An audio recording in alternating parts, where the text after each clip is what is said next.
Chapter 1, in which two men go forth and one arrives. About 8:30 on a fine sunny June morning, a small yacht crept out of Sennan Cove near the Land's End and headed for the open sea. On the shelving beach of the cove, two women and a man, evidently visitors, or foreigners to use the local term, stood watching her departure with valedictory waving of cap or handkerchief, and the boatman who had put the crew on board, aided by two of his comrades, was hauling his boat up above the tide mark. A light northerly breeze filled the yacht's sails and drew her gradually seaward. The figures of her crew dwindled to the size of dolls, shrank with the increasing distance to the magnitude of insects, and at last, losing all individuality, became mere specks merged in the form of the fabric that bore them. At this point the visitors turned their faces inland and walked away up the beach, and the boatman, having opined that she be fetching a tidy offing, dismissed the yacht from their minds and reverted to the consideration of a heap of netting and some invalid lobster pots. On board the receding craft, two men sat in the little cockpit. They formed the entire crew, for the Sandhopper was only a ship's lifeboat, timbered and decked, of light draught, and, in the matter of spars and canvas, what the art critics would call reticent. Both men, despite the fineness of the weather, wore yellow oilskins and sou'westers, and that was about all they had in common. In other respects, they made a curious contrast, the one small, slender, sharp-featured, dark almost to swarthiness, and restless and quick in his movements. The other large, massive, red-faced, blue-eyed, with a rounded outline suggestive of ponderous strength, a great ox of a man, heavy, stolid, but much less unwieldy than he looked. The conversation incidental to getting the yacht under way had ceased, and silence had fallen on the occupants of the cockpit. The big man grasped the tiller and looked sulky, which was probably his usual aspect, and the small man watched him furtively. The land was nearly 2 miles distant when the latter broke the silence with a remark very similar to that of the boatman on the beach. "You're not going to take the shore on board, Purcell. Where are we supposed to be going to?" "I am going outside the longships," was the stolid answer. "So I see," rejoined the other.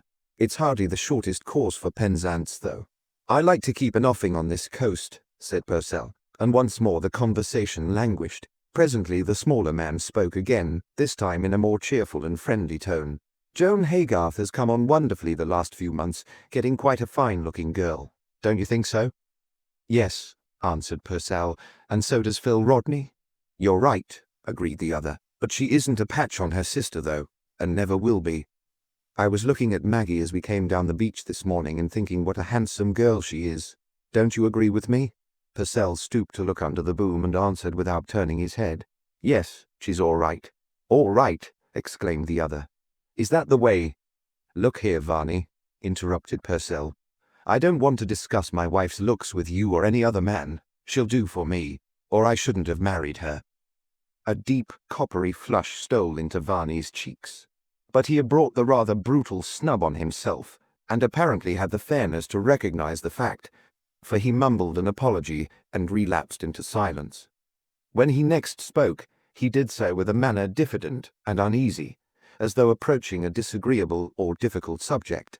"There's a little matter, Dan, that I've been wanting to speak to you about when we got a chance of a private talk." He glanced a little anxiously at his stolid companion, who grunted, and then, without removing his gaze from the horizon ahead, replied, "You've a pretty fair chance now, seeing that we shall be bottled up together for another 5 or 6 hours.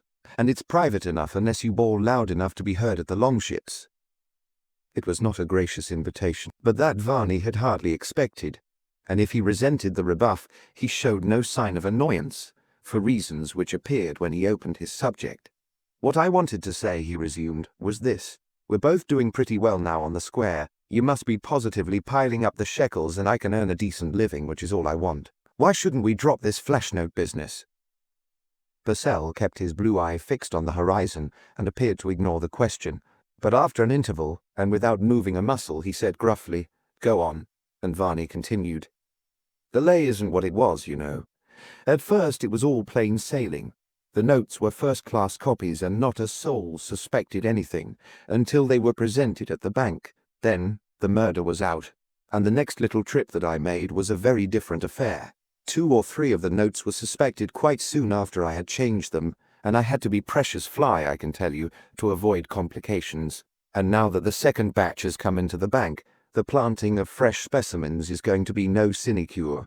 There isn't a money changer on the continent of Europe that isn't keeping his weather eyeball peeled, to say nothing of the detectives that the bank people have sent abroad. He paused and looked appealingly at his companion, but Purcell, still minding his helm, only growled, "Well? Well, I want to chuck it, Dan. When you've had a run of luck and pocketed your winnings, is the time to stop play." "You've come into some money then, I take it," said Purcell. "No, I haven't. But I can make a living now by safe and respectable means, and I'm sick of all this scheming and dodging with the jail everlastingly under my lee." "The reason I asked," said Purcell, "is that there is a trifle outstanding. You hadn't forgotten that, I suppose?" "No, I hadn't forgotten it, but I thought that perhaps you might be willing to let me down a bit easily."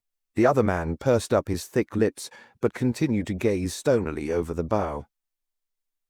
"Oh, that's what you thought, hey?" he said, and then, after a pause, he continued, "I fancy you must have lost sight of some of the facts when you thought that. Let me just remind you how the case stands. To begin with, you start your career with a little playful forgery and embezzlement. You blew the proceeds, and you are mug enough to be found out. Then I come in. I compound the affair with old Marston for a couple of thousand, and practically clean myself out of every penny I possess, and he consents to regard your temporary absence in the light of a holiday. Now, why do I do this? Am I a philanthropist? Devil a bit. I'm a man of business. Before I ladle out that 2,000, I make a business contract with you. I happen to possess the means of making, and the skill to make a passable imitation of the Bank of England paper. You are a skilled engraver, and a plausible scamp. I am to supply you with paper blanks. You are to engrave plates, print the notes, and get them changed. I am to take 2/3 of the proceeds, and although I have done the most difficult part of the work, I agree to regard my share of the profits as constituting repayment of the loan. Our contract amounts to this. I lend you 2,000 without security, with an infernal amount of insecurity in fact. You promise, covenant, and agree, as the lawyers say, to hand me back 10,000 in installments, being the products of our joint industry. It is a verbal contract which I have no means of enforcing, but I trust you to keep your word, and up to the present you have kept it. You have paid me a little over 4,000. Now you want to cry off and leave the balance unpaid. Isn't that the position?" "Not exactly," said Varney. "I'm not crying off the debt. I only want time. Look here, Dan. I'm making about $550 a year now. That isn't much, but I'll manage to let you have 100 a year out of it. What do you say to that?" Purcell laughed scornfully. 100 a year to pay off 6,000. That'll take just 60 years. And as I'm now 43, I shall be exactly 103 years of age when the last installment is paid. I think, Varney, you'll admit that a man of 103 is getting a bit past his prime. Well, I'll pay you something down to start. I've saved about £1,800 out of the note business. You can have that now, and I'll pay off as much as I can at a time until I'm clear. Remember that if I should happen to get clapped in chokey for 20 years or so, you won't get anything. And I tell you it's getting a risky business." "I'm willing to take the risk," said Purcell. "I dare say you are," Varney retorted passionately, "because it's my risk. If I am grabbed, it's my racket. You sit out. It's I who pass the notes, and I'm known to be a skilled engraver. That'll be good enough for them. They won't trouble about who made the paper." "I hope not," said Purcell. "Of course they wouldn't, and you know I shouldn't give you away." "Naturally. Why should you? Wouldn't do you any good." "Well, give me a chance, Dan," Varney pleaded. "This business is getting on my nerves. I want to be quit of it. You've had 4,000. That's 100%. You haven't done so badly." "I didn't expect to do badly. I took a big risk. I gambled 2,000 for 10. "Yes, and you got me out of the way while you put the screw on to poor old Haygarth to make his daughter marry you." It was an indiscreet thing to say, but Purcell's stolid indifference to his danger and distress had ruffled Varney's temper somewhat. Purcell, however, was unmoved. "I don't know," he said, "what you mean by getting you out of the way. You were never in the way. You were always hankering after Maggie, but I could never see that she wanted you." "Well, she certainly didn't want you," Varney retorted. "And for that matter, I don't think she wants you now." For the first time Purcell withdrew his eye from the horizon to turn it on his companion, and an evil eye it was, set in the great sensual face, now purple with anger. "What the devil do you mean?" he exclaimed furiously. "You infernal sallow-faced little whippersnapper. If you mention my wife's name again, I'll knock you on the head and pitch you overboard." Varney's face flushed darkly, and for a moment he was inclined to try the wager of battle. But the odds were impossible, and if Varney was not a coward, neither was he a fool. But the discussion was at an end. Nothing was to be hoped for now. Those indiscreet words of provocation had rendered further pleading impossible. And as Varney relapsed into sullen silence, it was with the knowledge that for weary years to come he was doomed, at best, to tread the perilous path of crime, or, more probably, to waste the brightest years of his life in a convict prison. For it is a strange fact, and a curious commentary on our current ethical notions, that neither of these rascals even contemplated as a possibility the breach of a merely verbal covenant. A promise had been given, that was enough. Without a specific release, the terms of that promise must be fulfilled to the letter. How many righteous men, prim lawyers or straight-laced, church-going men of business, would have looked at the matter in the same way? The silence that settled down on the yacht, and the aloofness that encompassed the two men, were conducive to reflection. Each of the men ignored the presence of the other. When the course was altered southerly, Purcell slacked out the sheets with his own hand as he put up the helm. He might have been sailing single-handed, and Varney watched him askance but made no move, sitting hunched up on the locker, nursing a slowly matured hatred and thinking his thoughts. Very queer thoughts they were, rambling, but yet connected and very vivid. He was following out the train of events that might have happened, pursuing them to their possible consequences. Supposing Purcell had carried out his threat? Well, there would have been a pretty tough struggle, for Varney was no weakling. But a struggle with that solid 15 stone of flesh could end only in one way. He glanced at the great purple shiny hand that grasped the knob of the tiller. Not the sort of hand that you would want at your throat. No, there was no doubt. He would have gone overboard. And what then? Would Purcell have gone back to Sennan Cove, or sailed alone into Penzance? In either case, he would have had to make up some sort of story, and no one could have contradicted him whether the story was believed or not. But it would have been awkward for Purcell. Then there was the body. That would have washed up sooner or later, as much of it as the lobsters had left. Well, lobsters don't eat clothes or bones, and a dent in the skull might take some accounting for. Very awkward this for Purcell. He would probably have had to clear out, to make a bolt for it, in short. The mental picture of this great bully fleeing in terror from the vengeance of the law gave Varney appreciable pleasure. Most of his life he had been borne down by the moral and physical weight of this domineering brute. At school, Purcell had fagged him. He had even bullied him up at Cambridge, and now he had fastened on forever, like the old man of the sea. And Purcell always got the best of it. When he, Varney, had come back from Italy after that unfortunate little affair, behold, the girl whom they had both wanted, and who had wanted neither of them, had changed from Maggie Haygarth into Maggie Purcell. And so it was even unto this day. Purcell, once a bookkeeper in a paper mill, now a prosperous financier, a money-lender, as Varney more than suspected, spent a part of his secret leisure-making in absolute safety, those accursed paper blanks which he, Varney, must risk his liberty to change into money. Yes, it was quite pleasant to think of Purcell sneaking from town to town, from country to country with the police at his heels. But in these days of telegraphs and extradition there isn't much chance for a fugitive.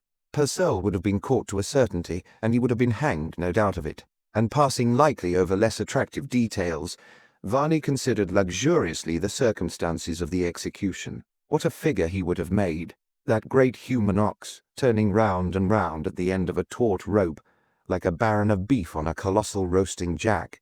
Varney looked gloatingly at his companion, considered his large sullen face, and thought how it would swell and grow purple as the rope tightened round the thick crimson neck.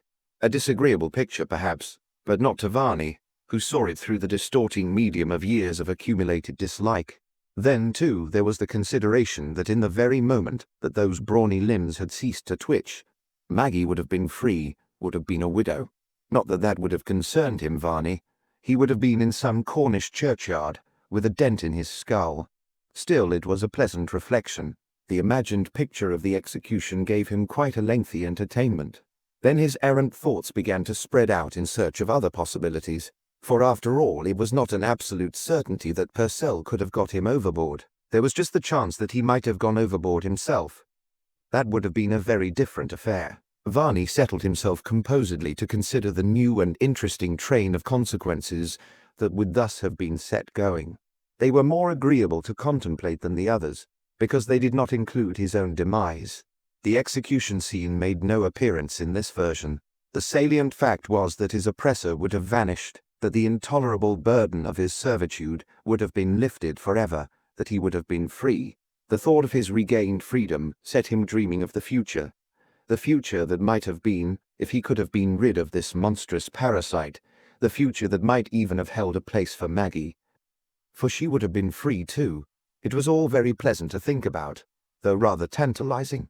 He almost wished he had let Purcell try to put him over. Of course, some explanation would have had to be given, some sort of story told, and people might not have believed him. Well, they could have pleased themselves about that.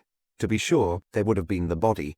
But if there were no marks of violence, what of it? Besides, it really need never have washed ashore. That could easily have been prevented, and if the body had never been found, who was to say that the man had gone overboard at all? This again was a new view of the case, and it set his thoughts revolving afresh.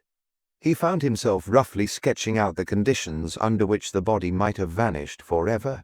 It was mere idle speculation to while away a dull hour with an uncongenial companion, and he let his thoughts ramble at large. Now he was away in the imagined future, a future of peace and prosperity and honorable effort, and now his thoughts came back unbidden to fill in some forgotten detail. One moment he was dreamily wondering whether Maggie would ever have listened to him, ever have come to care for him. The next, he was back in the yacht's cabin, where hung from a hook on the bulkhead the revolver that the Rodneys used to practice at floating bottles. It was usually loaded, he knew, but if not, there was a canvas bag full of cartridges in the starboard locker. Again, he found himself dreaming of the home that he would have had, a home very different from the cheerless lodgings in which he moped at present, and then his thoughts had flitted back to the yacht's hold, and were busying themselves with the row of half-hundredweights that rested on the timbers on either side of the kelson. It was a curious mental state, rambling, seemingly incoherent, yet quite purposeful, the attention oscillating between the great general idea and its various component details. He was like a painter roughing out the preliminary sketch of a picture, at first carelessly smearing in the general effect, then pausing from time to time to sharpen an edge, to touch in a crisp light, to define the shape of a shadow, but never losing sight of the central motive. And, as in the sketch, definable shapes begin to grow out of the formless expanse, and a vague suggestion crystallizes into an intelligible composition, so in Varney's mind a process of gradual integration turned a vague and general idea into a clear picture, sharp, vivid, complete. When Varney had thus brought his mental picture, so to speak, to a finish, its completeness surprised him. It was so simple, so secure. He had actually planned out the scheme of a murder, and behold, there was nothing in it. Anyone could have done it, and no one could have been any the wiser. Here he found himself wondering whether many murders passed undetected. They well might if murders were as easy and as safe as this, a dangerous reflection for an injured and angry man. And at this critical point his meditations were broken in on by Purcell, continuing the conversation as if there had been no pause. So you can take it from me, Varney, that I expect you to stick to your bargain. I paid down my money, and I'm going to have my pound of flesh. You won't agree to any sort of compromise? No, there are £6,000 owing. If you've got the money you can hand it over. If you haven't, you'll have to go on the lay and get it. That's all I've got to say. So now you know. It was a brutal thing to say, and it was brutally said. But more than that, it was inopportune, or opportune as you will. For it came as a sort of infernal doxology to the devil's anthem that had been, all unknown, ringing in Varney's soul. Purcell had spoken without looking round. That was his unpleasant habit. Had he looked at his companion, he might have been startled. A change in Varney's face might have given him pause, a warm flush, a sparkle of the eye, a look of elation, of settled purpose, deadly, inexorable, the look of a man who has made a fateful resolution. But he never looked, and the warning of the uplifted axe passed him by. It was so simple, so secure. That was the burden of the song that echoed in Varney's brain. So safe, And there abroad were the watchful money changers, waiting for the clever forger to come once too often. There were the detectives lurking in ambush for him. No safety there, rather the certainty of swift disaster, with the sequel of judge and jury, the clang of an iron door, and thereafter the dreary prison eating up the years of his life. He glanced over the sea. They had opened the south coast now, and he could see, afar off, a fleet of black-sailed luggers heading east. They wouldn't be in his way. Nor would the big foremaster that was creeping away to the west, for she was hull down already, and other ships there were none. There was one hindrance, though. Dead ahead, the Wolf Rock lighthouse rose from the blue water, its red and white ringed tower looking like some gaudily painted toy. The keepers of lonely lighthouses have a natural habit of watching the passing shipping through their glasses, and it was possible that one of their telescopes might be pointed at the yacht at this very moment. That was a complication. Suddenly there came down the wind a sharp report like the firing of a gun, quickly followed by a second. Both men recognized the duplicate report, and both looked round. It was the explosive signal from the longship's lighthouse. But when they looked, there was no lighthouse to be seen, and the dark blue heaving water faded away at the foot of an advancing wall of vapor. Purcell cursed volubly. A pretty place this, to be caught in a fog. And then, as his eye lighted on his companion, he demanded angrily, "What the devil are you grinning at?" For Varney, drunk with suppressed excitement, snapped his fingers at rocks and shoals. He was thinking only of the lightkeeper's telescope, and of the revolver that hung on the bulkhead. He must make some excuse presently to go below and secure that revolver. But no excuse was necessary. The opportunity came of itself. After a hasty glance at the vanishing land, and another at the compass, Purcell put up the helm to jibe the yacht round on to an easterly course. As she came round, the single headsail that she carried in place of jib and foresail shivered for a few seconds, and then filled suddenly on the opposite tack. And at this moment, the halyard parted with a loud snap. The end of the rope flew through the blocks, and in an instant the sail was down, and its upper half trailing in the water alongside. Purcell swore furiously, but kept an eye to business. "Run below, Varney," said he, "and fetch up that coil of new rope out of the starboard locker while I haul the sail on board. And look alive. We don't want to drift down onto the Wolf." Varney obeyed with silent alacrity and a curious feeling of elation. It was going to be even easier and safer than he had thought. He slipped through the hatch into the cabin, and, as he heard Purcell scrambling along the side deck overhead, he quietly took the revolver from its hook and examined the chambers. Finding them all loaded, he cocked the hammer and slipped the weapon carefully into the inside breast pocket of his oilskin coat. Then he took the coil of rope from the locker and went on deck. As he emerged from the hatch, he perceived that the yacht was already enveloped in fog, which drifted past in steamy clouds and swirling streamers, and that she had come up head to wind. Purcell was kneeling on the forecastle, tugging at the sail which had caught under the forefoot, and punctuating his efforts with deep-voiced curses. Varney stole silently along the deck, steadying himself by mast and shroud, softly laid down the coil of rope and approached. Purcell was quite engrossed with his task. His back was towards Varney, his face over the side, intent on the entangled sail. It was a chance in 1,000. With scarcely a moment's hesitation, Varney stooped forward, steadying himself with a hand on the little windlass, and softly drawing forth the revolver, pointed it at the back of Purcell's head, at the spot where the back seam of his sou'wester met the brim. The report rang out, but weak and flat in that open space, and a cloud of smoke mingled with the fog, but it blew away immediately and showed Purcell almost unchanged in posture, crouching on the sail with his chin resting on the little rim of bulwark, while behind him his murderer, as if turned into bronze, still stood stooping forward, one hand grasping the windlass, the other still pointing the revolver. Thus the two figures remained for some seconds motionless like some horrible waxworks, until the little yacht, lifting to the swell, gave a more than usually lively curvet, when Purcell rolled over onto his back, and Varney relaxed the rigidity of his posture like a golf player who has watched his ball drop. He bent over the prostrate figure with no emotion but curiosity, looked into the wide-open, clear blue eyes, noted how the great red face had faded to a pallid mauve, against which the blood on lips and chin stood out like the painted patches on a clown's face. But he felt not a single twinge of compunction. Purcell was dead. That was the salient fact. The head wagged to and fro as the yacht pitched and rolled. The limp arms and legs seemed to twitch, the limp body to writhe uneasily. But Varney was not disturbed. Lifeless things will move on an unsteady deck. He was only interested to notice how the passive movements produced the illusion of life. But it was only illusion. Purcell was dead. There was no doubt of that. The double report from the longships came down the wind, and then, as if in answer, a prolonged deep bellow. That was the foghorn of the lighthouse on the Wolf Rock, and it sounded surprisingly near. But of course, these signals were meant to be heard at a distance. Then a stream of hot sunshine pouring down on deck startled him and made him hurry. The body must be got overboard before the fog lifted.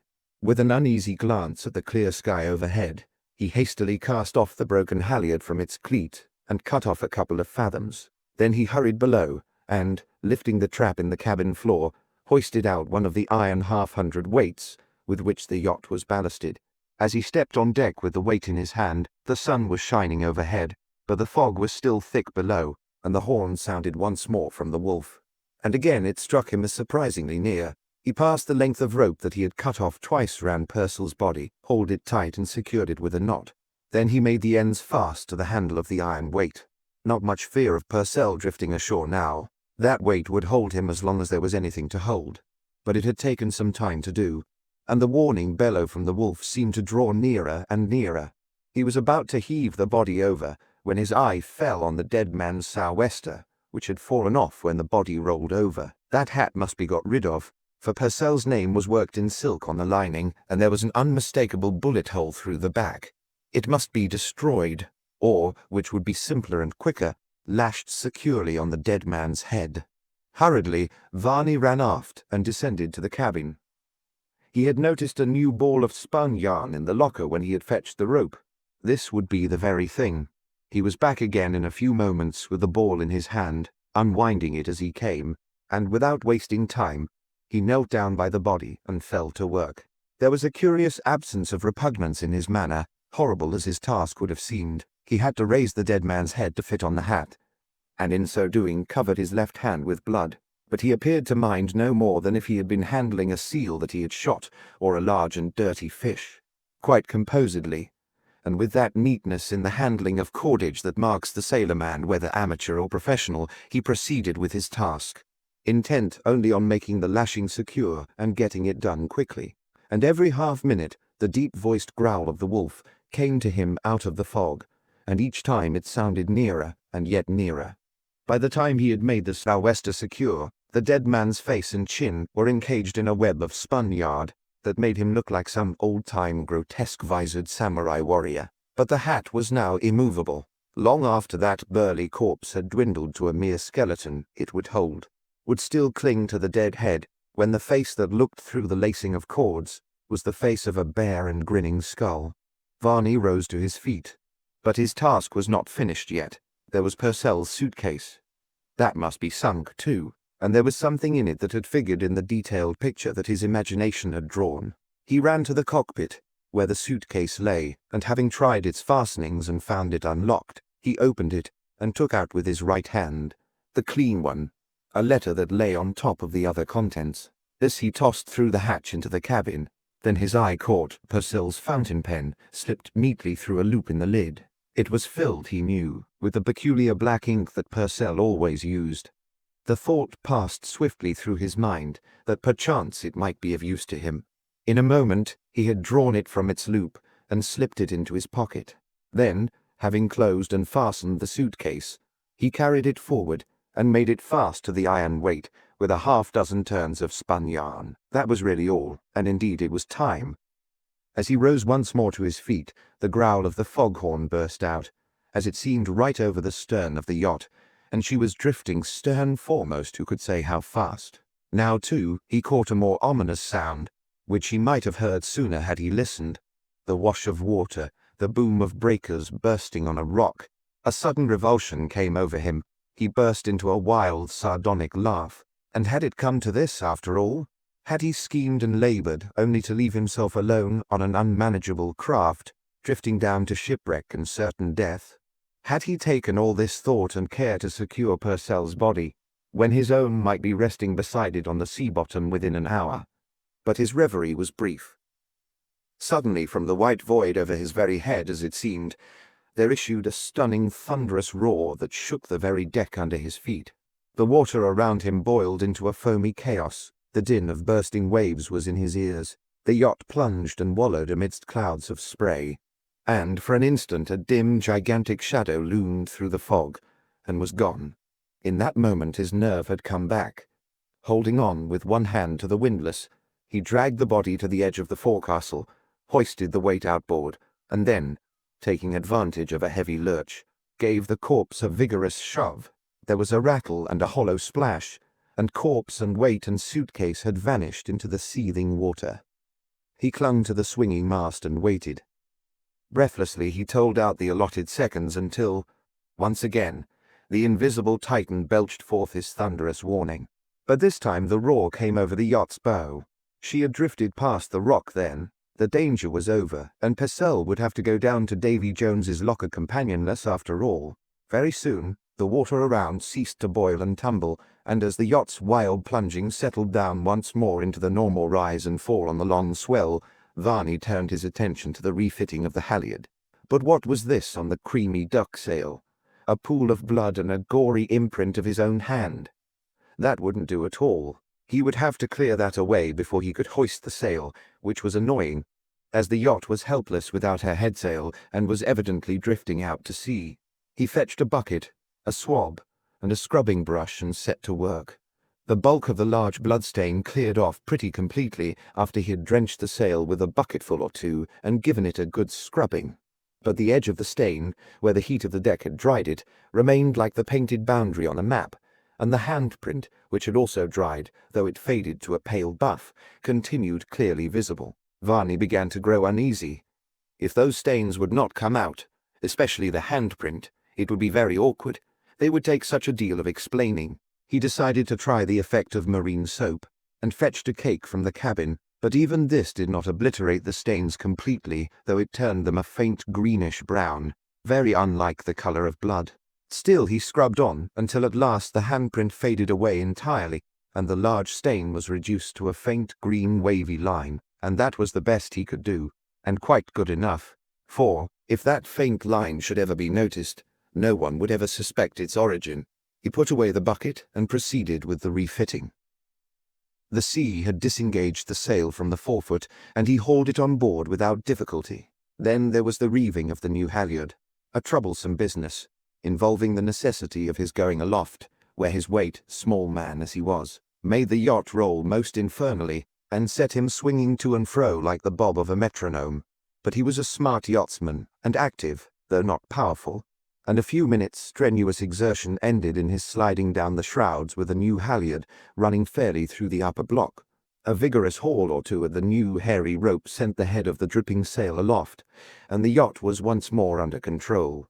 The rig of the sandhopper was not smart, but it was handy. She carried a short bowsprit to accommodate the single headsail and a relatively large mizzen, of which the advantage was that, by judicious management of the mizzen sheet, the yacht would sail with very little attention to the helm. Of this advantage, Varney was keenly appreciative just now, for he had several things to do before entering port. The excitement of the last hour and the bodily exertion had left him shaky and faint. He wanted refreshment, he wanted a wash, and the various traces of recent events had to be removed. Also, there was that letter to be attended to, so that it was convenient to be able to leave the helm in charge of a lashing for a minute now and again. When he had washed, he put the kettle on the spirit stove, and, while it was heating, busied himself in cleaning the revolver, flinging the empty cartridge case overboard and replacing it with a cartridge from the bag in the locker. Then he picked up the letter that he had taken from Purcell's suitcase and examined it. It was addressed to Joseph Penfield, Esquire, George Yard, Lombard Street, and was unstamped, though the envelope was fastened up. He affixed a stamp from his pocketbook, and when the kettle began to boil, he held the envelope in the steam that issued from the spout. Very soon the flap of the envelope loosened and curled back, when he laid it aside to mix himself a mug of hot grog, which, together with the letter and a biscuit tin, he took out into the cockpit. The fog was still dense, and the hoot of a steamer's whistle from somewhere to the westward caused him to reach the foghorn out of the locker and blow a long blast on it. As if in answer to his treble squeak, came the deep bass note from the wolf, and, unconsciously, he looked round. He turned automatically as one does towards a sudden noise, not expecting to see anything but fog, and what he did see startled him not a little, for there was the lighthouse, or half of it rather, standing up above the fog bank, clear, distinct, and hardly a mile away. The gilded vane, the sparkling lantern, the gallery, and the upper half of the red and white ring tower stood sharp against the pallid sky, but the lower half was invisible. It was a strange apparition, like half a lighthouse suspended in mid-air, and uncommonly disturbing too. It raised a very awkward question. If he could see the lantern, the lightkeepers could see him.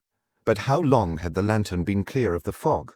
That was the question, and the answer to it might come in a highly disagreeable form. Thus he meditated, as with one hand on the tiller, he munched his biscuit and sipped his grog. Presently he picked up the stamped envelope, and drew from it a letter which he tore into fragments and dropped overboard. Then, from his pocketbook, he took a similar but unaddressed envelope from which he drew out its contents, and very curious those contents were. There was a letter, brief and laconic, which he read over thoughtfully. "These," it ran, "are all I have by me, but they will do for the present, and when you have planted them, I will let you have a fresh supply." There was no date and no signature, but the rather peculiar handwriting in jet-black ink was similar to that on the envelope addressed to Joseph Penfield, Esquire. The other contents consisted of a dozen sheets of blank paper, each of the size of a Bank of England note, but they were not quite blank, for each bore an elaborate watermark, identical with that of a £20 banknote. They were in fact the paper blanks of which Purcell had spoken. The envelope with its contents had been slipped into his hand by Purcell without remark only 3 days ago. Varney refolded the blanks, enclosed them within the letter, and slipped letter and blanks together into the stamped envelope, the flap of which he licked and reclosed. "I should like to see old Penfield's face when he opens that envelope," was his reflection as, with a grim smile, he put it away in his pocketbook. "And I wonder what he will do," he added, mentally. "However, I shall see before many days are over." Varney looked at his watch. He was to meet Jack Rodney on Penzance Pier at 2:45. He would never do it at this rate, for when he opened Mounts Bay, Penzance would be right in the wind's eye. That would mean a long beat to windward. Then Rodney would be there, first, waiting for him. Deuced awkward, this. He would have to account for his being alone on board, would have to invent some lie about having put Purcell ashore at Mousehole or Newlyn. But a lie is a very pernicious thing. Its effects are cumulative. You never know when you have done with it. Apart from moral considerations, lies should be avoided at all cost of present inconvenience. That is, unless they are absolutely unavoidable. And then they should be as probable as can be managed, and not calculated to provoke inquiry. Now, if he had reached Penzance before Rodney, he need have said nothing about Purcell, for the present at any rate, and that would have been so much safer. When the yacht was about abreast of Lamorna Cove, though some 7 miles to the south, the breeze began to draw ahead, and the fog cleared off quite suddenly. The change of wind was unfavourable for the moment, but when it veered round yet a little more until it blew from east-northeast, Varney brightened up considerably. There was still a chance of reaching Penzance before Rodney arrived, for now, as soon as he had fairly opened Mounts Bay, he could head straight for his destination and make it on a single board. Between 2 and 3 hours later, the Sandhopper entered Penzance harbour, and, threading her way among an assemblage of luggers and small coasters, brought up alongside the Albert Pier at the foot of a vacant ladder. Having made the yacht fast to a couple of rings, Varney divested himself of his oilskins, locked the cabin scuttle, and climbed the ladder. The change of wind had saved him after all, and as he strode away along the pier he glanced complacently at his watch. He still had nearly half an hour to the good. He seemed to know the place well, and to have a definite objective, for he struck out briskly from the foot of the pier into Market Jew Street, and from thence by a somewhat zigzag route to a road which eventually brought him out about the middle of the esplanade. Continuing westward, he entered the Newlyn Road, along which he walked rapidly for about 1/3 of a mile, when he drew up opposite a small letterbox which was let into a wall. Here he stopped to read the tablet on which was printed the hours of collection, and then, having glanced at his watch, he walked on again, but at a less rapid pace. When he reached the outskirts of Newlyn, he turned and began slowly to retrace his steps, looking at his watch from time to time, with a certain air of impatience. Presently a quick step behind him caused him to look round.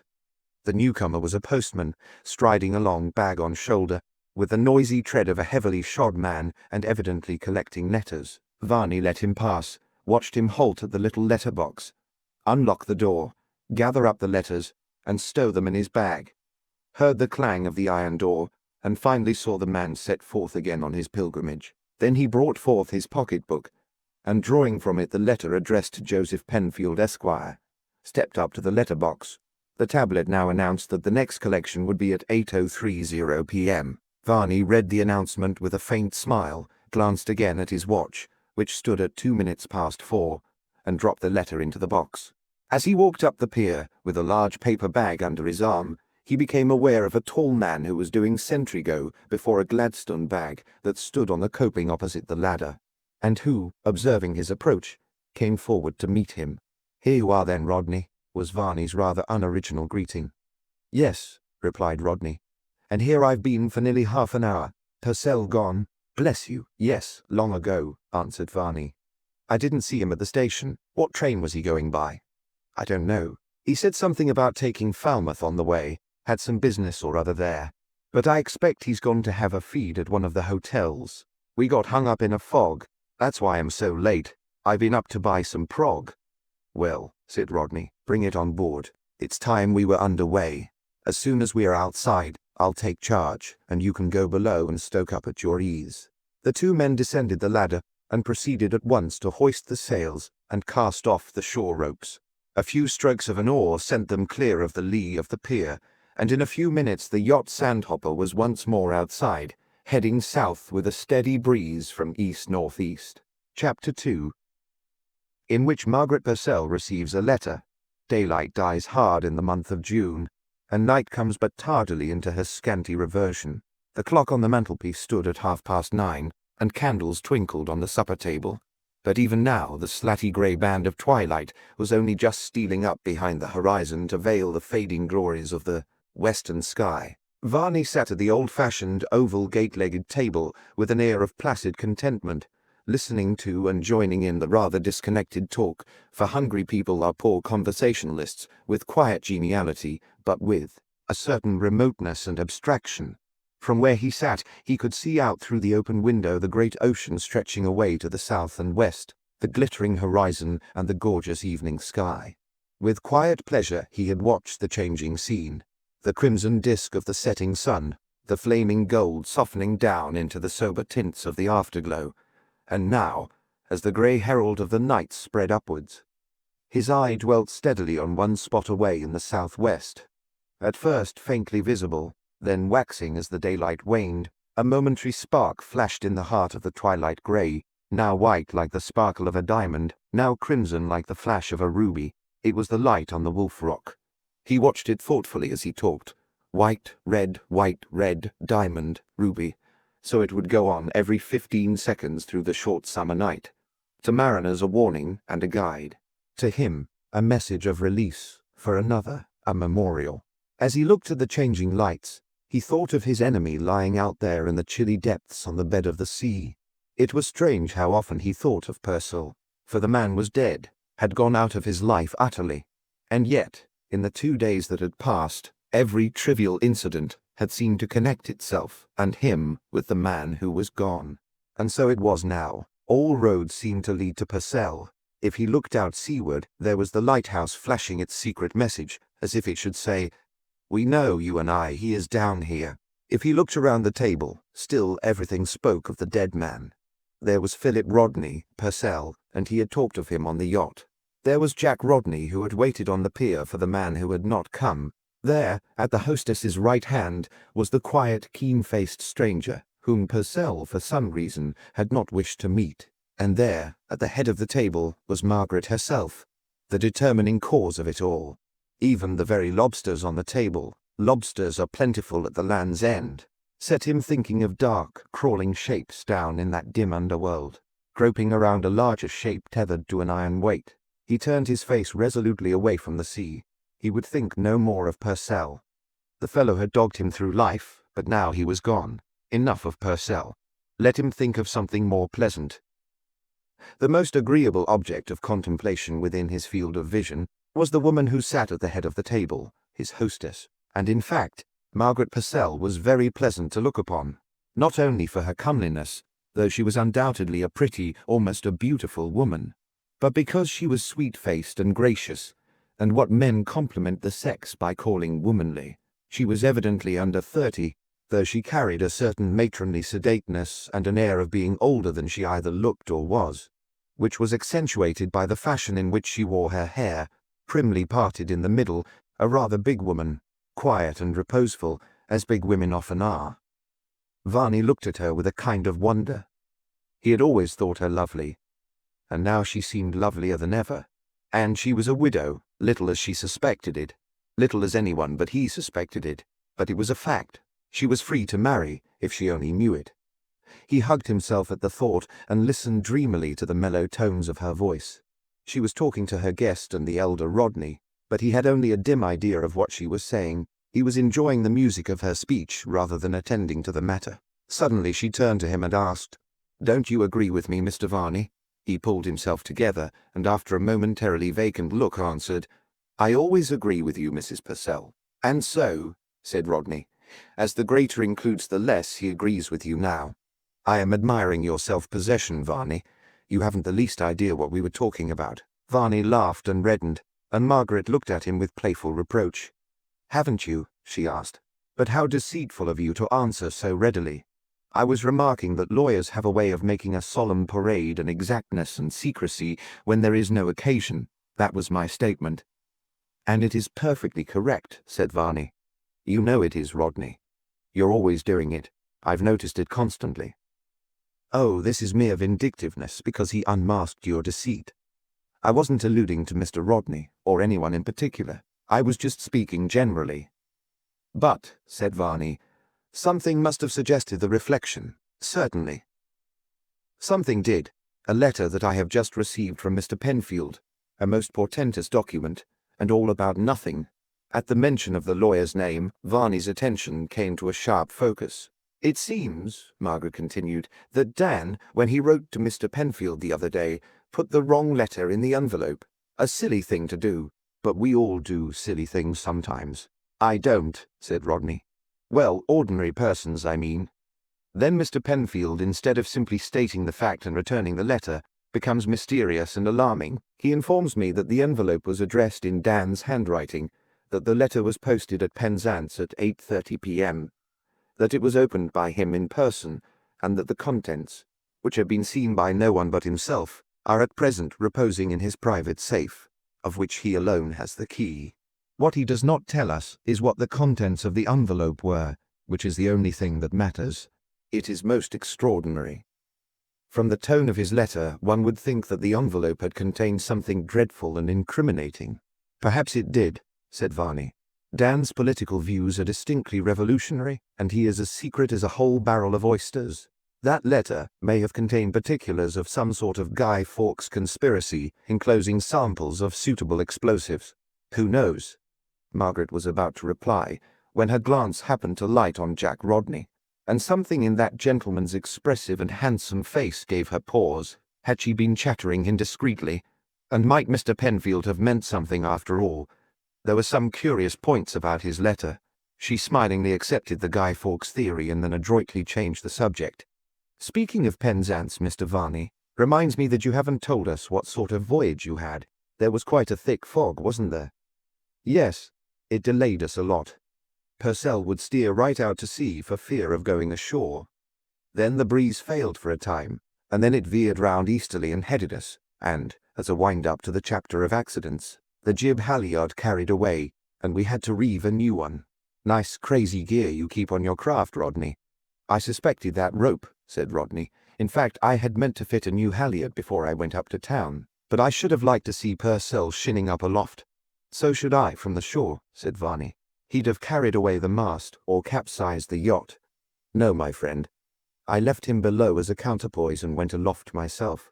"Did Dan go straight off to the station?" Margaret asked. "I should say not," replied Varney. "He was in a mighty hurry to be off, said he had some things to see to. I fancy one of them was a grilled steak and a bottle of base. We were both pretty ravenous. But why didn't you go with him, if you were ravenous too? I had to snug up the yacht and he wouldn't wait.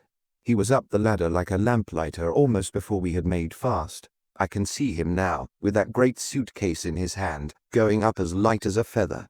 He is wonderfully active for his size. Isn't he? Said Rodney. But these big men often are. Look at the way those great lumping pilots will drop down into a boat, as light as cats. He is a big fellow too, said Varney. I was looking at him as he stopped at the top of the ladder to sing out, "So long." He looked quite gigantic in his oilskins. He actually went up into the town in his oilskins, did he? Exclaimed Margaret. He must have been impatient for his meal. Oh, how silly of me.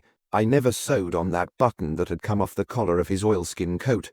I hope you didn't have a wet passage.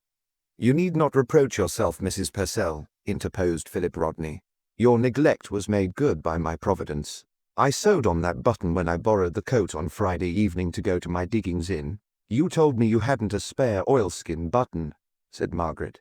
I hadn't, but I made one out of a cork. A cork? Margaret exclaimed, with an incredulous laugh. Not a common cork, you know, Philip explained. It was a flat, circular cork from one of my collecting jars, waterproofed with paraffin wax, a most superior affair, with a beautiful round label, also waterproof by the wax, on which was typed marine worms. The label was very decorative. It's my own invention, and I'm rather proud of it. You may well be, and I suppose you sewed it on with rope yarn and a sail needle, Margaret suggested. Not at all. It was secured with catgut, the fag end of an E-string that I happened to have in my pocket. You see, I had no needle or thread, so I made 2 holes in the cork with the marline spike in my pocket knife. 2 similar holes in the coat, poked the ends of the fiddle string through, tied a reef knot inside, and there it was, tight as wax, paraffin wax. It was very ingenious and resourceful of you, Varney commented, but the product wasn't very happily disposed of on Dan's coat. I mean, as to your decorative label. I take it that Dan's interest in marine worms is limited to their use as bait. Now, if you could have fitted out Dr. Thorndyke with a set, there would have been some appropriateness in it, since marine worms are the objects of his devotion, at least so I understand, and he looked interrogatively at Margaret's guest. Dr. Thorndyke smiled. You are draping me in the mantle of my friend, Professor Darcy, he said. He is the real devotee. I have merely come down for a few days to stay with him and be an interested spectator of the chase. It is he who should have the buttons. Still, said Varney, you aid and abet him. I suppose you help him to dig them up. Philip laughed scornfully. Why, you are as bad as Dan, Varney. You are thinking in terms of bait. Do you imagine Dr. Thorndyke and the Professor go a-worming with a bully beef tin and a garden fork as you do when you're getting ready for a fishing jaunt? Well, how was I to know? Retorted Varney. I am not a naturalist. What do? Set traps for 'em with bits of cheese inside?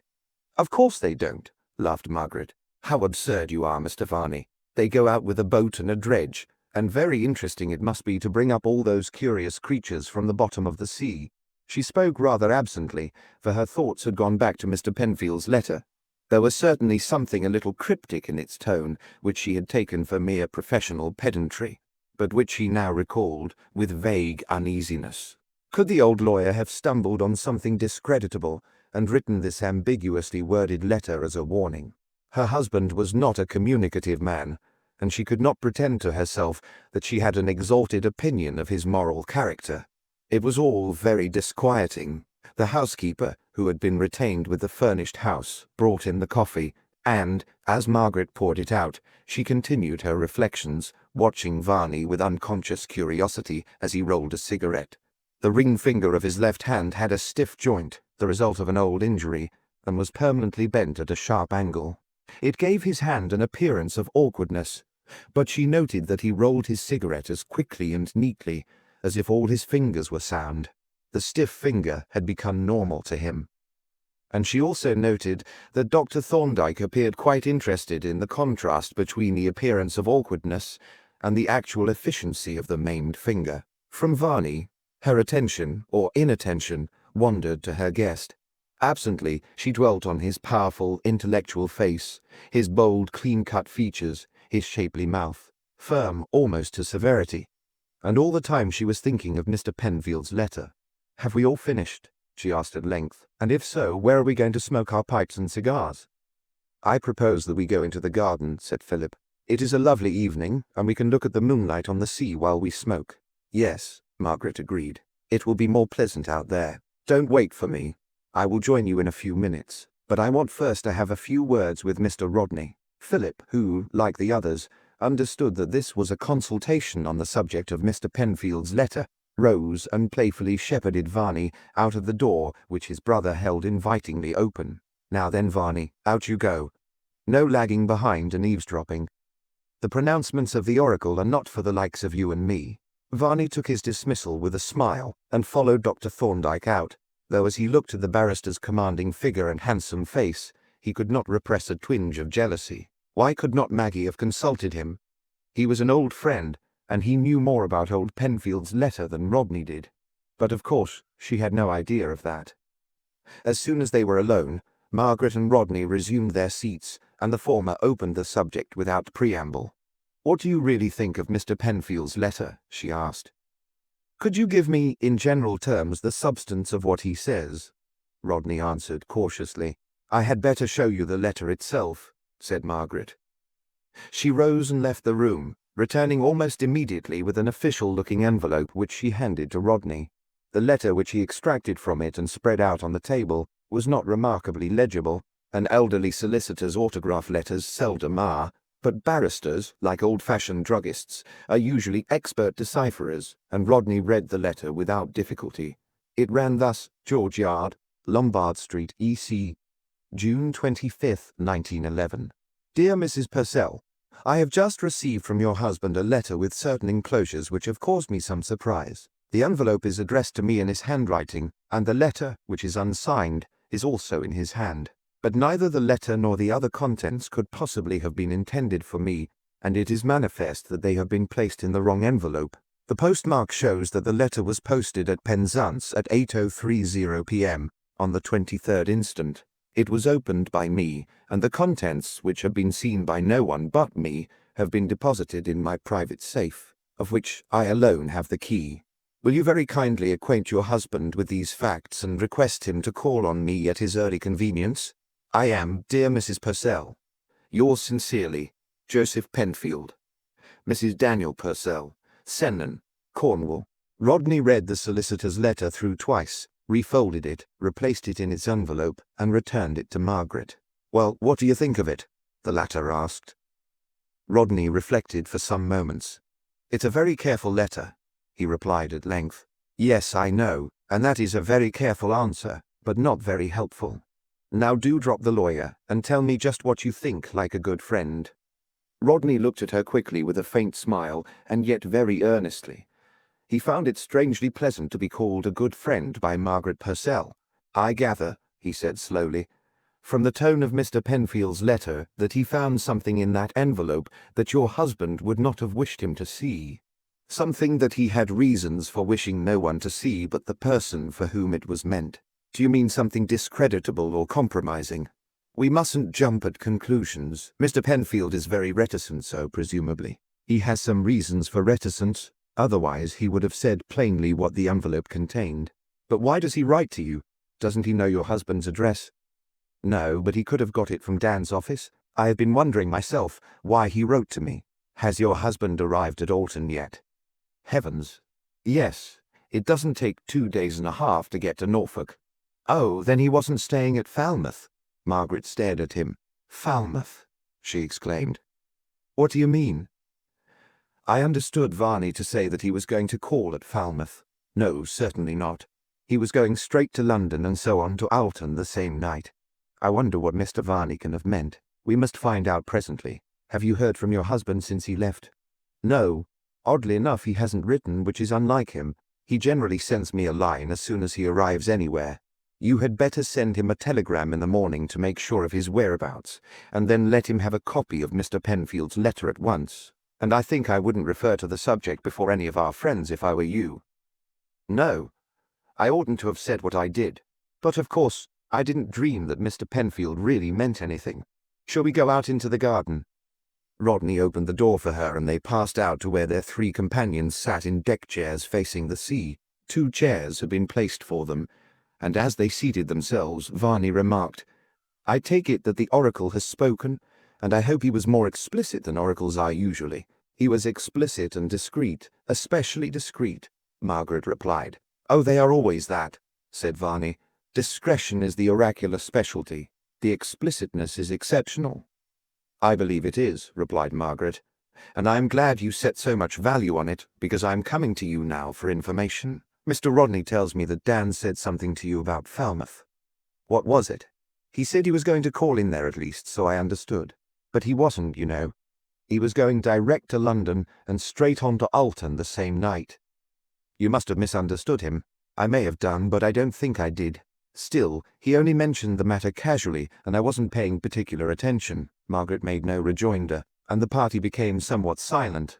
Philip, realizing Margaret's uneasy preoccupation, engaged Dr. Thorndyke in an animated conversation respecting the natural history of the Cornish coast and the pleasures of dredging. The other three became profoundly thoughtful. To each, the solicitor's letter had its special message, though to one only was that message clearly intelligible. Rodney was puzzled and deeply suspicious. To him the letter had read like that of a man washing his hands of a disagreeable responsibility. The curious reticence as to the nature of the enclosures and the reference to the private safe sounded ominous. He knew little of Purcell. He had been a friend of the Haygarths and had no great opinion of him. Purcell was a financier, and financiers sometimes did queer things. At any rate, Penfield's excessive caution suggested something fishy, possibly something illicit. In fact, to speak colloquially, Rodney smelt a rat. Margaret also was puzzled and suspicious, but womanlike, she allowed her suspicions to take a more special form. She too smelt a rat, but it was a feminine rat. The lawyer's silence as to the contents of that mysterious envelope seemed to admit of no other interpretation. It was so pointed. Of course he could not tell her, though he was an old friend and her trustee, so he had said nothing. She reflected on the matter with lukewarm displeasure. Her relations with her husband were not such as to admit of jealousy in the ordinary sense, but still she was married to him, and any affair on his part with another woman would be very disagreeable and humiliating to her. It might lead to a scandal too, and from that her ingrained delicacy revolted. Varney meanwhile sat with his head thrown back, wrapped in thought of a more dreamy quality. He knew all about the letter, and his mind was occupying itself with speculation as to its effects. Rodney's view of it he gauged pretty accurately, but what did she think of it? Was she anxious, worried at the prospect of some unpleasant disclosure? He hoped not. At any rate, it could not be helped, and she was free if she only knew it. He had smoked out his cigarette, and now, as he abstractedly filled his pipe, his eye insensibly sought the spot where the diamond and ruby flashed out alternately from the bosom of the night. A cloud had crept over the moon, and the transitory golden and crimson gleam shone out bright and clear amidst the encompassing darkness. White, red, diamond, ruby. A message in a secret code from the tall, unseen sentinel on that solitary, wave-washed rock, bidding him be of good cheer, reminding him again and again of the freedom that was his and hers, made everlastingly secure by a friendly iron sinker. The cloud turned silvery at the edge, and the moon sailed out into the open. Margaret looked up at it thoughtfully. "I wonder where Dan is tonight," she said, and in the pause that followed a crimson spark from the dim horizon seemed to Varney to signal, "Here," and instantly fade into discreet darkness. "Perhaps," suggested Philip, "he's having a moonlight sail on the Broad, or more probably, taking a whiskey and soda with Bradford in the inn parlour where the stuffed pike is. You remember that stuffed pike, Jack?" His brother nodded. "Can I ever forget it, or the landlord's interminable story of its capture? I wonder why people become so intolerably boresome about their fishing exploits. The angler is nearly as bad as the golfer." "Still," said Varney, "he has more excuse. It is more of an achievement to catch a pike or a salmon than merely to whack a ball with a stick." "Isn't that rather a crude description of the game?" asked Margaret. "It is to be hoped that Dr. Thorndyke is not an enthusiast." "I am not," he assured her. "In fact, I was admiring Mr. Varney's simplification. His definition of the game is worthy of Dr. Johnson. But I must tear myself away. My host is an early bird, and I expect you are too. Good night, Mrs. Purcell. It has been very delightful to meet you again. I am only sorry that I should have missed your husband." "So am I," said Margaret, shaking his hand warmly. "But I think it most kind of you to have remembered me after all these years." As Dr. Thorndyke rose, the other three men stood up. "It is time for us to go too," said Rodney. "So we will see you to the end of the road, Thorndyke. Good night, Mrs. Purcell." "Good night, gentlemen all," she replied. 8 o'clock breakfast, remember." The four men went into the house to fetch their hats and took their departure, walking together as far as the cross roads, where Thorndyke wished the other three good night and left them to pursue their way to the village. The lodging accommodation in this neighbourhood was not sumptuous, but our three friends were not soft or fastidious. Besides, they only slept at their diggings, taking their meals and making their home at the house which Purcell had hired, furnished for the holiday. It was a somewhat unconventional arrangement, now that Purcell had gone, and spoke eloquently of his confidence in the discretion of his attractive wife. The three men were not in the same lodgings. Varney was putting up at the first and last inn in the adjoining village, or church town, to give it its local title, of Sennan, while the Rodneys shared a room at the Ship, down in Sennan Cove, more than a mile away. They proceeded together as far as Varney's hostel, when, having wished him good night, the two brothers strode away along the moonlit road towards the cove. For a while neither spoke, though the thoughts of both were occupied by the same subject, the solicitor's letter. Philip had fully taken in the situation, although he had made no remark on it, and the fact that his brother had been consulted quasi-professionally on the subject made him hesitate to refer to it. For, in spite of his gay, almost frivolous manner, Philip Rodney was a responsible medical practitioner, and really a man of sound judgment and discretion. Presently his scruples yielded to the consideration that his brother was not likely to divulge any confidence, and he remarked, "I hope Purcell hasn't been doing anything shady." It sounded to me as if there was a touch of Pontius Pilate in the tone of Penfield's letter. Yes, a very guarded tone, with a certain note of preparation for unpleasant possibilities. So it struck me. I do sincerely hope there isn't anything in it. So do I, by Jove. But I shouldn't be so very astonished. Of course we don't know anything against Purcell, at least I don't. But somehow he doesn't strike me as a very scrupulous man. His outlook on life jars a bit. Don't you feel that sometimes? The commercial standard isn't quite the same as the professional, you know, Jack Rodney answered evasively. And financial circles are not exactly hotbeds of the higher morality. But I know of nothing to Purcell's discredit. No, of course not. But he isn't the same class as his wife.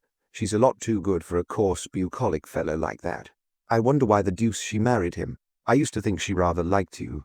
A woman can't marry every man she rather likes, you know, Phil, unless she happens to live in Ladakh, and even there I believe there are limits. But to come back to Purcell, we may be worrying ourselves about nothing. Tomorrow we shall get into touch with him by telegraph, and then we may hear something from him. Here the consideration of Purcell and his affairs dropped so far as conversation went, but in the elder man's mind, certain memories had been revived by his brother's remark and occupied it during the remainder of the walk, for he too had once thought that Maggie Haygarth rather liked him, and he now recalled the shock of disagreeable surprise with which he had heard of her marriage. But that was over and done with long ago, and the question now was, how was the sandhopper, at present moored in Whitesand Bay, to be got from the Land's End to her moorings above Westminster Bridge? A problem that engaged the attention of the two brothers until they turned into their respective beds, and the laggard, according to immemorial custom, blew out the light. In spite of Mrs. Purcell's admonition, they were some minutes late on the following morning. Their two friends were already seated at the breakfast table, and it needed no extraordinary powers of observation to see that something had happened. Their hostess was pale and looked worried and somewhat frightened, and Varney was preternaturally grave. A telegram lay open on the table by Margaret's place, and as Rodney advanced to shake hands, she held it out to him without a word.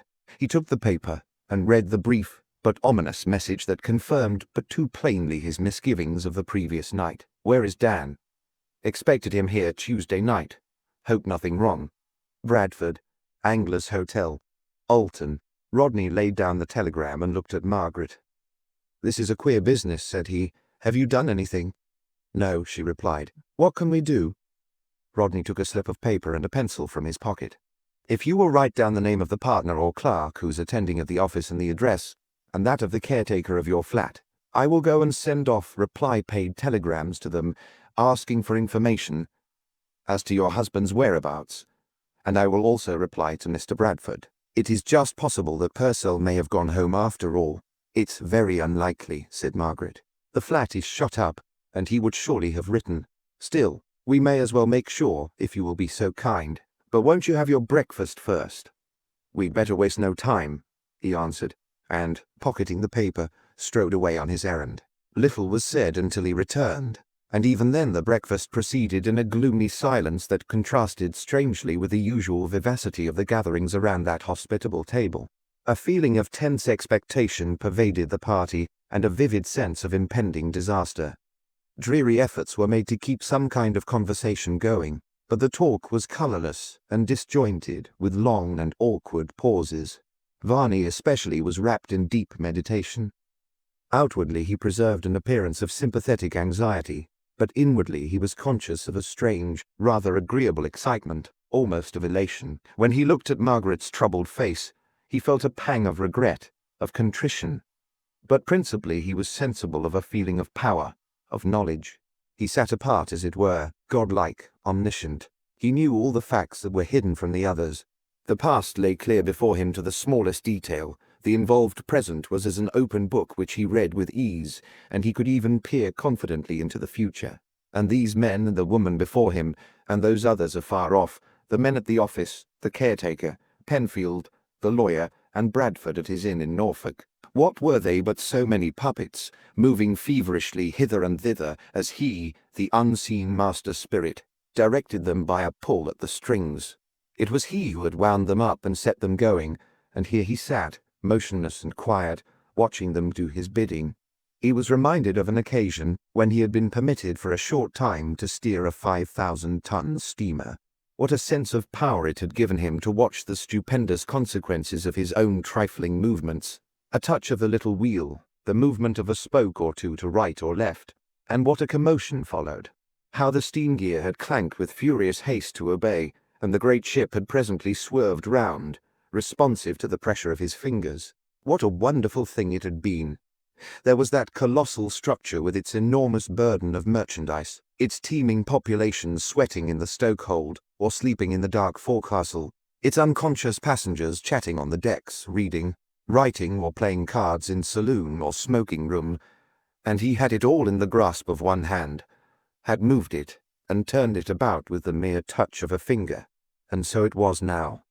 The magical pressure of his finger on the trigger, a few turns of a rope, the hoisting of an iron weight, and behold, the whole course of a human life, probably of several human lives, was changed utterly.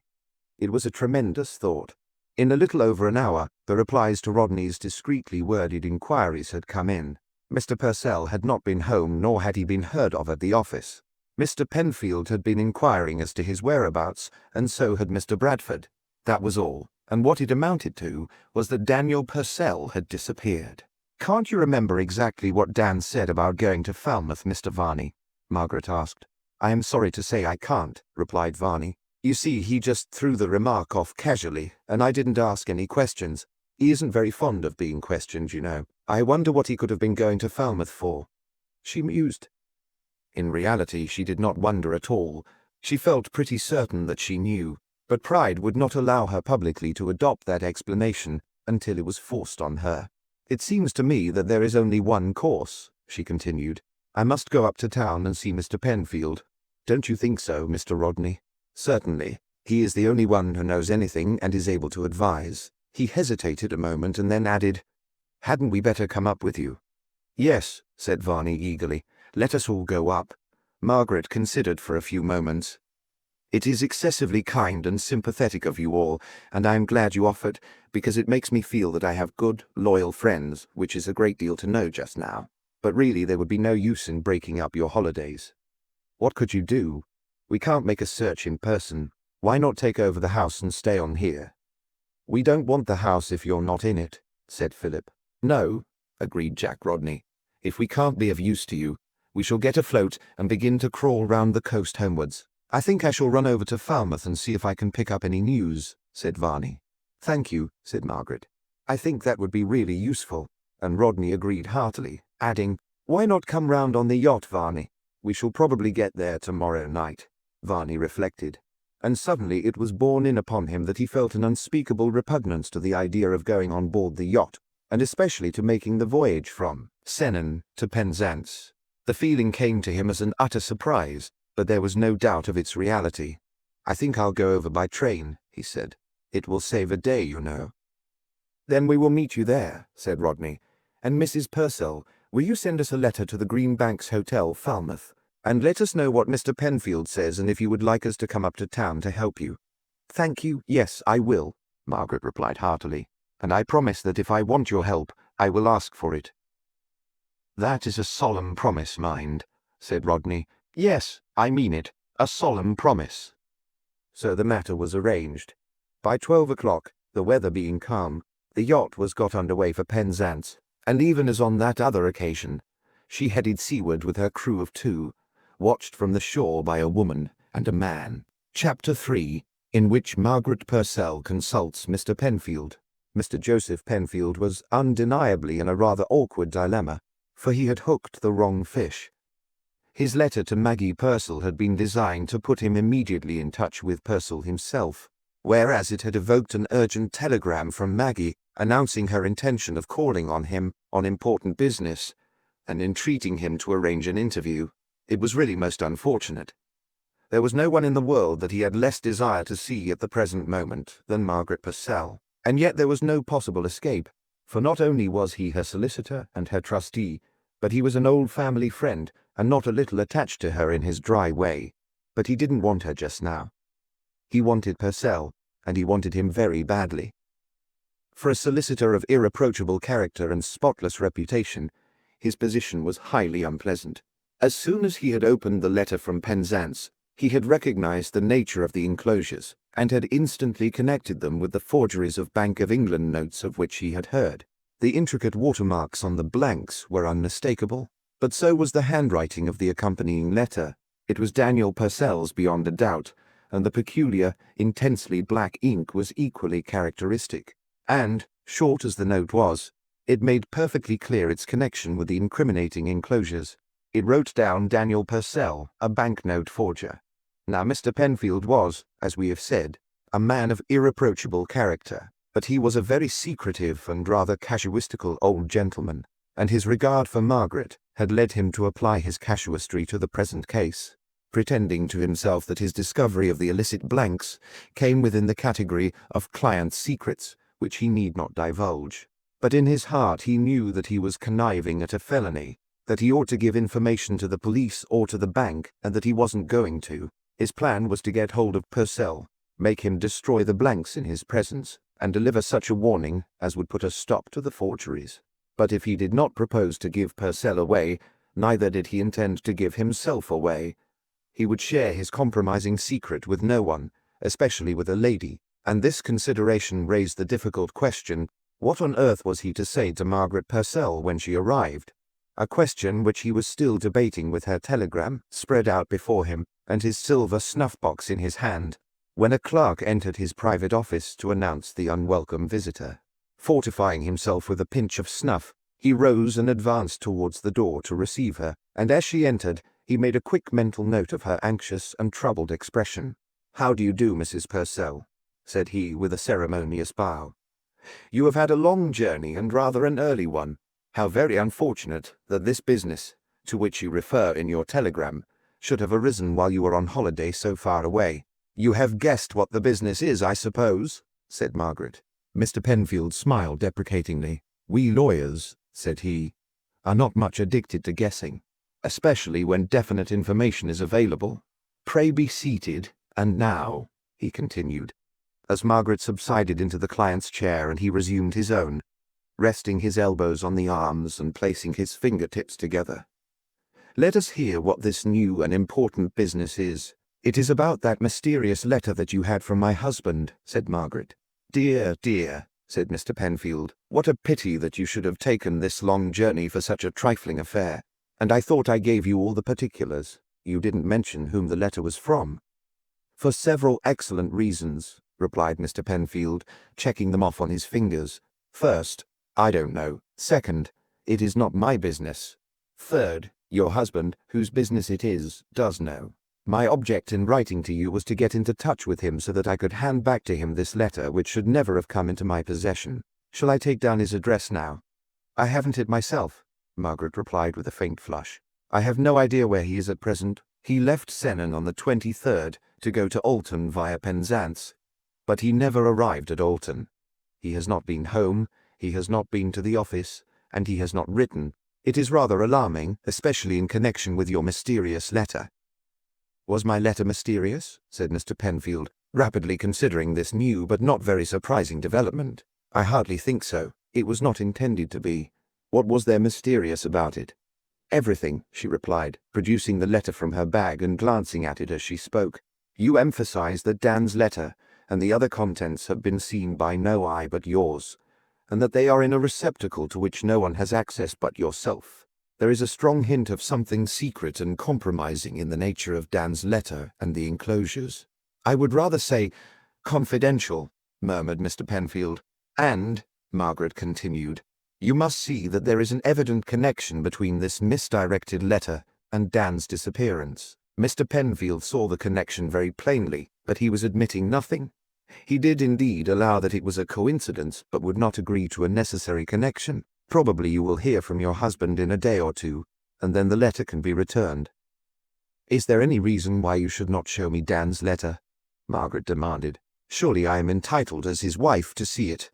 Mr. Penfield pursed up his lips and took a deliberate pinch of snuff. "We must not confuse," said he, "the theological relations of married people with their legal relations. Theologically they are one, legally they are separate persons subject to a mutual contract. As to this letter, it is not mine, and consequently I can show it to no one, and I must assume that if your husband had desired you to see it, he would have shown it to you himself." "But," Margaret protested impatiently, "are not my husband's secrets my secrets?" "That," replied the lawyer, "is a delicate question which we need not consider. There is the question of the secrets of a third party. If I had the felicity to be a married man, which unfortunately I have not, you would hardly expect me to communicate your private, and perhaps secret, affairs to my wife. Now would you?" Margaret had to admit that she would not, but she instantly countered the lawyer by inquiring, "Then I was apparently right in inferring that this letter and the enclosures contained matter of a secret and compromising character?" "I have said nothing to that effect," replied Mr. Penfield, uncomfortably. And then, seeing that he had no choice between a downright lie and a flat refusal to answer any questions, he continued, "The fact is that it is not admissible for me to make any statement. This letter came to me by an error, and my position must be as if I had not seen it." "But it can't be," Margaret persisted, "because you have seen it. I want to know if Dan's letter was addressed to anyone whom I know. You could tell me that, surely." "Unfortunately, I cannot," replied the lawyer, glad to be able to tell the literal truth for once. "The letter was without any formal opening. There was nothing to indicate the identity or even the sex of the person to whom it was addressed." Margaret noted this curious fact, and then asked, "With regard to the enclosures, did they consist of money?" "They did not," was the reply, "nor checks." A brief silence followed, during which Margaret reflected rapidly on what she had learned and what she had not learned. At length she looked up with a somewhat wry smile and said, "Well, Mr. Penfield, I suppose that is all I shall get out of you." "I am afraid it is," he replied. "The necessity of so much reservation is most distasteful, I assure you, but it is the plain duty of a lawyer to keep not only his own counsel but other people's." "Yes, of course, I quite understand that. And now, as we have finished with the letter, there is the writer to consider. What had I better do about Dan?" "Why do anything? It is only 4 days since he left Senan." "Yes, but something has evidently happened. He may have met with an accident and be in some hospital. Do you think I ought to notify the police that he is missing?" "No, certainly not," Mr. Penfield replied emphatically, for, to his mind, Purcell's disappearance was quite simply explained. He had discovered the mistake of the transposed letter, and knew that Penfield held the means of convicting him of a felony, and he had gone into hiding until he should discover what the lawyer meant to do. To put the police on his track would be to convince him of his danger, and drive him hopelessly out of reach. But Mr. Penfield could not explain this to Margaret, and to cover his emphatic rejection of police assistance, he continued, "You see, he can hardly be said to be missing. He may merely have altered his plans and neglected to write. Have patience for a day or two, and if you still hear no tidings of him, send me a line, and I will take what measures seem advisable for trying to get into touch with him." "Thank you," said Margaret, not very enthusiastically, rising to take her departure. She was in the act of shaking Mr. Penfield's hand when, with a sudden afterthought, she asked, "By the way, was there anything in Dan's letter that might account for his disappearance in this fashion?" This was rather a facer for Mr. Penfield, who, like many casuists, hated telling a direct lie. For the answer was clearly yes, whereas the sense that he was compelled to convey was no. "You are forgetting that the letter was not addressed to me," he said, "and that reminds me that there must have been another letter. The one that was addressed to me, and that must have been put into the other person's envelope. May I ask if that letter has been returned?" "No, it has not," replied Margaret. "Ha!" said Mr. Penfield, "but it probably will be in the course of a day or two. Then we shall know what he was writing to me about, and who is the other correspondent. Good day, Mrs. Purcell." He shook her hand warmly, and hastened to open the door for her in the hope, justified by the result, that she would not realize until she had left that her very significant question had not been answered. Indeed, she did not realize how adroitly the old solicitor had evaded that question until she was too far away to return and put it afresh, even if that had seemed worthwhile, for her attention was occupied by the other issue that he had so artfully raised. She'd overlooked the presumable existence of the second transposed letter, the one that should have been in Mr. Penfield's envelope. It ought to have been returned at once. Possibly it was even now waiting at Sennan to be forwarded. If it arrived, it would probably disclose the identity of the mysterious correspondent. On the other hand, it might not. And if it were not returned at all, that would confirm the suspicion that there was something gravely wrong. And it was at this point that Margaret became conscious of Mr. Penfield's last evasion. Its effect was to confirm the generally disagreeable impression that she had received from the interview. She was a little resentful of the lawyer's elaborate reticence, which, coupled with the strange precautionary terms of his letter to her, convinced her that her husband had embarked on some questionable transaction, and that Mr. Penfield knew it, and knew the nature of that transaction. His instant rejection of the suggestion that an accident might have occurred, and that the police might be notified, seemed to imply that he had some inkling of Purcell's proceedings, and his final evasion of her question strongly suggested that the letter, or the enclosures, or both, contained some clue to the disappearance. Thus, as she took her way home, Margaret turned over again and again the puzzling elements of the mystery, and at each reshuffling of the scanty facts the same conclusion emerged. Her husband had absconded, and he had not absconded alone. The secret that Mr. Penfield was guarding was such a secret as might, if divulged, have pointed the way to the divorce court. And with this conclusion and a frown of disgust, she turned into the entry of her flat and ascended the stairs. As she let herself in, the maid met her in the hall. "Mr. Varney is in the drawing-room, ma'am," she said. "He came about 10 minutes ago. I am getting tea for him." "Thank you, Nellie," said Margaret, "and you might get me some too." She passed on to her bedroom for a hasty wash and change, and then joined her visitor in time to pour out the tea. "How good of you, Mr. Varney," she said warmly as they shook hands, "to come to me so quickly. You must have only just arrived." "Yes," he replied. "I came straight on from the station. I thought you would be anxious to know if I'd heard anything. And have you?" "Well," Varney replied hesitatingly, "I'm rather afraid not. I seem to have drawn a blank." Margaret looked at him critically. There was something in his manner suggestive of doubt and reservation. "Do you mean an absolute blank? Did you find out nothing at all?" Again Varney seemed to hesitate, and Margaret's attention sharpened. "There isn't much use in making guesses," said he. "I found no definite traces of Dan. He hadn't been at the Ship, where I put up and where he used to stay when he went to Falmouth. And of course, I couldn't go round the other hotels making inquiries, but I went down the quay side and asked a few discreet questions about the craft that had left the port since Monday, especially the odd craft bound for small ports. I felt that if Dan had any reason for slipping off quietly, he wouldn't go by a passenger boat to a regular passenger port. He would go on a cargo boat bound to some out-of-the-way place. So I found out what I could about the cargo boats that had put out of Falmouth, but I didn't have much luck." Again he paused irresolutely, and Margaret asked with a shade of impatience, "Did you find out anything at all?" "Well, no, I can't say that I did," Varney replied in the same slow, inconclusive manner. "It's disappointing in a way, especially as I really thought at one time that I had got on his track. But that turned out a mistake after all." "You are sure it was a mistake?" said Margaret eagerly. "Tell me about it. I picked up the clue when I was asking about a Swedish steamer that had put out on Tuesday morning. She had a lading of china clay and was bound for Malmo, but she was calling at Ipswich to pick up some other cargo. I learned that she took 1 or 2 passengers on board, and one of them was described to me as a big red-faced man of about 40 who looked like a pilot or a ship's officer. That sounded rather like Dan, and when I heard that he was carrying a biggish suitcase and had a yellow oilskin coat on his arm, I made pretty sure that it was." "And how do you know that it was not Dan?" "Why," replied Varney, "it turned out that this man had a woman with him." "I see," said Margaret hastily, flushing scarlet and turning her head away. For a while she could think of nothing further to say. To her, of course, the alleged disproof of the passenger's identity was confirmation strong as Holy Writ. But her pride would not allow her to confess this, at any rate to Varney, and she was in difficulties as to how to pursue the inquiry without making the admission. At length she ventured, "Do you think that is quite conclusive? I mean, is it certain that the woman belonged to the man? There is the possibility that she may have been merely a fellow passenger whom he had casually accompanied to the ship. Or did you ascertain that they were actually, companions?"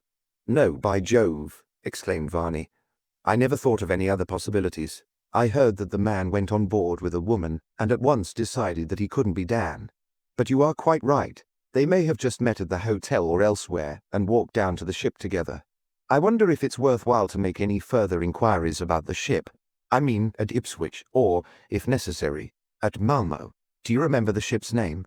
"Yes, the Hedwig of Hernesand. She left Falmouth early on the Tuesday morning, so she will probably have gone to Ipswich sometime yesterday. She may be there now, or of course, she may have picked up her stuff and gone to sea the same day. Would you like me to run down to Ipswich and see if I can find out anything?"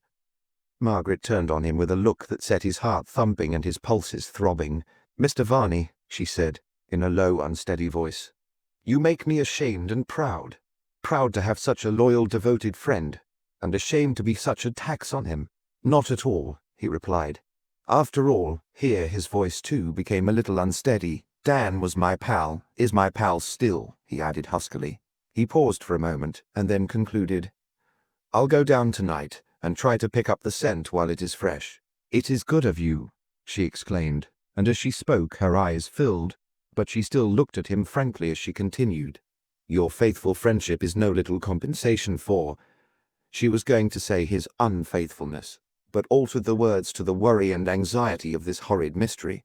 "But I am ashamed to let you take so much trouble, though I must confess that it would be an immense relief to me to get some news of Dan. I don't hope for good news, but it is terrible to be so completely in the dark." "Yes, that is the worst part of it," Varney agreed, and then, setting his cup on the table, he rose.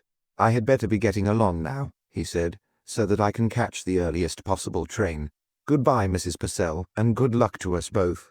The leave-taking almost shattered Varney's self-possession, for Margaret, in the excess of her gratitude, impulsively grasped both his hands and pressed them warmly as she poured out her thanks. Her touch made him tingle to the finger ends. Heavens, how beautiful she looked, this lovely unconscious young widow, and to think that she might in time be his own. A wild impulse surged through him to clasp her in his arms, to tell her that she was free, and that he worshipped her. Of course, that was a mere impulse that interfered not at all with his decorous, deferential manner. And yet, a sudden, almost insensible change in hers made him suspect that his eyes had told her more than he had meant to disclose. Nevertheless, she followed him to the lobby to speed him on his errand, and when he looked back from the foot of the stairs, she was standing at the open door smiling down on him. The thoughts of these two persons, when each was alone, were strangely different. In Margaret's mind, there was no doubt that the man on the steamer was her unworthy husband, but what did Varney think? That a man of the world should have failed to perceive that an unexplained disappearance was most probably an elopement seemed to her incredible. Varney could not be such an innocent as that. The only alternative was that he, like Mr. Penfield, was trying to shield Dan, to hush up the disreputable elements of the escapade. But whereas the lawyer's obstinate reticence had aroused some slight resentment, She felt no resentment towards Varney, for he was Dan's friend first of all, and it was proper that he should try to shield his pal, and he was really serving husband and wife equally. To hush things up would be the best for both. She wanted no scandal, loyal and faithful wife as she had been. Her feelings towards her husband were of that somewhat tepid quality that would have allowed her to receive him back without reproaches, and to accept the lamest explanations without question or comment. Varney's assumed policy was as much to her interest as to Dan's, and he was certainly playing the part of a devoted friend to them both. One thing did indeed rather puzzle her. Her marriage had been, on her husband's side, undoubtedly a love match. It was for no mercenary reasons that he had forced the marriage on her and her father, and up to the last he had seemed to be, in his rather brutal way, genuinely in love with her. Why then had he suddenly gone off with another woman? To her constant, faithful nature, the thing was inexplicable. Varney's reflections were more complex. A vague consciousness of the cumulative effects of actions was beginning to steal into his mind, a faint perception that he was being borne along on the current of circumstance. He had gone to Falmouth with the express purpose of losing Purcell, but it seemed necessary to pick up some trace of the imaginary fugitive. For the one essential to Varney's safety was that Purcell's disappearance must appear to date from the landing at Penzance. That landing must be taken as an established fact. There must be no inquiry into or discussion of the incidents of that tragic voyage.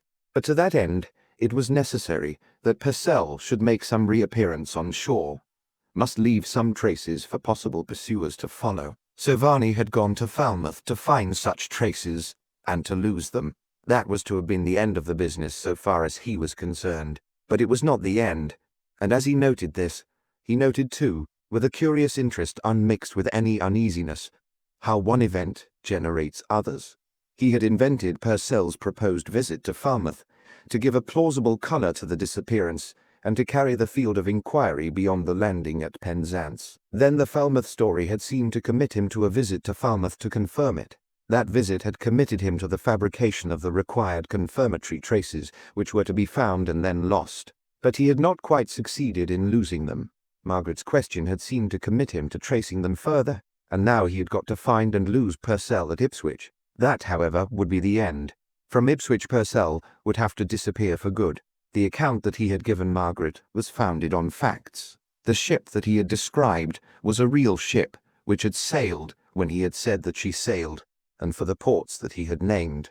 Moreover, she had carried 1 or 2 passengers. But the red-faced man with the suitcase and his female companion were creatures of Varney's imagination. Thus we see Varney already treading the well-worn trail left by multitudes of wrongdoers, weaving around himself a defensive web of illusory appearances, laying down false tracks that lead always away from himself, never suspecting that the web may at last become as the fowler's snare, that the false tracks may point the way to the hounds of destiny. It is true that, as he fared on his way to Ipswich, he was conscious that the tide of circumstance was bearing him farther than he had meant to travel. But not yet did he recognize in this hardly perceived compulsion the abiding menace of accumulating consequences that encompasses the murderer. Chapter 4, in which Margaret confers with Dr. Thorndyke. The sun was shining pleasantly on the trees of King's Benchwalk, Inner Temple, when Margaret approached the handsome brick portico of number 5A, and read upon the jamb of the doorway the name of Dr. John Thorndyke, under the explanatory heading, First Pair. She was a little nervous of the coming interview, partly because she had met the famous criminal lawyer only twice before, but more especially by reason of a vague fear that her uneasy suspicions of her husband might presently be turned into something more definite and disagreeable. Her nervousness on the first score was soon dispelled, for her gentle summons on the little brass knocker of the inner door, "The oak was open," was answered by Dr. Thorndyke himself, who greeted her as an old friend, and led her into the sitting-room, where tea-things were set out on a small table between 2 armchairs. The homely informality of the reception, so different from the official stiffness of Mr. Penfield, instantly put her at her ease, and when the teapot arrived in the custody of a small gentleman of archdiaconal aspect, and surprisingly crinkliness of feature, she felt as if she were merely paying some rather unusual kind of afternoon call. Dr. Thorndyke had what would, in his medical capacity, have been called a fine bedside manner, pleasant, genial, sympathetic, but never losing touch with the business on hand. Insensibly, a conversation of pleasing generality slipped into a consultation, and Margaret found herself stating her case, apparently of her own initiative. Having described her interview with Mr. Penfield and commented on the old lawyer's very unhelpful attitude, she continued, "It was Mr. Rodney who advised me to consult you. As a civil lawyer with no experience of criminal practice, he felt hardly competent to deal with the case. That was what he said. It sounds rather ominous, as if he thought there might be some criminal element in the affair." "Not necessarily," said Thorndyke, "but your husband is missing, and a missing man is certainly more in my province than in Rodney's. What did he suggest that you should ask me to do?" "I should wish, of course," replied Margaret, "to get into communication with my husband, but if that is not possible, I should at least like to know what has become of him. Matters can't be left in their present uncertain state. There is the future to think of." "Precisely," agreed Thorndyke, "and as the future must be based upon the present and the past, we had better begin by setting out what we actually know and can prove. First, I understand that on the 23rd of June, your husband left Sennan, and was seen by several persons to leave, on a yacht in company with Mr. Varney, and that there was no one else on board. The yacht reached Penzance at about 2:30 in the afternoon, and your husband went ashore at once. He was seen by Mr. Varney to land on the pier and go towards the town. Did anyone besides Mr. Varney see him go ashore?" "No, at least I have not heard of anyone. Of course he may have been seen by some fishermen or strangers on the pier. But does it matter? Mr. Varney saw him land, and he certainly was not on the yacht when Mr. Rodney arrived half an hour later. There can't be any possible doubt that he did land at Penzance." "No," Thorndyke agreed, "but as that is the last time that he was certainly seen alive, and as the fact that he landed may have to be proved in a court of law, additional evidence would be worth securing." "But that was not the last time that he was seen alive," said Margaret, and here she gave him an account of Varney's expedition to Falmouth, explaining why he went and giving full particulars respecting the steamer, all of which Thorndyke noted down on the notebook which lay by his side on the table. "This is very important," said he when she had finished, "but you see that it is on a different plane of certainty. It is hearsay at the best, and there is no real identification. What luck did Mr. Varney have at Ipswich?" "He went down there on the evening of the 27th, the day after his visit to Falmouth. He went straight to the quayside and made inquiries about the steamer Hedvig, which he learned had left about noon, having come in about 9 o'clock on the previous night. He talked to various quay loafers, and from one of them ascertained that a single passenger had landed, a big man, carrying a large bag or portmanteau in his hand, and a coat of some kind on his arm. The passenger landed alone. Nothing was seen of any woman." "Did Mr. Varney take the name and address of his informant at Ipswich or the one at Falmouth?" "I am afraid not. He said nothing about it."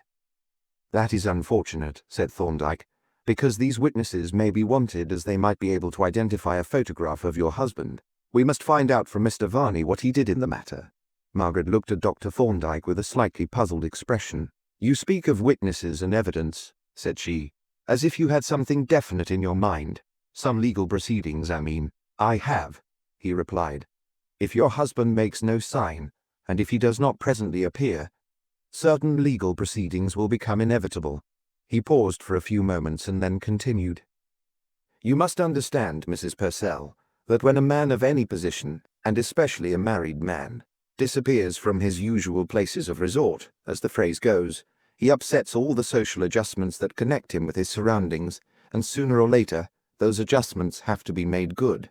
If he disappears completely, it becomes uncertain whether he is alive or dead, and this uncertainty communicates itself to his property and to his dependents and relatives. If he is alive, his property is vested in himself. If he is dead, it is vested in his executors, or in his heirs, or next of kin.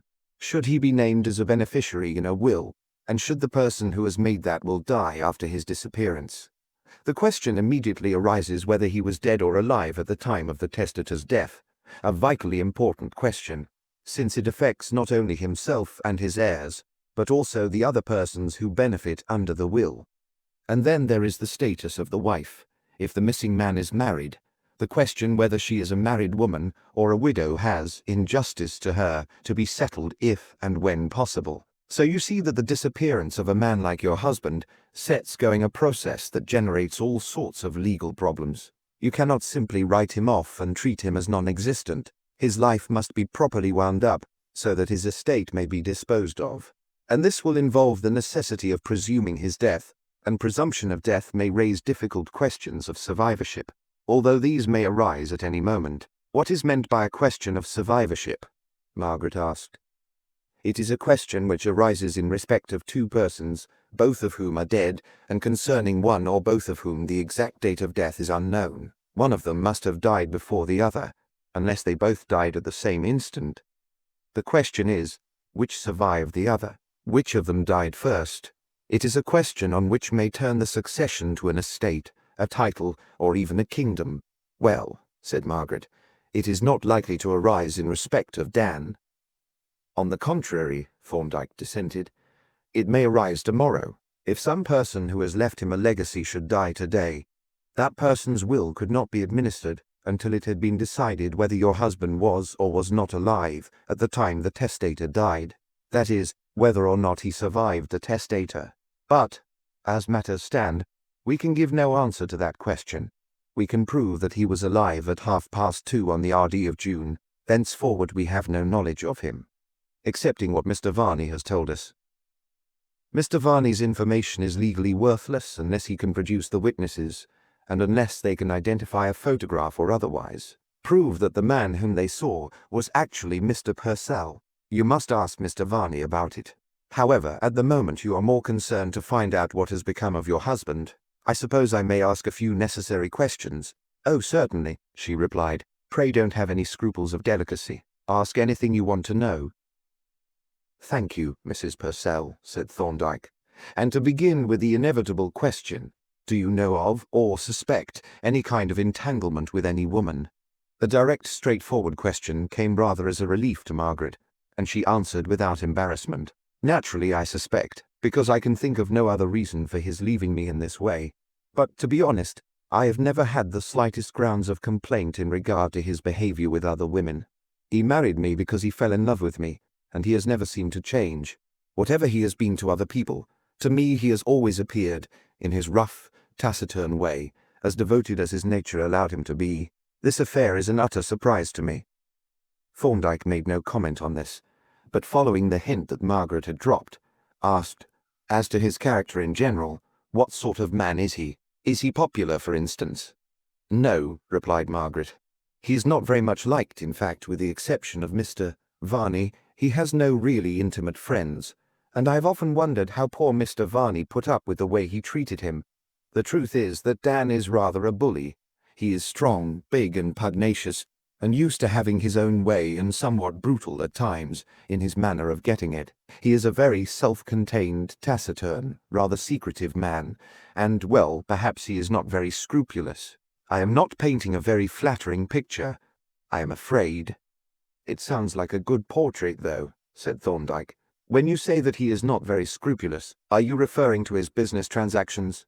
Well, yes, and to his dealings with people generally. By the way, asked Thorndyke, what is his occupation? Margaret uttered a little apologetic laugh.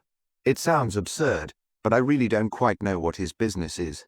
He is so very uncommunicative. I have always understood that he is a financier, whatever that may be. I believe he negotiates loans and buys and sells stocks and shares, but he is not on the stock exchange. He has an office in Coleman Street in the premises of a firm of outside brokers, and he keeps a clerk, a man named Levy. It seems to be quite a small establishment, though it appears to yield a fair income. That is all I can tell you, but I dare say Mr. Levy could give you other particulars if you wanted them. I will make a note of the address, at any rate, said Thorndyke, and having done so he asked, as to your husband's banking account, do you happen to know if any considerable sum has been drawn out quite lately, or if any checks have been presented since he disappeared? His current account is intact, she replied. I have an account at the same bank, and I saw the manager a couple of days ago. Of course, he was not very expensive, but he did tell me that no unusual amounts had been withdrawn, and that no check has been presented since the 21st of June, when Dan drew a check for me. It is really rather odd, especially as the balance is somewhat above the average. Don't you think so? I do, he answered. It suggests that your husband's disappearance was unpremeditated, and that extreme precautions are being taken to conceal his present whereabouts. But the mystery is what he is living on, if he took no considerable sum with him, and has drawn no checks since. However, we had better finish with the general questions. You don't appear to know much about your husband's present affairs. What do you know of his past? Not a great deal, and I can think of nothing that throws any light on his extraordinary conduct in taking himself off, as he has done.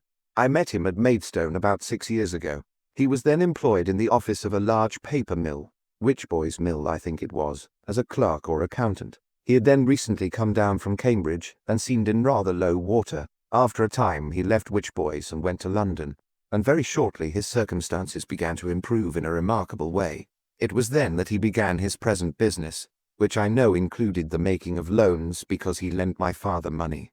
In fact, it was through these transactions and his visits on business to my father that the intimacy grew which resulted finally in our marriage. He then seemed, as he always has, to be a keen businessman, very attentive to the main chance, not at all sentimental in his dealings, and, as I have said, not over-scrupulous as to his methods. Thorndyke nodded gravely but made no comment. The association of loans to the father with marriage with an evidently not infatuated daughter seemed to throw a sufficiently suggestive light on Daniel Purcell's methods. And as to his personal habits and tastes, he asked. He has always been reasonably temperate, though he likes good living and has a robust appetite. And he really has no vices beyond a rather unpleasant temper and excessive keenness on money. His principal interest is in boating, yachting and fishing. He does not bet or gamble, and his relations with women have always seemed to be perfectly correct. You spoke of his exceptional intimacy with Mr. Varney. Is the friendship of long standing? Yes, quite. They were schoolfellows. They were at Cambridge together, and they both came down about the same time, and for a similar reason. Both their fathers got suddenly into financial difficulties.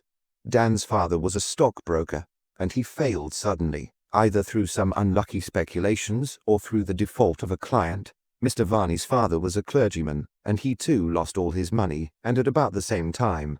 I have always suspected that there was some connection between the two failures, but I have never heard that there actually was. Dan is as close as an oyster, and of course, Mr. Varney has never referred to the affair. Mr. Varney is not associated with your husband in business? No, he is an artist, principally an etcher, and a very clever one too. I think he is doing quite well now, but he had a hard struggle when he first came down from Cambridge. For a couple of years he worked for an engraver, doing ordinary copperplate work for the trade, and I understand that he is remarkably skillful at engraving. But now he does nothing but etchings and mezzotints. Then his activities are entirely concerned with art.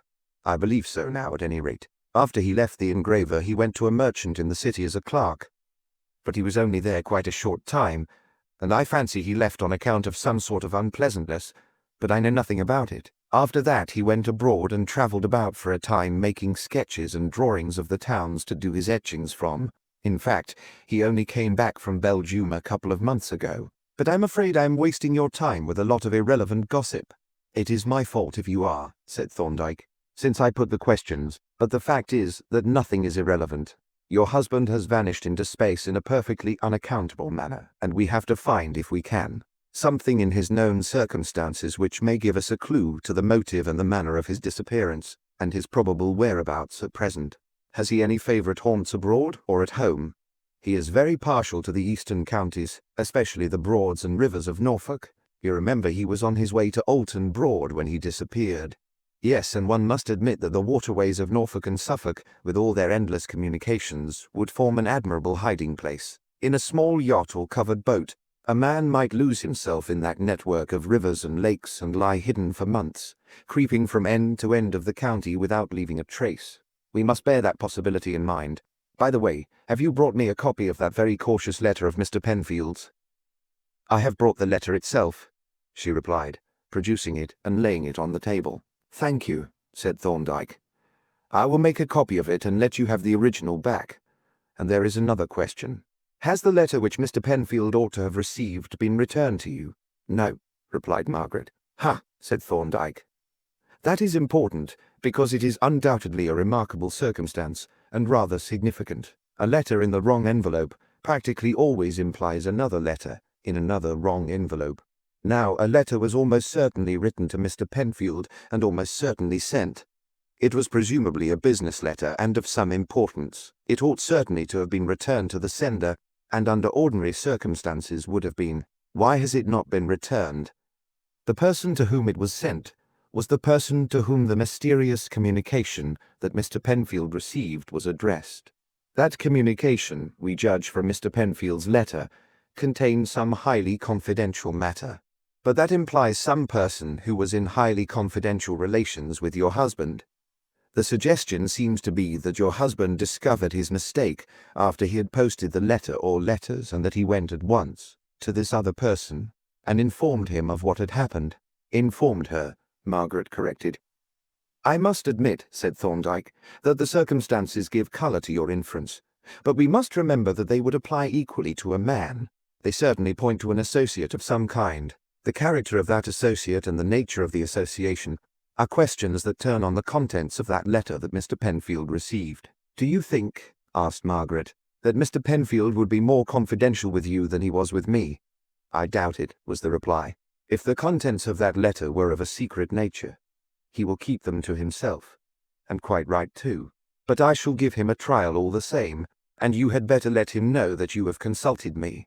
This brought the conference to an end, and shortly afterwards Margaret went on her way, now more than ever convinced that the inevitable woman was at the bottom of the mystery.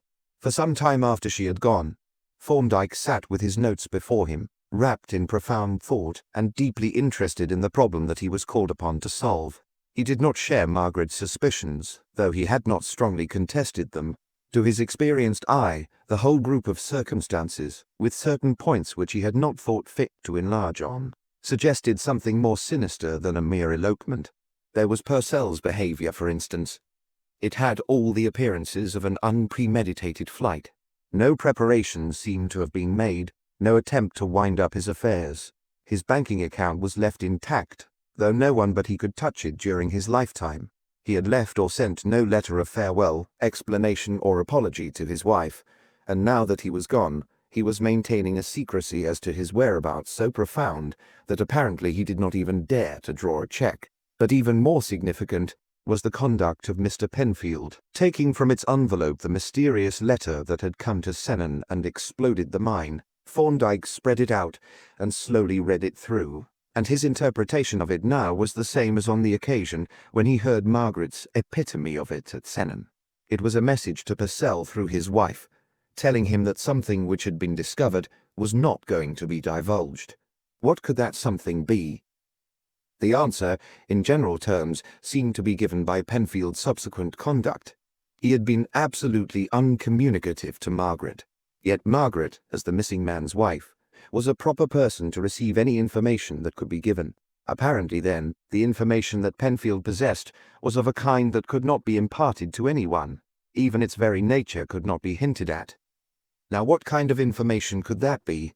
The obvious inference was that the letter which had come to Penfield contained incriminating matter. That would explain everything. For if Penfield had thus stumbled on evidence of a crime, either committed or contemplated, he would have to choose between denouncing the criminal or keeping the matter to himself. But he was not entitled to keep it to himself. For, other considerations apart, this was not properly a client's secret. It had not been communicated to him, he had discovered it by accident. He was therefore not bound to secrecy, and he could not, consequently, claim a lawyer's privilege. In short, if he had discovered a crime and chose to suppress his discovery, he was, in effect, an accessory, before or after the fact, as the case might be, and he would necessarily keep the secret because he would not dare to divulge it. This view was strongly supported by Purcell's conduct. The disappearance of the latter coincided exactly with the delivery of the mysterious letter to Penfield. The inference was that Purcell, having discovered his fatal mistake, and assuming that Penfield would immediately denounce him to the police, had fled instantly and was now in hiding. Purcell's and Penfield's conduct were both in complete agreement with this theory. But there was a further consideration. If the contents of that letter were incriminating, they incriminated someone besides Purcell. The person for whom the letter was intended must have been a party to any unlawful proceedings referred to in it. He or she must in fact have been a confederate, Now, who could that confederate be? Someone, apparently, who was unknown to Margaret. Unless it might be the somewhat shadowy Mr. Levy. And that raised yet a further question. What was Purcell? How did he get his living? His wife evidently did not know, which was a striking and rather suspicious fact. He had been described as a financier, but that meant nothing. The word financier covered a multitude of sins. The question was, what sins did it cover in the present instance? And the answer to that question seemed to involve a visit of exploration to Coleman Street.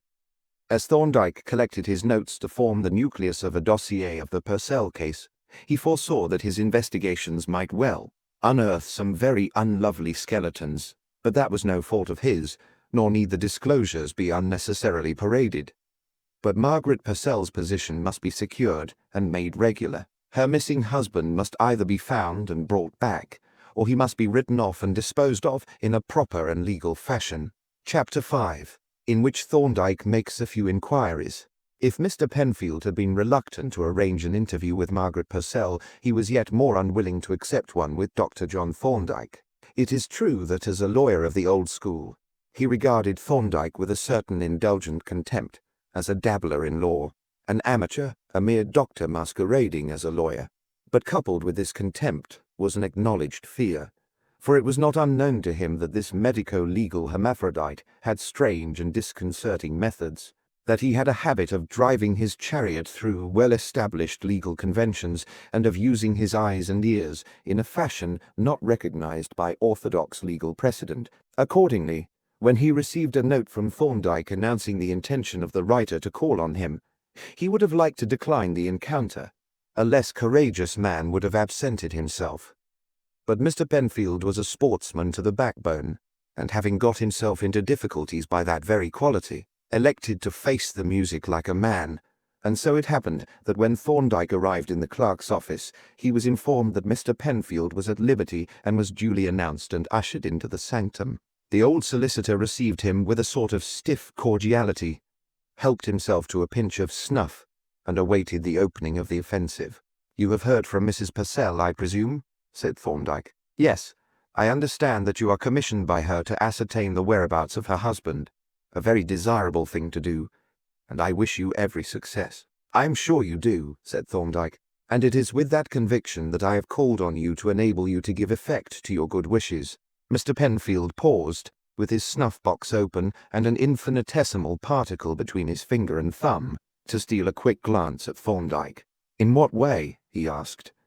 "You received a certain communication concerning which you wrote to Mrs. Purcell at—" "I beg your pardon," interrupted Penfield, "but I received no communication. A communication was no doubt dispatched by Mr. Purcell, but it never reached me.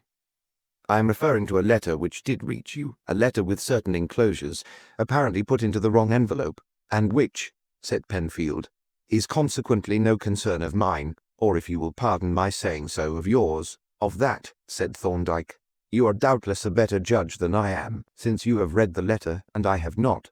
But I am instructed to investigate the disappearance of Mr. Purcell, and as this letter appears to be connected with this disappearance, it naturally becomes an object of interest to me." "Why do you assume that it is connected with the disappearance?" Penfield demanded. "Because of the striking coincidence of the time of its arrival and the time of the disappearance," replied Thorndyke. "That seems a very insufficient reason," said Penfield. "Not, I think," rejoined Thorndyke, "if taken in conjunction with the terms of your own letter to Mrs. Purcell. But do I understand you to say that there was no connection?" "I did not say that. What I say is that I have inadvertently seen a letter which was not addressed to me and which I was not intended to see. You will agree with me that it would be entirely inadmissible for me to divulge or discuss its contents." "I am not sure that I do agree with you, seeing that the writer of the letter is the husband of our client, and the consignee is a person unknown to us both. But you will naturally act on your own convictions. Would it be admissible for you to indicate the nature of the enclosures?" "It would be entirely inadmissible," replied Mr. Penfield. There was a short silence, during which Mr. Penfield refreshed himself with a pinch of snuff, and Thorndyke rapidly turned over the situation. Obviously, the old solicitor did not intend to give any information whatever, possibly for very good reasons.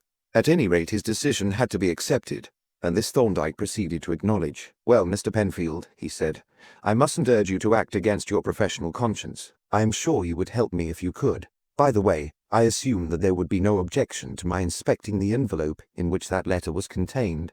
"The envelope?" exclaimed Penfield, considerably startled. "Why, what information could you possibly gather from the envelope?" "That is impossible to say until I have seen it," was the reply.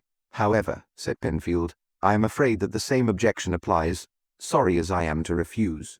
"But," persisted Thorndyke, "why should you refuse? The letter, as you say, was not addressed to you, but the envelope was. It is your own envelope, and is entirely at your disposal." Mr. Penfield was cornered, and he had the wisdom to recognize the fact. Reluctant as he was to let Thorndyke examine even the envelope in which those incriminating blanks were enclosed, he saw that a refusal might arouse suspicion, and suspicion was what he must avoid at all costs. Nevertheless, he made a last effort to temporize. "Was there any point on which I could enlighten you in respect of the envelope? Can I give you any information?" he asked. "I am afraid not," replied Thorndyke.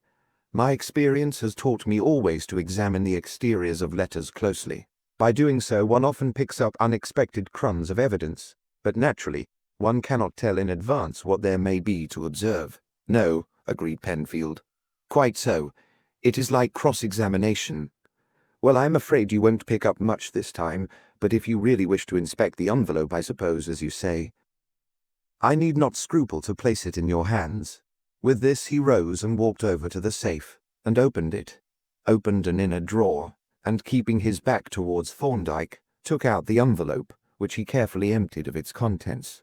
Thorndyke sat motionless, not looking at the lawyer's back, but listening intently. Not a sound, however, reached his ears until the iron drawer slid back into its case, when Penfield turned, and, without a word, laid the empty envelope on the table before him. For a few moments Thorndyke looked at the envelope as it lay, noting that, although empty, it retained the bulge caused by its late contents, and that those contents must have been somewhat bulky. Then he picked it up, and inspected it methodically, committing his observations to memory, since written notes seemed unadvisable under the circumstances. It was an oblong, commercial envelope, about 6 inches long by 3 3/4 wide. The address was written with a pen of medium width and unusually black ink, in a rather small, fluent, legible hand, with elegant capitals of a distinctly uncial type. The postmark was that of Penzance, dated the R&D of June, p.m., but of more interest to Thorndyke than the date, which he already knew, was an impression which the postmark stamp had made by striking the corner of the enclosure, and thus defining its position in the envelope. From this he was able to judge that the object enclosed was oblong in shape, about 5 inches long or a little more and somewhat less than 3 inches wide, and that it consisted of some soft material, presumably folded paper, since the blow of the metal stamp had left but a blunt impression of the corner. He next examined the edge of the flap, first with the naked eye and then with his pocket lens, and finally, turning back the flap from the place where the envelope had been neatly cut open, he closely scrutinized its inner surface. "Have you examined this envelope, Mr. Penfield?" he asked. "Not in that exhaustive and minute manner," replied the solicitor, who had been watching the process with profound disfavor. "Why do you ask?" "Because there appears to me a suggestion of its having been opened by moistening the flap and then reclosed. Just look at it through the glass, especially at the inside, where the gum seems to have spread more than one would expect from a single closing, and where there is a slight cockling of the paper." He handed the envelope and the lens to Penfield, who seemed to find some difficulty in managing the latter, and after a brief inspection returned both the articles to Thorndyke. "I have not your experience and skill," he said. "You may be right, but all the probabilities are against your suggestion. If Purcell had reopened the letter, it would surely have been to correct an error rather than to make one, and the letter certainly belonged to the enclosures. On the other hand," said Thorndyke, "when an envelope has been steamed or damped open, it will be laid down flap uppermost, with the addressed side hidden, and a mistake might occur in that way. However, there is probably nothing in it. That, I gather, is your opinion." Unfortunately it was. Very glad would Penfield have been to believe that the envelope had been opened and the blanks put in by another hand, but he had read Purcell's letter and knew its connection with the enclosures. "May I ask if you were expecting a letter from Purcell?" Thorndyke asked. "Yes. I had written to him, and was expecting a reply." And would that letter have contained enclosures of about the same size as those which were sent? I have no reason to suppose that it would have contained any enclosures, Penfield replied. None were asked for. Thorndyke made a mental note of this reply, and of the fact that Penfield did not seem to perceive its bearing, and rose to depart. I am sorry to have had to be so reticent, said Penfield as they shook hands, but I hope your visit has not been entirely unfruitful, and I speed you on your quest with hearty good wishes. Thorndyke replied in similarly polite terms, and went on his way, leaving Mr. Penfield in a state of profound relief at having got rid of him, not entirely unmingled with twinges of apprehension lest some incriminating fact should have leaked out unnoticed by him. Meanwhile Thorndyke, as soon as he emerged into Lombard Street, halted and made a detailed memorandum in his pocket-book of the few facts that he had gleaned. Having thus disposed of Mr. Penfield, he turned his steps in the direction of Coleman Street with the purpose of calling on Mr. Levy, not, indeed, with the expectation of extracting much information from him, but rather to ascertain, if possible, how Purcell got his living. Arrived at the number that Margaret had given him, he read through the list of occupants in the hall, but without finding among them the name of Purcell. There was, however, on the second floor, a firm entitled Honeyball Brothers, who were described as financial agents, and as this description was the only one that seemed to meet the case, he ascended the stairs and entered a small, well-furnished office bearing on its door the Honeyball superscription. The only occupant was a spectacled youth who was busily directing envelopes. "Is Mr. Levy in?" Thorndyke inquired. "I'll see," was the cautious reply. "What name?" Thorndyke gave his name, and the youth crossed to a door marked Private, which he opened, and having passed through, closed it behind him. His investigations in the sanctum resulted in the discovery that Mr. Levy was there, a fact which he announced when he reappeared, holding the door open and inviting Thorndyke to enter. The latter accordingly walked through into the private office, when the door immediately closed behind him, and a smartly dressed middle-aged man rose from a writing-chair and received him with an outstretched hand. "You are Mr. Levy?" inquired Thorndyke. "I am Mr. Levy," was the answer, accompanied by an almost affectionate handshake and a smile of the most intense benevolence. "At your entire service, Dr. Thorndyke. Won't you sit down? This is the more comfortable chair, and is nearer to my desk and so more convenient for conversation. Ahem. We are always delighted to meet members of your profession, Doctor. We do business with quite a number of them, and I may say that we find them peculiarly appreciative of the delicacy with which our transactions are conducted. Ahem. Now, in what way can I have the pleasure of being of service to you?" "The fact is," replied Thorndyke, "I have just called to make one or two inquiries." "Quite so," interrupted Mr. Levy. "You are perfectly right.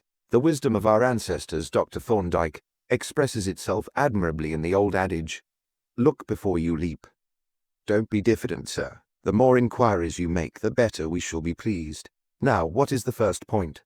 "Well," Thorndyke replied, "I suppose the first point to dispose of is whether I have or have not come to the right office. My business is concerned with Mr. Daniel Purcell." "Then," said Mr. Levy, "I should say that you have come to the right office. Mr. Purcell is not here at the moment, but that is of no consequence. I am his authorized deputy. What is the nature of your business, Doctor?" "I am acting for Mrs. Purcell, who has asked me to ascertain her husband's whereabouts, if possible." "I see," said Levy. "Family doctor, hey? Well, I hope you'll find out where he is, because then you can tell me. But isn't Mr. Penfield looking into the matter?" "Possibly. But Mr. Penfield is not very communicative, and it is not clear that he is taking any steps to locate Purcell. May I take it that you are willing to help us so far as you can?" "Certainly," replied Levy. "I'm willing enough. But if you want information, you are in the same position as myself. All I know is that I haven't got his present address, but I have no doubt I shall hear from him in due course. He's away on holiday, you must remember. You know of no reason for supposing that he has gone away for good?" "Lord bless you, no," replied Levy. "The first I heard of anything unusual was when old Penfield came round to ask if he had been to the office. Of course he hadn't, but I gave Penfield his address at Alton, and I wrote to Alton myself. Then it turned out that he hadn't gone to Alton after all.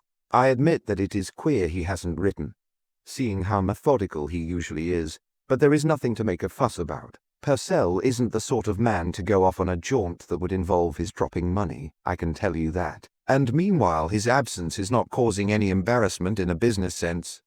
Mr. Levy rose with a somewhat foxy smile. "Do I look embarrassed?" he asked. "Try me. I should like to do a bit of business with you. No? Well then, I will wish you good morning and good luck, and don't worry too much about the lost sheep. He is very well able to take care of himself." He shook hands once more with undiminished cordiality and personally escorted Thorndyke out onto the landing. There was one other matter that had to be looked into. Mr. Varney's rather vague report of the voyage from Falmouth to Ipswich required to be brought into the region of ascertained fact. Accordingly, from Purcell's office, Thorndyke took his way to Lloyd's, where a brief investigation put him in possession of the name and address of the owner of the steamship Hedvig of Hernesand. With this in his notebook, he turned homeward to the Temple with the immediate purpose of writing to the owner and the captain of the ship, asking for a list of the passengers from Falmouth and of those who disembarked at Ipswich, and further giving a description of Purcell in case he should have travelled, as was highly probable, under an assumed name.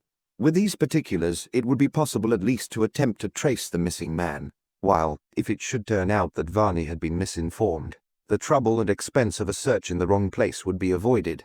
Chapter in which Mr. Varney prepares a deception. Varney's domestic arrangements were of the simplest. Unlike the majority of those who engage in dishonest transactions, he was frugal, thrifty, and content with little. Of what he earned, honestly or otherwise, he saved as much as he could, and now that he was free of the parasite who had clung to him for so long and had a future to look forward to, he was more than ever encouraged to live providently well within his modest means. For residence he occupied a couple of furnished rooms in Ampthill Square, Camden Town, but he spent little of his time in them, for he had a little studio in a quiet turning off the High Street, which he held on lease, and which contained his few household goods, and formed his actual home. Thither he usually repaired as soon as he had breakfasted, buying a newspaper on the way and sitting in the Windsor armchair by the gas fire, alight or not, according to the season, to smoke his morning pipe and glance over the news before beginning work. Following his usual custom, on a bright sunny morning near the end of October, he arrived at the studio with a copy of the Times under his arm, and, letting himself in with his latchkey, laid the paper on the workbench, hung up his hat, and put a match to the gas fire. Then, having drawn the chair up to the fire, he drew forth his pipe and pouch, and sauntered over to the bench where he stood, filling his pipe and gazing absently at the bench whereon the paper lay, while his thoughts travelled along a well-worn, if somewhat vague track into a pleasant and tranquil future. Not for him alone was that future pleasant and tranquil. It held another figure, a sweet and gracious figure that lived in all his countless daydreams. She should be happy too, freed, like himself, from that bloated parasite who had fastened upon her. Indeed, she was free now, if only she could be made to know it. Again, for the 1000th time, he wondered, did she care for him? It was impossible to guess. She seemed always pleased to see him. She was warmly appreciative of his attentiveness and his efforts to help her, and her manner towards him was cordial and friendly. There was no doubt that she liked him, and what more could he ask until such time as the veil should be lifted and her freedom revealed to her? For Maggie Purcell was not only a pure-minded and innocent woman, she was the very soul of loyalty, even to the surly brute who had intruded unbidden into her life. And for this, Varney loved her the more. But it left his question unanswered and unanswerable. For while her husband lived, in her belief, no thought of love for any other could be consciously admitted to that loyal heart. He had filled his pipe, had taken a matchbox from his pocket, and was in the act of striking a match when, in an instant, his movement was arrested, and he stood rigid and still with the match poised in his hand and his eyes fixed on the newspaper, but no longer absently, for his wandering glance, travelling unheedingly over the printed page, had lighted by chance upon the name Purcell, printed in small capitals. For a few moments he stood with his eyes riveted on the familiar name, then he picked up the paper and read eagerly. It was an advertisement in the personal column, and read thus: Purcell D. is requested to communicate at once with Mr. J. Penfield, who has important information to impart to him in R.E. Catford, deceased. The matter is urgent as the will has been proved, and must now be administered. Varney read the advertisement through twice, and as he read it he smiled grimly, not, however, without a certain vague discomfort. There was nothing in the paragraph which affected him, but yet he found it, in some indefinable way, disquieting, and the more he reflected on the matter, the more disturbing did it appear. Confound Purcell! The fellow was dead, and there was an end of it. At least that was what he had intended, and what he wished. But it seemed that it was not the end of it. Ever since that tragic voyage when he had boldly cut the Gordian knot of his entanglements, Purcell had continued to reappear in one way or another, still as ever, seeming to dominate his life. From his unknown and unsuspected grave, fathoms deep in the ocean, mysterious and disturbing influences seemed to issue as though, even in death, his malice was still active. When would it be possible to shake him off for good? Varney laid down the paper and, flinging himself into the chair, set himself to consider the bearings of this new incident. How did it affect him? At the first glance it appeared not to affect him at all. Penfield would get no reply, and after one or two more trials he would have to give it up. That was all. The affair was no concern of his. But was that all? And was it no concern of his? Reflection did not by any means confirm these assumptions. Varney knew little about the law, but he realized that a will which had been proved was a thing that had to be dealt with in some conclusive manner. When Penfield failed to get into touch with Purcell, what would he do? The matter, as he had said, was urgent. Something would have to be done. Quite probably Penfield would set some inquiries on foot. He would learn from Maggie, if he did not already know, of Purcell's supposed visit to Falmouth and the mythical voyage to Ipswich. Supposing he followed up those false tracks systematically, that might lead to complications. Those inventions had been improvised rather hastily, principally for Maggie's benefit. They might not bear such investigation as a lawyer might bring to bear on them. There was the ship, for instance. It would be possible to ascertain definitely what passengers she carried from Falmouth, and when it became certain that Purcell was not one of them, at the best, the inquiry would draw a blank. At the worst, there might be some suspicion of a fabrication of evidence on his part. In any case, the inquiry would be brought back to Penzance. That would not do at all. Inquiries must be kept away from Penzance. He was the only witness of that mythical landing on the pier, and hitherto no one had thought of questioning his testimony.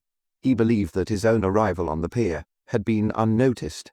But who could say? A vessel entering a harbour is always an object of interest to every nautical eye that beholds her. Who could say that some unseen watcher had not observed the yacht's arrival, and noted that she was worked single-handed, and that one man only had gone ashore? It was quite possible, though he had seen no such watcher, and the risk was too great to be thought of. At all costs the inquiry must be kept away from Penzance. How was that to be managed? The obvious way was to fabricate some sort of reply to the advertisement purporting to come from Purcell.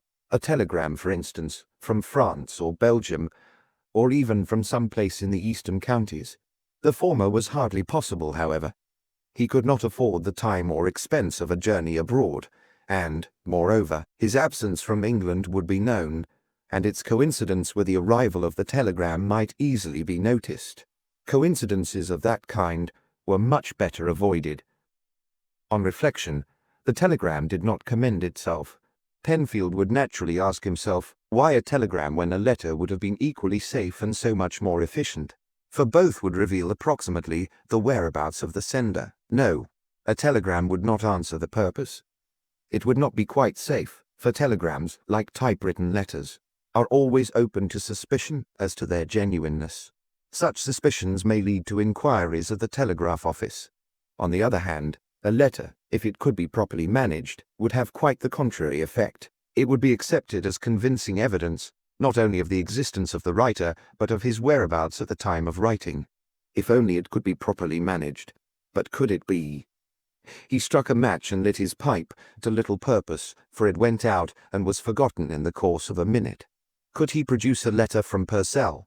A practicable letter which would pass without suspicion the scrutiny, not only of Penfield himself, who was familiar with Purcell's handwriting, but also of Maggie, to whom it would almost certainly be shown. It was a serious question, and he gave it very serious consideration, balancing the chances of detection against the chances of success, and especially dwelling upon the improbability of any question arising as to its Authenticity. Now Varney was endowed in a remarkable degree with the dangerous gift of imitating handwriting. Indeed, it was this gift, and its untimely exercise, that had been the cause of all his troubles. And the natural facility in this respect had been reinforced by the steadiness of hand and perfect control of line that had come from his years of practice as a copperplate engraver. In that craft, his work had largely consisted of minute and accurate imitation of writing and other linear forms, and he was now capable of reproducing his copy with microscopic precision and fidelity. Reflecting on this, and further, that he was in possession of Purcell's own fountain pen with its distinctive ink, he decided confidently that he could produce a letter which would not merely pass muster, but would even defy critical examination, to which it was not likely to be subjected. Having decided that the letter could be produced, the next question was that of ways and means. It would have been best for it to be sent from some place abroad, but that could not very well be managed. However, it would answer quite well if it could be sent from one of the towns or villages of East Anglia. In fact, that would perhaps be the best plan, as it would tend to confirm the Falmouth and Ipswich stories, and be, in its turn, supported by them. But there was the problem of getting the letter posted.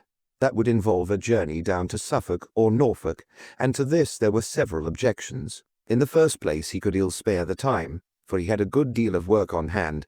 He had an engagement with a dealer on the present evening. He had to arrange about an exhibition on the following day, and in the evening he was to dine with Maggie and Philip Rodney. None of these engagements, but especially the last, was he willing to cancel, and yet, if the letter was to be sent, there ought not to be much delay. But the most serious objection was the one that had occurred to him in relation to the telegram. His absence from town would probably be known, and he might even be seen, either at his East Anglian destination, or on his way thither or returning, and the coincidence of those movements with the arrival of the letter could hardly fail to be noticed. Indeed, if he were seen in the locality from whence the letter came, or going or returning, that would be a perilously striking coincidence. What, then, was the alternative? He reflected a while, and presently he had an idea. How would it answer if he should not post the letter at all, but simply drop it into Penfield's letterbox? There was something to be said for that. It would go to prove that Purcell must be lurking somewhere in London. Not an unlikely thing in itself, for London is so large that it is hardly a locality at all, and it is admittedly one of the safest of hiding places. But for that matter, why not post the letter, say in Limehouse or Ratcliffe, and thus suggest a lurking place in the squalid and nautical East? That did not seem a bad idea. But still his preference leaned towards the eastern counties, somewhere in the neighbourhood of Ipswich, which would give consistency to the account of the voyage from Falmouth. It was something of a dilemma, and he turned over the alternative plans for some time without coming to any conclusion. As he sat thus meditating, his eye roamed idly about the bare but homely studio, and presently it encountered an object that started a new and interesting train of thought. Pushed away in a corner was a small lithographic press, now mostly disused, for the little auto-lithographs that he used to produce had ceased to be profitable now that there was a fair demand for his etchings and mezzotints. But the press was in going order, and he was a moderately expert lithographer, quite expert enough to produce a perfectly convincing postmark on a forged letter, especially if that postmark were carefully indented after printing to disguise the process by which it had been produced. It was a brilliant idea. In his pleased excitement, he started up from his chair and began rapidly to pace up and down the studio. A most admirable plan, for it not only disposed of all the difficulties, but actually turned them into advantages. He would get the letter prepared. He would keep his engagement with Maggie. Then, after leaving her, he would make his way to George Yard, and there drop the letter into Penfield's letterbox. It would be found on the following morning, and would appear to have been posted the previous evening, and delivered by the first post. He would actually be present in Maggie's flat at the very moment when the letter was apparently being posted in Suffolk. A most excellent scheme. Chuckling with satisfaction, he set himself forthwith to carry it out. The means and appliances were in a cupboard that filled a recess. Just a plain wall cupboard, but fitted with a Chubb lock of the highest class. Unlocking this, he cast his eye over the orderly shelves. Here, standing upright in an empty ink bottle, was the thick-barreled fountain pen that had once been Purcell's. Varney took out the pen in its container and stood it on the table. Next, from the back of the cupboard, he reached out an expanding letter file and, opening it, took from the compartment marked P a small bundle of letters docketed Purcell, which he also laid on the table. They were all harmless, unimportant letters, saved for that very reason, and if one should have asked why Varney had kept them, the answer, applicable to most of the other contents of the file, would have been that they had been preserved in obedience to the forger's instinct to keep a few originals in stock on the chance that they might come in handy one day. He drew a chair up to the table and began methodically to look through the letters, underlining with a lead pencil the words that he would probably want to copy. In the third letter that he read, he had an unexpected stroke of luck, for it contained a reference to Mr. Penfield, to whom some enclosed document was to be sent, and it actually gave his full name and address. This was a windfall indeed. As he encircled the address with a pencil mark, Varney smiled complacently and felt that fortune was backing him up handsomely. Having secured the copy for the handwriting, the next thing was to get the postmark drawn and printed. The letters in the file had no envelopes, but he had in his pocket a letter that he had received that morning from an innkeeper at Tenterden, to whom he had written for particulars as to accommodation. It was probably a typical country letter, and its postmark would serve as well as any other. He took it from his pocket, and laying it on a small drawing board, pinned a piece of tracing paper over it, and made a very careful tracing of the postmark. Then he drew away the letter and slipped in its place a small piece of lithographic transfer paper with a piece of black lead transfer paper over it, and went over the tracing carefully with a hard pencil. He now had a complete tracing of the postmark on the lithographic paper, including the name Tenterden and the date and time, which he had included to give the dimensions and style of the lettering, but he now patiently erased them, excepting the year date, and replaced them in the same style and size with the inscription Woodbridge, October 28, 4:30 p.m., drawn firmly with a rather soft pencil. He now fetched his lithographic ink and pens from the cupboard, and with the original before him, inked in the tracing, being careful to imitate all the accidental characters of the actual postmark, such as the unequal thickness of the lines due to the uneven pressure of the marking stamp. When he had finished, he turned the envelope over and repeated the procedure with the London postmark. Only here he made an exact facsimile, excepting as to the date and time, which he altered to October 29, 11:20 p.m. The next proceeding was to transfer the inked tracings to a lithographic stone. He used a smallish stone, placing the two postmarks a convenient distance apart, so that they could be printed separately. When the transfer and the subsequent etching processes were completed and the stone was ready for printing, he inked up and took a trial proof of the two postmarks on a sheet of paper. The result was perfectly convincing, ridiculously so. As he held the paper in his hand and looked at those absurd postmarks, he chuckled aloud. With a little ingenuity, how easy it was to sprinkle salt on the forensic tale of the inscrutable Penfield. He was disposed to linger and picture to himself the probable proceedings of that astute gentleman when he received the letter. But there was a good deal to do yet, and he must not waste time. There was the problem of printing the Woodbridge postmark fairly on the stamp, and then there was the addressing and writing of the letter. The first problem he solved by tracing the outline of an envelope on the sheet that he had printed, with the postmark in the correct place for the stamp, cutting this piece out, and using it to make register marks on the stone. Then he affixed a stamp exactly to the correct spot on the envelope, inked up the stone, laid the envelope against the register marks, and passed the stone under the roller. When he picked up the envelope, the stamp bore the Woodbridge postmark, with just that slight inaccuracy of imposition that made it perfectly convincing. The London postmark presented no difficulty, as it did not matter to half an inch where it was placed. Another inking up, and another turn of the crank handle, and the envelope was ready for the penmanship. Although Varney was so expert a copyist, he decided to take no unnecessary risks. Accordingly, he made a careful tracing of Penfield's name and address from the original letter, and transferred this in black lead to the envelope. Then, with Purcell's pen, charged with its special black ink, and with the original before him, he inked in the tracing with a free and steady hand, and quickly enough to avoid any telltale wavering or tremor of the line. It was certainly a masterly performance, and when it was done, It would have puzzled a much greater expert than Penfield to distinguish between the copy and the original. Varney regarded it with deep satisfaction.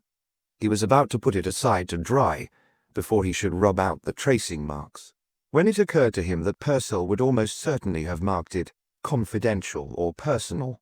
It was in fact rather desirable that this missive should be opened by Penfield himself. The fewer hands it passed through the better. And then, of course, it was not worthwhile to let any of the clerks into the secret of Purcell's disappearance. Accordingly, with the original letter still before him, he wrote at the top of the envelope, in bold and rather large characters, the word personal. That ought to make it safe. He put the envelope aside and began to think out the text of the letter that he was going to write. As he did so, his eye rested gloatingly on the work that he had done, and done to such a perfect finish. It was really a masterpiece of deception. Even a post office sorter would have been taken in by it. He took it up, and again regarded it admiringly. Then he began to consider whether confidential would not have been better than personal. It was certainly most desirable that this letter should not be opened even by the chief clerk, for it would let the cat out of the bag rather completely. He held the envelope irresolutely for a full minute, turning the question over. Finally he picked up the pen, and laying the envelope before him, turned the full stop into an and followed this with the word confidential. There was not as much space as he would have liked, and in his anxiety to preserve the character of the handwriting while compressing the letters, the tail of the final L strayed on to the edge of the stamp, which to his critical eye looked a little untidy, but that was of no consequence. In fact, it was rather an additional realistic touch. He now set to work upon the letter itself. It was to be but a short letter, and it took him only a few minutes to draft out the matter in pencil. Then, spreading Purcell's letter before him, he studied it word by word, and letter by letter. When he had got the character of the writing well into his mind, he took a sheet of note-paper, and with a well-sharpened H pencil, made a very careful copy of his draft, constantly referring to Purcell's original, and even making tracings of important words and of the signature. Having compared the lightly penciled copy with Purcell's letter, and made one or two corrections, he picked up the pen and traced over the pencil writing with the sureness and steadiness that his training as an engraver made possible. The letter being finished with a perfect facsimile of the signature, he made a final comparison of the handwriting with Purcell's, and, finding it beyond criticism, read through the letter again, speculating on Mr. Penfield's probable proceedings when he received it. The text of the letter ran thus: Dear Mr. Penfield, I have just seen your advertisement in the Times, and am writing to let you know that circumstances render it impossible for me to call on you, and for the same reason I am unable to give you my present address. If there is anything connected with the Catford business that you wish me to know, perhaps you could put it briefly in another advertisement to which I could reply if necessary. Sorry to give you this trouble. Yours sincerely, Daniel Purcell. Laying down the letter, Varney once more turned to the envelope. First, with a piece of artist's soft rubber, he removed the pencil marks of the tracing. Then, placing the envelope on a sheet of blotting paper, he carefully traced over the postmarks with an agate tracing style, following the two concentric circles of each with their enclosed letters and figures with minute accuracy and pressing somewhat firmly. The result was that each of the two postmarks was visibly indented, as if made by a sharply struck marking stamp. It only remained to erase the pencil marks from the letter, to place it in the envelope and close the latter. And, when this was done, Varney rose, and having once more lit his pipe, began to replace the materials in the cupboard, where also he bestowed the letter for the present. He was in the act of closing the cupboard door when his glance fell on a small deed box on the top shelf. He looked at it thoughtfully for a few moments, then lifted it down, placed it on the table and unlocked it. The contents were 3 paper packets, each sealed with his ring seal. He broke the seals of all 3 and opened the packets. 2 of them contained engraved copper plates, of a £20 and a £5 note respectively. The 3rd packet contained a sheaf of paper blanks. Varney took out the latter and counted them, holding each one up to the light to examine the watermark. There were 12 of them, all £5 notes. He laid them down and cogitated profoundly, and unconsciously his eyes turned to the etching press at the end of the bench. A few minutes' work, a smear of ink and a turn of the press would convert those blanks into actual notes, so good that they could be passed with perfect safety. 12 fives, £60. It was handsome pay for half an hour's work, and £5 notes were so easy to get rid of. It was a severe temptation to a comparatively poor man, whose ethical standards were none of the highest. Prosperous as he now thought himself, with the growing demand for his etchings, £60 represented the product of nearly 2 months' legitimate work. It was a great temptation. There were the blanks, all ready for the magic change. It seemed a pity to waste them. There were only a dozen, and there would be no more. This would really be the end of the lay. After this he could go straight and live a perfectly reputable life. The gambler's lure, the attraction of easily won wealth, was beginning to take effect. He had actually picked up the £5 plate and was moving towards the bench when something in his mind brought him suddenly to a stop.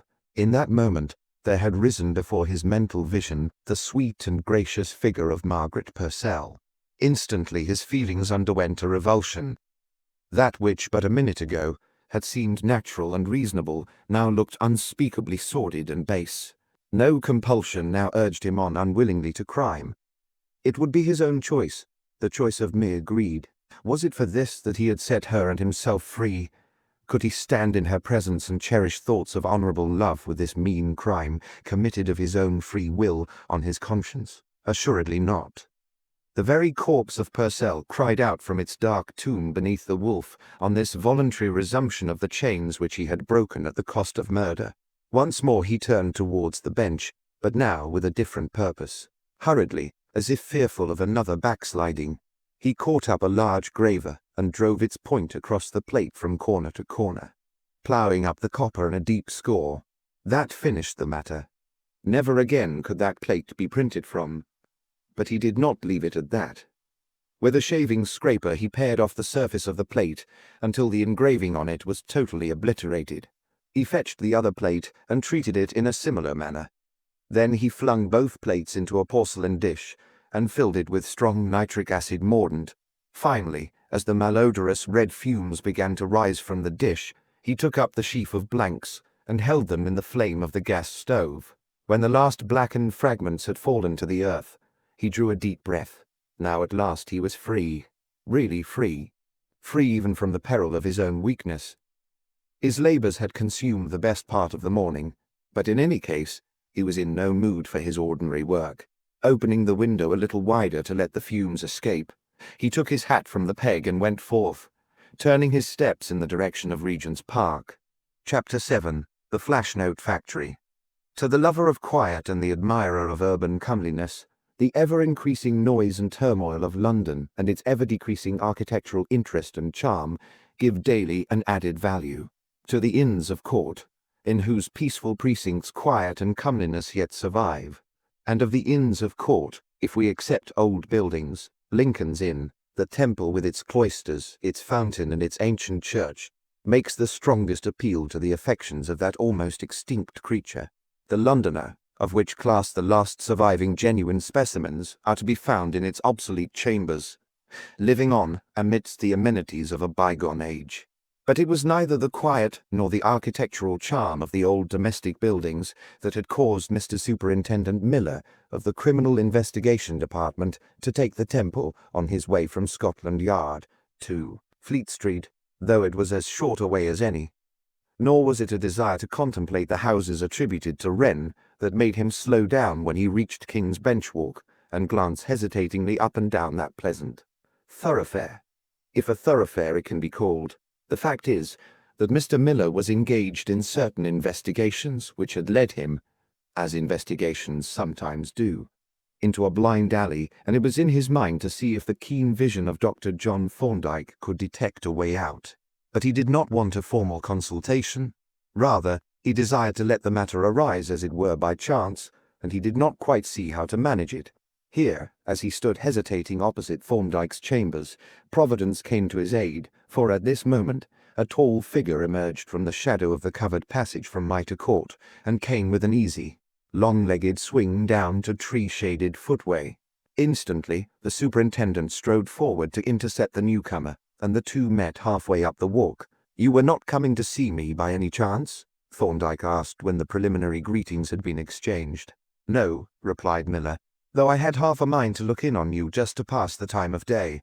I am on my way to Clifford's Inn to look into a rather queer discovery that has been made there." Here, the superintendent paused with an attentive eye on Thorndyke's face, though experience should have told him that he might as well study the expression of a wigmaker's block. As Thorndyke showed no sign of rising to the bait, he continued, "A remarkably queer affair. Mysterious, in fact. Our people are rather stuck, so I am going to have a look round the chambers to see if I can pick up any traces." "That is always a useful thing to do," said Thorndyke. "Rooms, like clothes, tend to take certain impressions from those who live in them. Careful inspection, eked out by some imagination, will usually yield something of interest." "Precisely," agreed Miller. "I realized that long ago from watching your own methods. You're always rather fond of poking about in empty houses and abandoned premises. By the way," he added, forced into the open by Thorndyke's impassiveness, "I wonder if you would care to stroll up with me and have a look at these chambers." "Are the facts of the case available?" asked Thorndyke. "Certainly," replied Miller, "to you so far as they are known. If you care to walk up with me, I'll tell you about the case as we go along." Thereupon Thorndyke, to whom the insoluble mystery and especially the untenanted chambers were as a hot scent to an eager foxhound, turned and retraced his steps in company with the superintendent. "The history of the affair," the latter began, "is this: at number 92. Clifford's Inn, a man named Bromswell had chambers on the second floor. He had been there several years and was an excellent tenant, paying his rent and other liabilities with clockwork regularity on, or immediately after quarter day. He had never been known to be even a week in arrear with rent, gas, or anything else, but at midsummer he failed to pay up in his usual prompt manner, and after a fortnight had passed a polite reminder was dropped into his letterbox. But still he made no sign. However, as he was an old tenant and his character was so excellent, nothing was done beyond dropping in another reminder. Once or twice the porter went to the door of the chambers, but he always found the oak shut, and when he hammered on it with a stick, he got no answer. Well, the time ran on, and the porter began to think that things looked a bit queer, but still nothing was done. Then, one day the postman brought a batch of letters, or rather circulars, to the lodge, addressed to Bromswell. He had tried to drop them into Bromswell's letterbox, but couldn't get them in as the box was choke-full. Now this made it pretty clear that Bromswell had not been in his chambers for some considerable time, unless he was dead, and his body shut up in them. So the porter acquainted the treasurer with the state of affairs, and consulted with him as to what was to be done.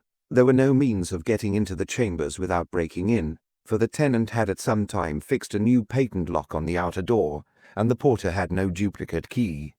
But the chambers couldn't be left indefinitely, especially as there was possibly a dead man inside, so the treasurer decided to send a man up a ladder to break a window and let himself in. As a matter of fact, the porter went up, himself, and as soon as he got into the chambers and had a look round, he began to smell a rat. The appearance of the place, and especially the even coating of dust that covered everything, showed that no one had been in those rooms for 2 or 3 months at least. But what particularly attracted the attention of the porter, who was a retired police sergeant, was a rather queer-looking set of apparatus that suggested to him the outfit of a maker of flash notes. On this he began to make some inquiries, and then it transpired that nobody knew anything about Bromswell. Mr. Duskin, the late porter, must have known him, since he must have let him the chambers, but Duskin left the inn some years ago, and the present porter has never met this tenant. It seems an incredible thing, but it appears to be a fact that no one even knows Bromswell by sight. "That does really seem incredible," said Thorndyke, "in the case of a man living in a place like Clifford's Inn." "Ah, but he wasn't living there. That was known, because no milk or bread was ever left there, and no laundress ever called for washing. There are no resident chambers in number 92. The porter had an idea that Bromswell was a press artist or something of that kind, and used the premises to work in, but of course it wasn't any concern of his. How was the rent paid? By post in treasury notes, and the gas was paid in the same way, never by cheque. But, to go on with the history, the porter's suspicions were aroused, and he communicated them to the treasurer, who agreed with him that the police ought to be informed. Accordingly they sent us a note, and we instructed Inspector Monk, who is a first-class expert on flash notes, to go to Clifford's Inn and investigate, but to leave things undisturbed as far as possible. So Monk went to the chambers and had a look at the apparatus, and what he saw made him pretty certain that the porter was right. The apparatus was a complete paper-maker's plant in miniature, all except the molds. There were no molds to be seen, and until they were found, it was impossible to say that the paper was not being made for some lawful purpose, though the size of the pressing plates, 18 inches by 7, gave a pretty broad hint. However, there was an iron safe in the room, one of Wilkins's make, and Monk decided that the molds were probably locked up in it. He also guessed what the molds were like. You may have heard of a long series of most excellent forgeries of Bank of England notes. I have, said Thorndyke. They were £5 and £20 notes, mostly passed in France, Belgium, Switzerland and Holland. That's the lot, said Miller, and first-class forgeries they were, and for a very good reason. They were made with the genuine molds. Some 6 years ago, 2 molds were lost or stolen from the works at Maidstone, where the Bank of England makes its paper. They were the molds for £5 and £20 notes respectively, and each mold would make a sheet that would cut into 2 notes. A long, narrow sheet, 16 3/4 inches by 5 5/30 in the case of a £5 note. Well, we have been on the lookout for those forgers for years, but naturally they were difficult to trace, for the forgeries were so good that no one could tell them from the real thing but the experts at the bank. You see, it is the paper that the forger usually comes a cropper over. The engraving is much easier to imitate. But this paper was not only made in the proper molds with all the proper watermarks, but it seemed to be made by a man who knew his job. So you can reckon that Monk was as keen as mustard on getting those molds. And get them he did. On our authority, Wilkins made him a duplicate key. We didn't want to blow the safe open, and sure enough, as soon as he opened the door, there were the 2 molds. So that's that. There is an end of those forgeries, but the question is, who and where the devil is this fellow Bromswell? And there is another question. This only accounts for the paper. The engraving and printing were done somewhere else, and by some other artist. We should like to find out who he is, but for the present, he is a bird in the bush. Bromswell is our immediate quarry. He seems to be pretty much in the bush too, remarked Thorndyke. Is there no trace of him at all? What about his agreement and his references? Gone, replied Miller. When the inn was sold, most of the old papers were destroyed. They were of no use. It is astonishing, said Thorndyke, that a man should have been in occupation of those chambers for years and remain completely unknown. And yet one sees how it can have happened with the change of porters. Duskin was the only link that we have with Bromswell, and Duskin is gone. As to his not being known by sight, he probably came to the chambers only occasionally to make a batch of paper, and if there were no residents in his block, no one would be likely to notice him. No, Miller agreed. Londoners are not inquisitive about their neighbours, especially in a business quarter. This is the place, and those are his rooms on the 2nd floor. As he paused by an ancient lamppost near the postern gate that opens on Fetter Lane, the superintendent indicated a small, dark entry, and then nodded at a range of dull windows at the top of the old house. Then he crossed a tiny courtyard, plunged into the dark entry, and led the way up the narrow stair, groping with his hand along the unseen handrail, and closely followed by Thorndyke. At the 1st floor they emerged for a moment into modified daylight, and then ascended another flight of dark and narrow stairs, which opened on a grimy landing, whose only ornaments were an iron dustbin and a gas meter, and which displayed a single iron-bound door above which appeared in faded white lettering the inscription Mr. Bromswell. The superintendent unlocked the massive outer door, which opened with a rusty creak, revealing an inner door fitted with a knocker. This Miller pushed open, and the 2 men entered the outer room of the set of chambers, halting just inside the door to make a general survey of the room, of which the most striking feature was its bareness. And this was really a remarkable feature when the duration of the tenancy was considered. In the course of some years of occupation, the mysterious tenant had accumulated no more furniture than a small kitchen table, a Windsor chair, a canvas-seated camp armchair, a military camp bedstead with a sleeping bag and a couple of rugs, and a small iron safe. It is obvious, said Thorndyke, that Bromswell never lived here. Apparently he visited the place only at intervals, but when he came, he stayed until he had finished what he had come to do. Probably he brought a supply of food and never went out between his arrival and departure. He strolled into the tiny kitchen, where a gas ring, a teapot, a cup and saucer, 1 or 2 plates, a tin of milk powder, one of sugar, another of tea, and a biscuit tin containing an unrecognizable mildewy mass, bore out his suggestion. With a glance at the loaded letterbox, he crossed the room and, opening a door, entered what was intended to be the bedroom, but had been made into a workshop. And very complete it was, being fitted with a roomy sink and tap, a small boiler, apparently a dentist's vulcanizer, and a mixer or beater worked by a little electric motor driven by a bichromate battery, there being no electric light in the premises. By the window was a strong bench on which was a powerful office press, a stack of long narrow copper plates, and a pile of pieces of felt of a similar shape, but somewhat larger. Close to the bench was a trough made from a stout wooden box, lined with zinc and mounted on 4 legs, in which was folded newspaper containing a number of neat coils of cow-hair cord, each coil having an eye splice at either end, evidently to fit on the hooks which had been fixed in the walls. Those cords, Miller explained, as Thorndyke took them from the paper to examine them, were used as drying lines to hang the damp sheets of paper on. They are always made of cow hair because that is the only material that doesn't mark the paper. But I expect you know all about that. Is there anything that catches your eye in particular? You seem interested in those cords. I was looking at these too, said Thorndyke, holding out 2 cords which he had uncoiled. This one, you see, was too long. It had been cut the wrong length, or more probably was the remainder of a long piece. But, instead of cutting off the excess, our friend has thriftily shortened this rather expensive cord by working a sheepshank on it. Now, it isn't everyone who knows how to make a sheepshank, and the persons who do are not usually paper makers. That's perfectly true, Doctor, assented Miller. I'm one of the people who don't know how to make that particular kind of knot. What is the other point? This other cord, replied Thorndyke, which looks new, has an eye splice at one end only, but it is, as you see, about 5 inches longer than the other, just about the amount that would be taken up by working the eye splice. That looks as if Bromswell had worked the splices himself, and if you consider the matter you will see that is probably the case. The length of these cords is roughly the width of this room.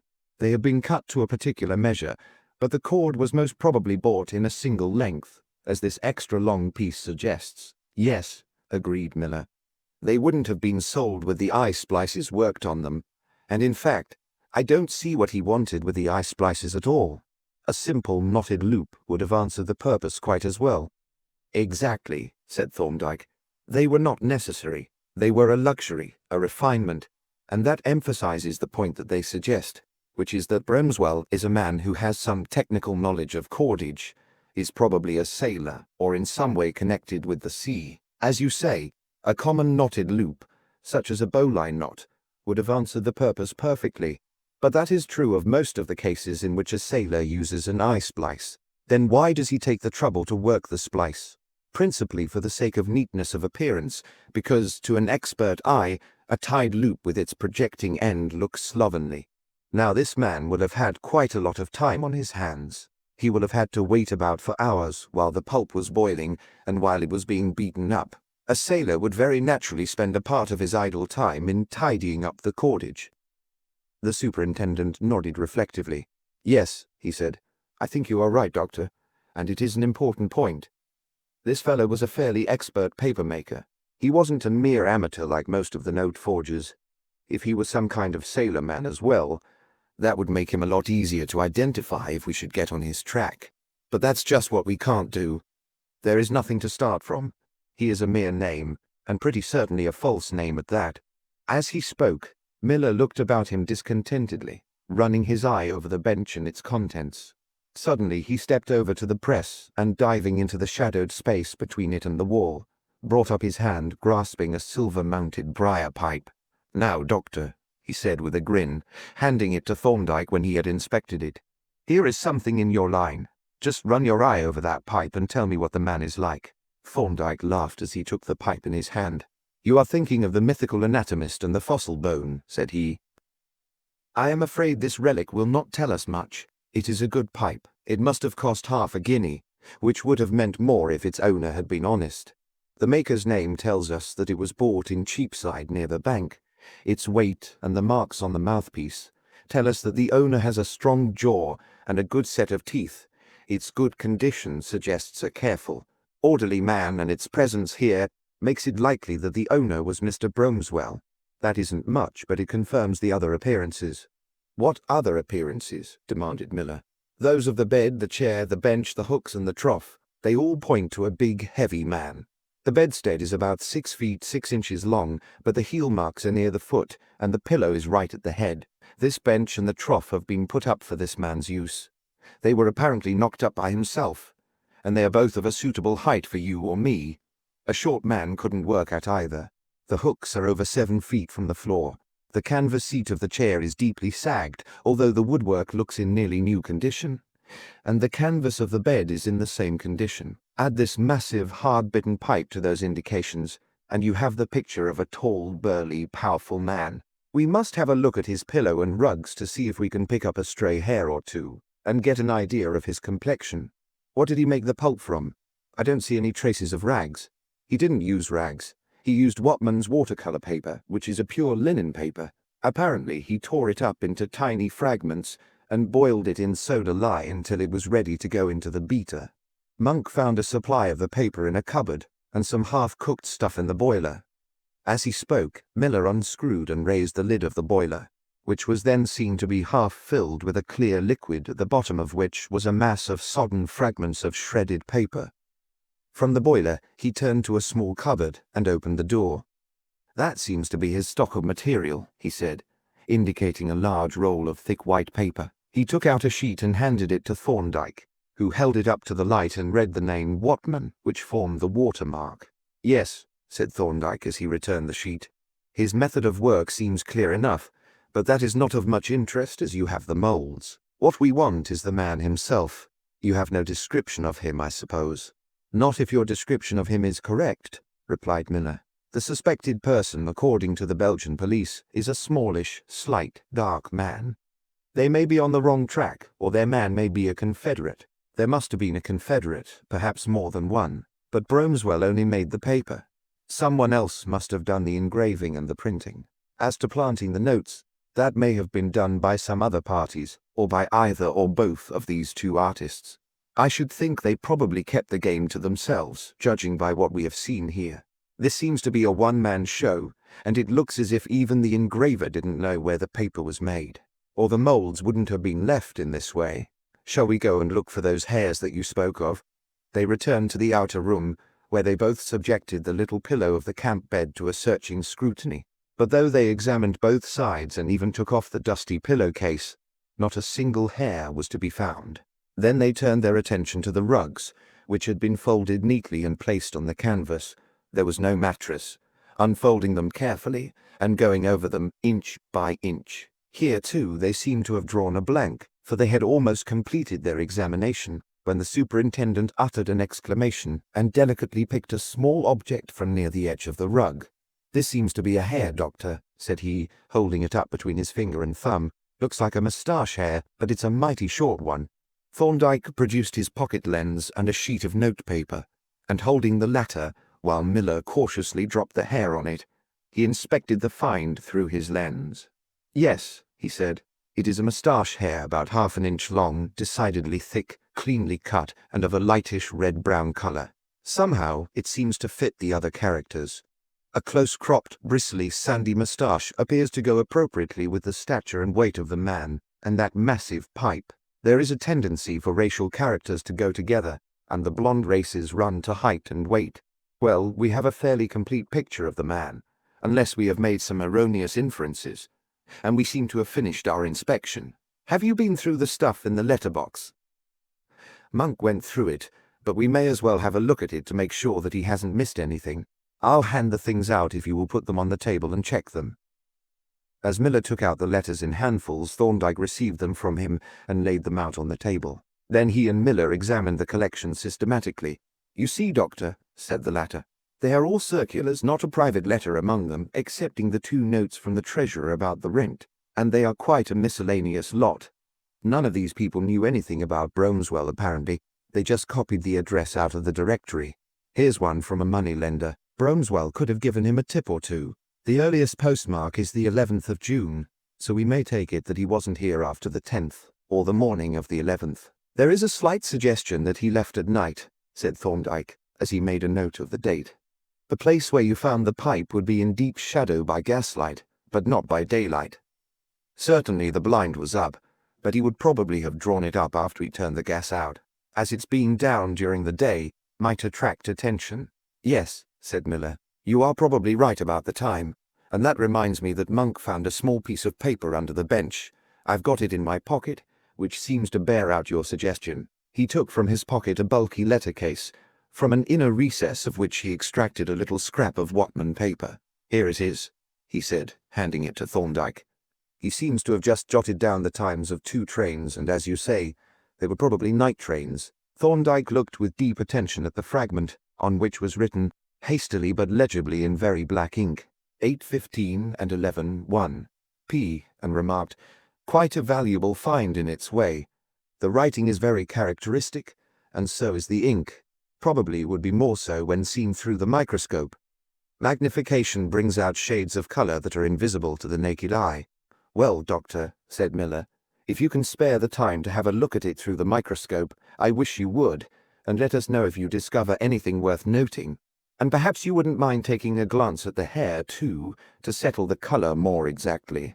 He transferred the latter, which he had carefully folded in paper and put in his pocketbook, to Thorndyke, who deposited it, with the scrap of paper, in his letter case, after penciling on the wrapper a note of the nature and source of the object. "And that," said the superintendent, "seems to be the lot. We haven't done so badly after all. If you are right, as I expect you are, we have got quite a serviceable description of the man Bromswell. But it is a most mysterious affair. I can't imagine what the deuce can have happened. It is pretty clear that he came here about the 10th of June, and probably made a batch of paper which we shall hear of later. But what can have happened to the man? Something out of the common, evidently. He would never have stayed away voluntarily with the certainty that the premises would be entered, his precious moulds found, and the whole thing blown upon. If he had intended to clear out, he would certainly have taken the moulds with him, or at least destroyed them if he thought that the game was up. What do you think, Doctor?" "It seems to me," replied Thorndyke, "that there are 3 possibilities. He may be dead, and if so, he probably died suddenly, before he was able to make any arrangements. He may be in prison on some other charge, or he may have got a scare that we know nothing of and had to keep out of sight. You said that the Belgian police were taking some action." "Yes, they have got an officer over here by agreement with us, who is making inquiries about the man who planted the notes in Belgium. But he isn't after Bromswell. He's looking for quite a different man, as I told you. But he doesn't pretend that he could recognize him. It doesn't follow that Bromswell knows that. If the Confederate has discovered that inquiries are being made, he may have given his friend a hint, and the pair of them may have absconded. But that is mere speculation. As you say, something extraordinary must have happened, and it must have been something sudden and unforeseen, and that is all that we can say at present." By the time that this conclusion was reached, they had emerged from Clifford's Inn passage into Fleet Street, and here they parted, the superintendent setting a course westward and Thorndyke crossing the road to the gateway of Middle Temple Lane. Chapter 8, in which Thorndyke tries over the moves. It was in a deeply meditative frame of mind that Thorndyke pursued his way towards his chambers after parting with the superintendent, for the inspection which he had just made had developed points of interest other than those which he had discussed with the detective officer. To his acute mind, habituated to rapid inference, the case of the mysterious Mr. Bromswell had inevitably presented a parallelism with that of Daniel Purcell. Bromswell had disappeared without leaving a trace. If he had absconded, he had done so without premeditation or preparation, apparently under the compulsion of some unforeseen but imperative necessity. But that was precisely Purcell's case, and the instant the mere comparison was made, other points of agreement began to appear and multiply in the most startling manner. The physical resemblance between Purcell and the hypothetical Bromswell was striking but not conclusive. Both were big, heavy men, but such men are not uncommon, and the resemblance in the matter of the moustache had to be verified or disproved. But the other points of agreement were very impressive alike by their completeness and by their number. Both men were connected with the making of paper, and of the same kind, hand-made paper. The banknote molds had been stolen or lost at Maidstone about 6 years ago, But at that very time Purcell was at Maidstone and was then engaged in the paper industry. Bromswell appeared to have a sailor's knowledge and skill in respect of cordage, but Purcell was a yachtsman and had such knowledge and skill. Then the dates of the two disappearances coincided very strikingly. Bromswell disappeared from London about the 10th of June. Purcell disappeared from Penzance on the 23rd of June. Even in trivial circumstances, there was curious agreement. For instance, it was a noticeable coincidence that Bromswell's pipe should have been bought at a shop within a minute's walk of Purcell's office. But there was another coincidence that Thorndyke had noted, even while he was examining the premises at Clifford's Inn. Those premises were concerned exclusively with the making of the paper blanks on which the notes would later be printed. Of the engraving and printing activities there was no trace. Bromswell was a paper maker, pure and simple. But somewhere in the background, there must have been a confederate who was an engraver and a printer, to whom Bromswell supplied the paper blanks, and who engraved the plates and printed the notes. But Purcell had one intimate friend, and that friend was a skillful engraver who was able to print from engraved plates. Moreover, the rather vague description given by the Belgian police of the man who uttered the forged notes, while it obviously could not apply to Purcell, agreed very completely with Purcell's intimate friend. And there was yet another agreement, perhaps more striking than any. If it were assumed that Bromswell and Purcell were one and the same person, the whole of the mystery connected with Mr. Penfield's letter was resolved. Everything became consistent and intelligible up to a certain point. If the mysterious enclosures were a batch of paper blanks with the Bank of England watermark on them, it was easy to understand Mr. Penfield's reticence, for he had made himself an accessory to a felony, to say nothing of the offence that he was committing by having these things in his possession. It would also account completely for Purcell's sudden flight and his silence as to his whereabouts, for he would, naturally, assume that no lawyer would be such an imbecile as to accept the position of an accessory to a crime that he had no connection with. He would take it for granted that Penfield would forthwith hand the letter and enclosures to the police. But there were one or two difficulties. In the first place, the theory implied an incredible lack of caution on the part of Penfield, who was a lawyer of experience and would fully appreciate the risk he was running. Then it assumed an equally amazing lack of care and caution in the case of Purcell, a carelessness quite at variance with the scrupulous caution and well-maintained secrecy of the establishment at Clifford's Inn. But the most serious discrepancy was the presence of the paper blanks in a letter. The letter into which they ought to have been put would be addressed to the confederate, and that confederate was assumed to be Varney. But why should they have been sent in a letter to Varney? On the very day on which the letter was posted, Varney and Purcell had been alone together for some hours on the yacht. The blanks could have been handed to Varney then, and naturally would have been. The discrepancy seemed to render the hypothesis untenable, or at any rate to rule out Varney as the possible confederate. But it was impossible to dismiss the hypothesis as untenable. The agreements with the observed facts were too numerous, and as soon as the inquiry was transferred to a new field, a fresh set of agreements came into view. Very methodically, Thorndyke considered the theory of the identity of Purcell with Bromswell in connection with his interviews with Mr. Penfield and Mr. Levy. Taking the latter first, what had it disclosed? It had shown that Purcell was a common moneylender, not an incriminating fact, for the business of a moneylender is not in itself unlawful, but it is a vocation to which little credit attaches, and its practice is frequently associated with very unethical conduct. It is rather on the outside edge of lawful industry. But what of Levy? Apparently he was not a mere employee. He appeared to be able to get on quite well without Purcell, and seemed to have the status of a partner. Was it possible that he was a partner in the other concern too? It was not impossible. A moneylender has excellent opportunities for getting rid of good flash notes. His customers usually want notes in preference to checks, and he could even get batches of notes from the bank and number his forgeries to correspond, thus protecting himself in case of discovery. But even if Levy were a confederate, he would not exclude Varney, for there was no reason to suppose that he was an engraver, whereas Varney was both an engraver and an old and constant associate of Purcell's. In short, Levy was not very obviously in the picture at all, and for the time being, Thorndyke dismissed him and passed on to the other case. Taking now the interview with Penfield, there were the facts elicited by the examination of the envelope. That envelope had contained a rather bulky mass, apparently of folded paper, about 5 inches long, or a little more, and somewhat less than 3 inches wide.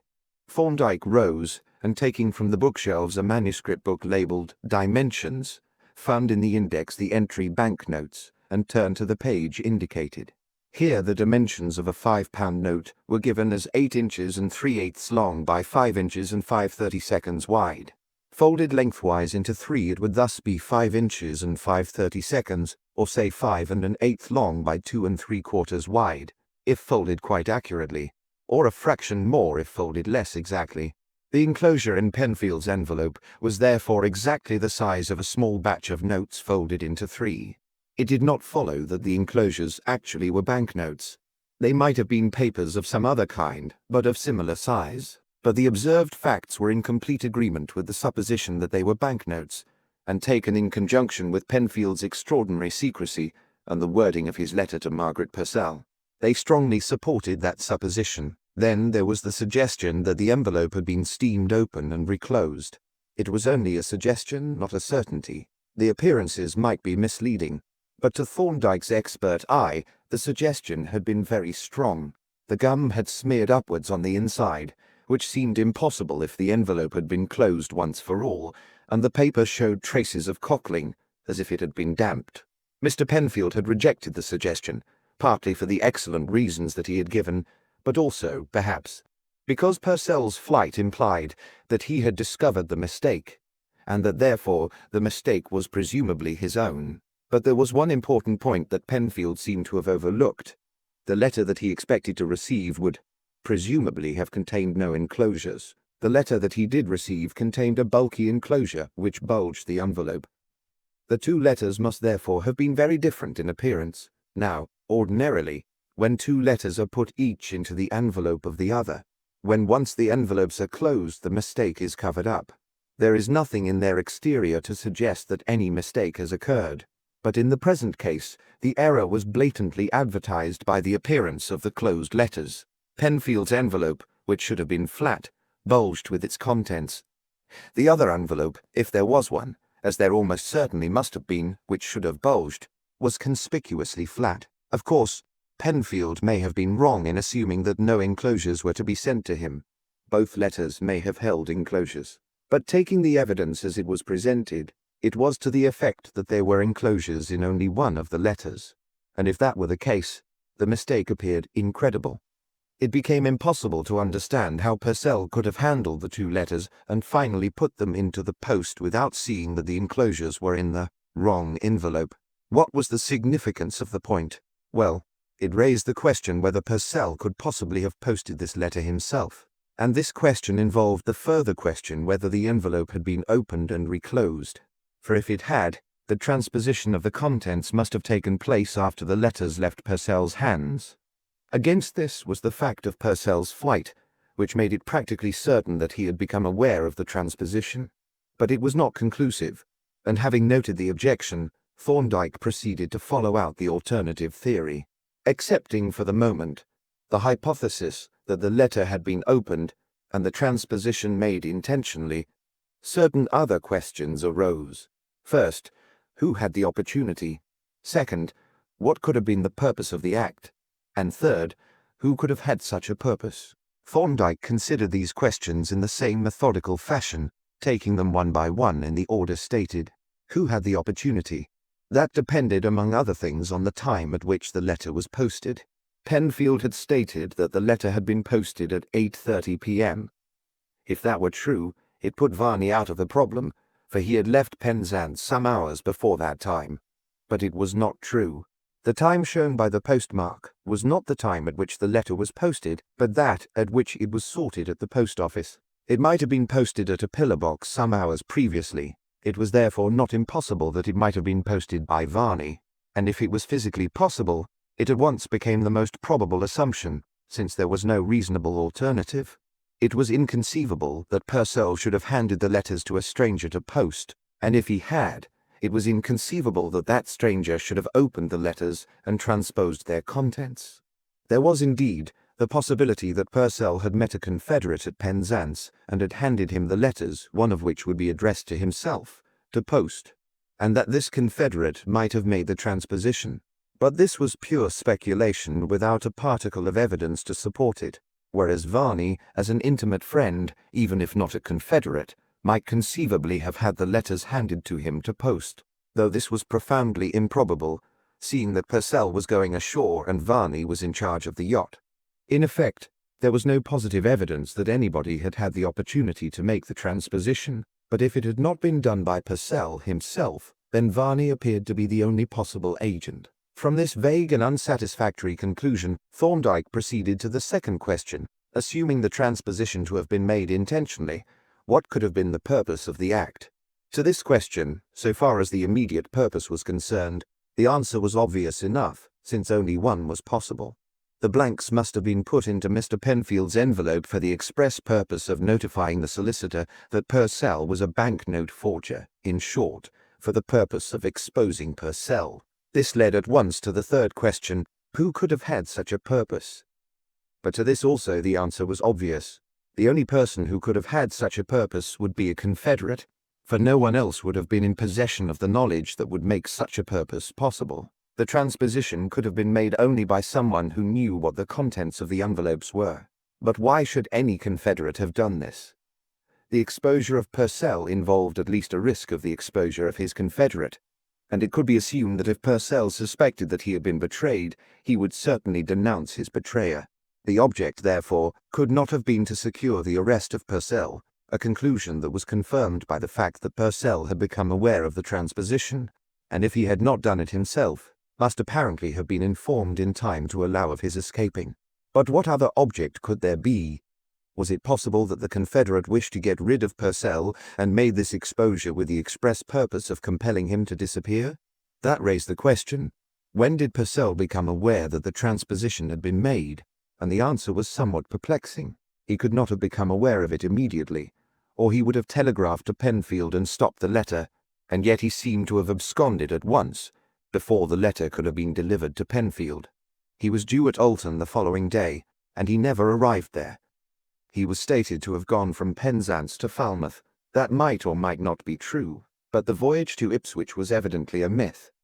The answer that he had received from the owners of the Hedwig, enclosing a report from the captain of the ship, showed that the only passengers who embarked at Falmouth were 3 distressed Swedish sailors who travelled with the ship to Malmo, and that no one went ashore at Ipswich. It followed that Varney had either been misinformed or had invented the incidents, but when it was considered that he must, if he was telling the truth, have been misinformed in the same manner on 2 separate occasions, it seemed much more probable that the story of the voyage was a fabrication. In that case, the journey to Falmouth, of which no one but Varney had heard, was probably a fabrication too. This left Penzance as the apparent starting point of the flight. Purcell had certainly landed at Penzance, and had forthwith disappeared from view. What became of him thereafter, it was impossible to guess. He seemed to have vanished into thin air. Arrived at this point, Thorndyke's quietly reflective attitude suddenly gave place to one of more intense attention, for a new and somewhat startling question had presented itself. With an expression of deep concentration, he set himself to consider it. Hitherto he had accepted Purcell's landing at Penzance as an undeniable fact from which a secure departure could be taken. But was it an undeniable fact? The only witness of that landing was Varney, and Varney had shown himself a very unreliable witness. Apparently he had lied about the Ipswich voyage, probably too about the visit to Falmouth. What if the landing at Penzance were a fabrication too? It seemed a wild suggestion, but it was a possibility, and Thorndyke proceeded carefully to develop the consequences that would follow if it were true. Suppose that Purcell had never landed at Penzance at all. Then several circumstances hitherto incomprehensible became understandable. The fables of Purcell's appearance at Falmouth and Ipswich, which had seemed to be motiveless falsehoods, now showed a clear purpose, which was to create a certainty that Purcell had landed from the yacht as stated, and to shift the search for the missing man from Penzance to Ipswich. Again, if Purcell had never landed at Penzance, the letter could not have been posted by him, and it became practically certain that it must have been posted there by Varney and the transposition made by him. And this made the transposition understandable by developing a very evident purpose. When Penfield opened the letter, and when, later, he heard of Purcell's disappearance, he would at once assume that Purcell had absconded to avoid being arrested. The purpose of the transposition, then, was to furnish a reasonable explanation of a disappearance that had already occurred. But what had become of Purcell? If he had not landed at Penzance, he certainly had not landed anywhere else, for there had not been time for the yacht to touch at any other port, nor could it be supposed that he had transshipped on to another vessel during the voyage. There was no reason why he should. The letter had not been posted, and until it had been posted, there was no reason for flight. The only reasonable inference from the facts, including Varney's false statements, was that something had happened during the voyage from Sennen, that Purcell had disappeared, presumably overboard, and that Varney had reasons for concealing the circumstances of his disappearance. In short, that Purcell was dead, and that Varney was responsible for his death. It was an appalling theory. Thorndyke hardly dared even to propound it to himself, but there was no denying that it fitted the facts with the most surprising completeness. Once assume it to be true, and all the perplexing features of the case became consistent and understandable. Not only did it explain Varney's otherwise inexplicable anxiety to prove that Purcell had been seen alive at a date subsequent to that of the alleged landing at Penzance, it accounted for the facts that Purcell had taken no measures to provide himself with a stock of cash before disappearing, and that he had made no communication of any sort to his wife since his departure, though he could have done so with perfect safety. It was in perfect agreement with all the known facts, and in disagreement with none. It was a complete solution of the mystery, and there was no other. When Thorndyke reached this conclusion, he roused himself from his reverie, and filling his pipe, took an impartial survey of the scheme of circumstantial evidence that he had been engaged in constructing. It was all very complete and consistent. There were, so far, no discrepancies or contradictions. All the evidence pointed in the one direction. The assumed actions of Varney were in complete agreement with the circumstances that were known and the others that were inferred, as well as with the assumed motives. But it was largely hypothetical and might turn out to be entirely illusory. If only one of the assumed facts should prove to be untrue, the whole structure of inference would come tumbling down. He took out of his pocketbook the folded paper containing the single moustache hair that the superintendent had found in the Cliffords' Inn rooms. Laying it on a sheet of white paper, he once more examined it, first through his lens, then under the microscope, noting the length, thickness and color, and mentally visualizing the kind of moustache from which it had come. Here was an indispensable link in the chain of evidence. If Purcell had had such a moustache, that would not prove that he and Bromswell were one and the same person, but it would be consistent with their identity. But if Purcell had no such moustache, then it was probable, indeed, nearly certain, that he and Bromswell were different persons, and if they were, the whole hypothetical scheme that he had been working out collapsed. Both Purcell and Varney ceased to have any connection with the forged notes. The mysterious enclosures could not be of the nature that he had assumed, and all the deductions from those assumed facts ceased to be valid. It was necessary, without delay, to test this essential link, to ascertain whether this derelict hair could have been derived from Daniel Purcell. Enclosed with it was the slip of paper with the notes of the trains, which he had for the moment forgotten. He now examined it minutely, and was once more struck by the intense blackness of the ink, and he recalled that a similar intensity of blackness had been noticeable in the address on Mr. Penfield's envelope. It had appeared almost like the black of a carbon ink, but he had decided that it was not. So it was with the present specimen, but now he had the means of deciding definitely. Fetching the microscope, he laid the paper on the stage and examined it, first by reflected, then by transmitted light. The examination made it clear that this was an iron tannin ink of unusual concentration with a provisional blue pigment, probably methyl blue. There was only one letter, P, and this he tried to compare with the P on Penfield's envelope, so far as he could remember it. But he could not get beyond a belief that there was a resemblance, a belief that would have to be tested by a specimen of Purcell's handwriting. Having finished with the paper, he returned to the hair. He decided to write to Margaret, asking for a description of her missing husband, and had just reached out to the stationery case when an elaborate and formal tattoo on the small brass knocker of the inner door arrested him. Rising, he crossed the room and threw the door open, thereby disclosing the dorsal aspect of a small, elderly gentleman. As the door opened, the visitor turned about, and Thorndyke immediately, not without surprise, recognized him. It was Mr. Penfield. Chapter 9, in which Mr. Penfield receives a shock. Mr. Penfield greeted Thorndyke with a little stiff bow, and bestowed upon the extended hand a formal and somewhat rheumatic shake. "I must apologize," he said, as his host ushered him into the room, "for disturbing you by this visit.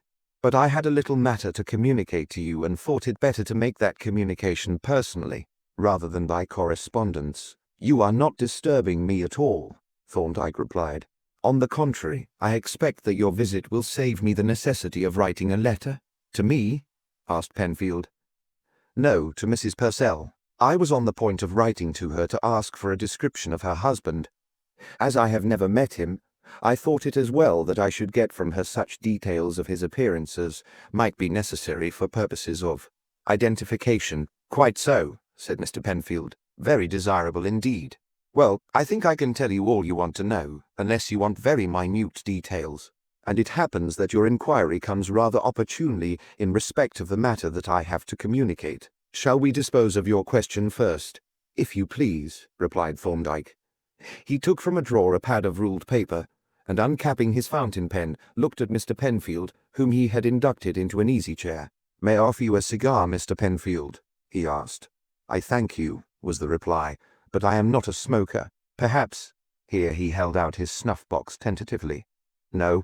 Well, it is an obsolete vice, but I am a survivor from an obsolete age."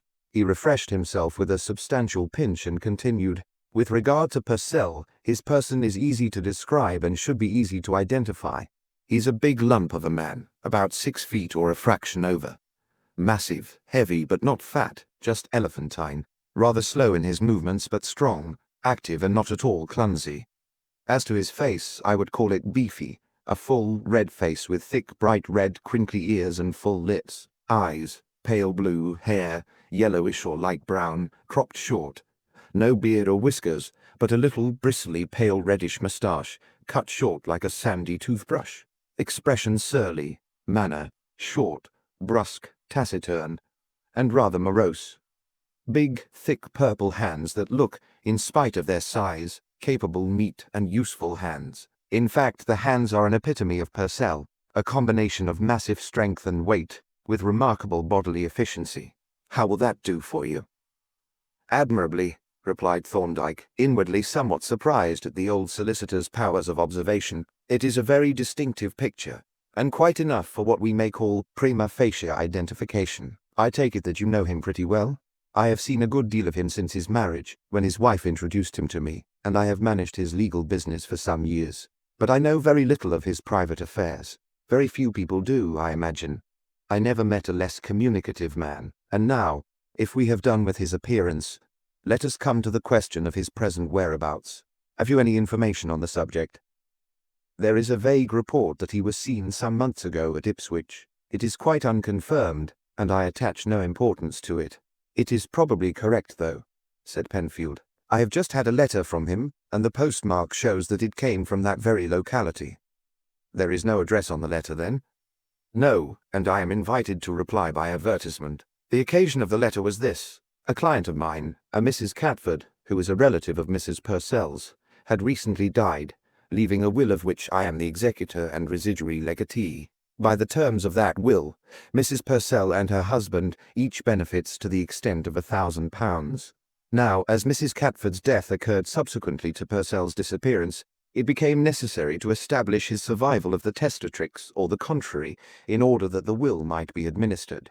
As his whereabouts were unknown, the only method that I could think of was to put an advertisement in the personal column of the Times, on the bare chance that he might see it, asking him to communicate with me.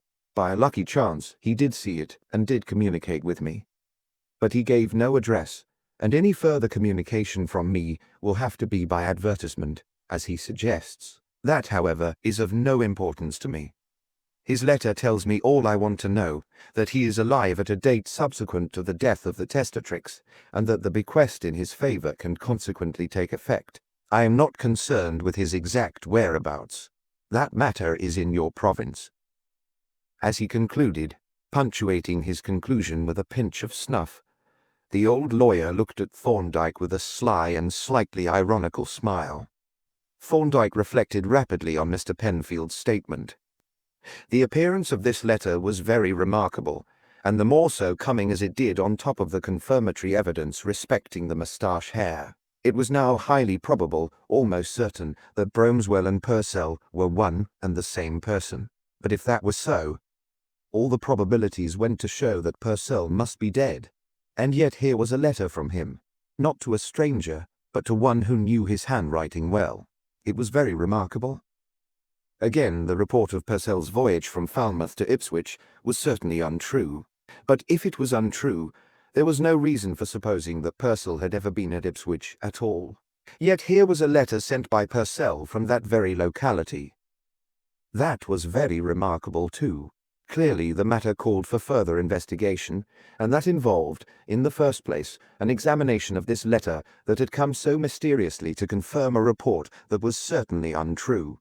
He returned Mr. Penfield's smile and then asked, "You accept this letter, then, as evidence of survival?" Mr. Penfield looked astonished. "But, my dear sir, what else could I do?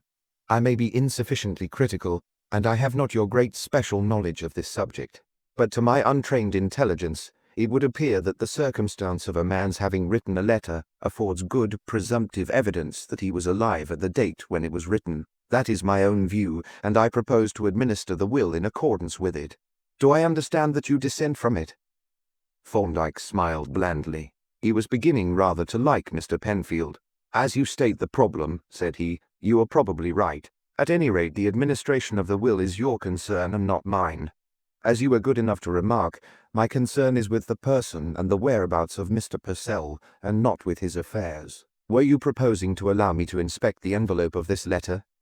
"It was for that very purpose that I came," replied Penfield with a smile and a twinkle of mischief in his eyes. "But I will not restrict you to the envelope this time. You shall inspect the letter as well, if a mere letter will not be superfluous when the envelope has given up its secrets." He produced a wallet from his pocket and, opening it, took out a letter which he gravely handed to Thorndyke. The latter took it from him, and as he glanced at the jet-black writing of the address, said, "I take it that you are satisfied that the handwriting is Purcell's?" "Certainly," was the reply. "But whose else should it be? The question does not seem to arise. However, I may assure you that it is undoubtedly Purcell's writing, and also Purcell's ink, though that is less conclusive. Still, it is a peculiar ink. I have never seen any quite like it. My impression is that he prepares it himself." As Penfield was speaking, Thorndyke examined the envelope narrowly. Presently he rose, and taking a reading glass from the mantel-shelf, went over to the window, where, with the aid of the glass, he scrutinized the envelope inch by inch on both sides. Then, laying down the reading glass, he took from his pocket a powerful doublet lens through which he examined certain parts of the envelope, particularly the stamp and the London postmark. Finally, he took out the letter, opened the envelope, and carefully examined its interior, and then inspected the letter itself before unfolding it, holding it so that the light fell on it obliquely and scrutinizing each of the four corners in succession. At length he opened the letter, read it through, again examined the corners, and compared some portions of the writing with that on the envelope. These proceedings were closely observed by Mr. Penfield, who watched them with an indulgent smile. He was better able than on the last occasion to appreciate the humor of Thorndyke's methods. There was nothing about this letter that he had need to conceal. He could afford to let the expert find out what he could this time. And Mr. Penfield, from a large and unfavorable experience of expert witnesses, suspected that the discovery would probably take the form of a mare's nest. "Well," he said, as Thorndyke returned to his chair with the letter in his hand, "has the oracle spoken? Have we made any startling discoveries?" "I wouldn't use the word discoveries," replied Thorndyke, "which seems to imply facts definitely ascertained. But there are certain appearances which suggest a rather startling inference." "Indeed," said Mr. Penfield, taking snuff with great enjoyment. "I somehow expected that they would when I decided to show you the letter. What is the inference that is suggested?" "The inference is," replied Thorndyke, "that this letter has never been through the post." Mr. Penfield paused with his hand uplifted, holding a minute pinch of snuff, and regarded Thorndyke in silent astonishment. "That," he said at length, "is certainly a startling inference, and it would be still more startling if there were any possibility that it could be true. Unfortunately, the letter bears a postmark, showing that it was posted at Woodbridge, and another showing that it was sorted at the London office. But no doubt you have observed and allowed for those facts. The appearances, said Thorndyke, suggest that when the postmarks were made, the envelope was empty and probably unaddressed. But, my dear sir, protested Penfield, that is a manifest impossibility. You must see that for yourself. How could such a thing possibly have happened? That is a separate question, replied Thorndyke. I am now dealing only with the appearances. Let me point them out to you. First, you will notice that the words personal and confidential have been written at the top of the envelope. Apparently the word personal was first written alone, and the words and confidential added as an afterthought. That is suggested by the change in the writing and the increasingly condensed form of the letters towards the end due to the want of space. But in spite of the squeezing up of the letters, the tail of the final L has been forced onto the stamp and actually touches the circle of the postmark. And if you examine it through this lens, you can see plainly that the written line is on top of the postmark. Therefore, the postmark was already there when that word was written. He handed the envelope and the lens to Mr. Penfield, who, after some ineffectual struggles, rejected the lens and had recourse to his spectacles. It has somewhat the appearance that you suggest, he said at length, but I have not your expert eye, and therefore not your confidence. I should suppose it to be impossible to say with certainty whether one written mark was on top of or underneath another. Very well, said Thorndyke. Then we will proceed to the next point. You will notice that both of the postmarks are deeply indented, unusually so. As a matter of fact, postmarks are usually not visibly indented at all, and it is a noticeable coincidence that this envelope should bear two different postmarks, each unusually indented. Still, said Penfield, that might easily have happened. The laws of chance are not applicable to individual cases. Quite so, Thorndyke agreed. But now observe another point. These postmarks are so deeply indented that in both cases the impression is clearly visible on the opposite side of the envelope, especially inside. That is rather remarkable, seeing that, if the letter was inside, the impression must have penetrated 4 thicknesses of paper. Still, said Penfield, it is not impossible. Perhaps not, Thorndyke admitted. But what does seem impossible is that it should have done so without leaving any trace on the letter itself. But that is what has happened. If you will examine the letter, you will see that there is not a vestige of an indentation on any part of it, from which you must agree with me that the only reasonable inference is that when the indentations were made, the letter was not in the envelope. Mr. Penfield took the letter and the envelope and compared them carefully. There was no denying the obvious facts. There was the envelope with the deeply indented postmarks showing plainly on the reverse sides, and there was the letter with never a sign of any mark at all. It was certainly very odd. Mr. Penfield was a good deal puzzled and slightly annoyed. To his orthodox legal mind, this prying into concrete facts and physical properties was rather distasteful. He was accustomed to sworn testimony, which might be true or might be untrue, but that was the witness's lookout, but which could be accepted as admitted evidence. He could not deny that the facts were apparently as Thorndyke had stated. But that unwilling admission produced no conviction. He was a lawyer, not a scientific observer. Yes, he agreed reluctantly. The appearances are as you say, but they must be in some way illusory. Perhaps some difference in the properties of the paper may be the explanation. At any rate, I cannot accept your inference for the simple reason that it predicates an impossibility. It assumes that this man, or some other, posted a blank, empty envelope, got it back, put a letter in it, addressed it, and then delivered it by hand, having travelled up from Woodbridge to do so. That would be an impossibility, unless the person were a post office official, and then, what on earth could be the object of such an insane proceeding? Have you asked yourself that question? As a matter of fact, Thorndyke had, and he had deduced a completely sufficient answer. But he did not feel called upon to explain this. It was not his concern to convince Mr. Penfield. That gentleman's beliefs were a matter of perfect indifference to him. He had considered it fair to draw Mr. Penfield's attention to the observed facts, and even to point out the inferences that they suggested. But if Mr. Penfield chose to shut his eyes to the facts, or to reject the obvious inferences, that was his affair. At the moment, he replied, I am concerned with the appearances and the immediate inferences from them. When I am sure of my facts, I shall go on to consider their bearing. Those questions of motive, for instance, to which you have referred. That would be premature until I have verified the facts by a more searching examination. Would it be convenient for you to leave this letter with me for a few hours, that I might examine it more completely?" Mr. Penfield would have liked to refuse, but there was no pretext for such refusal. He therefore made a virtue of necessity and replied graciously, "Certainly, certainly, by all means.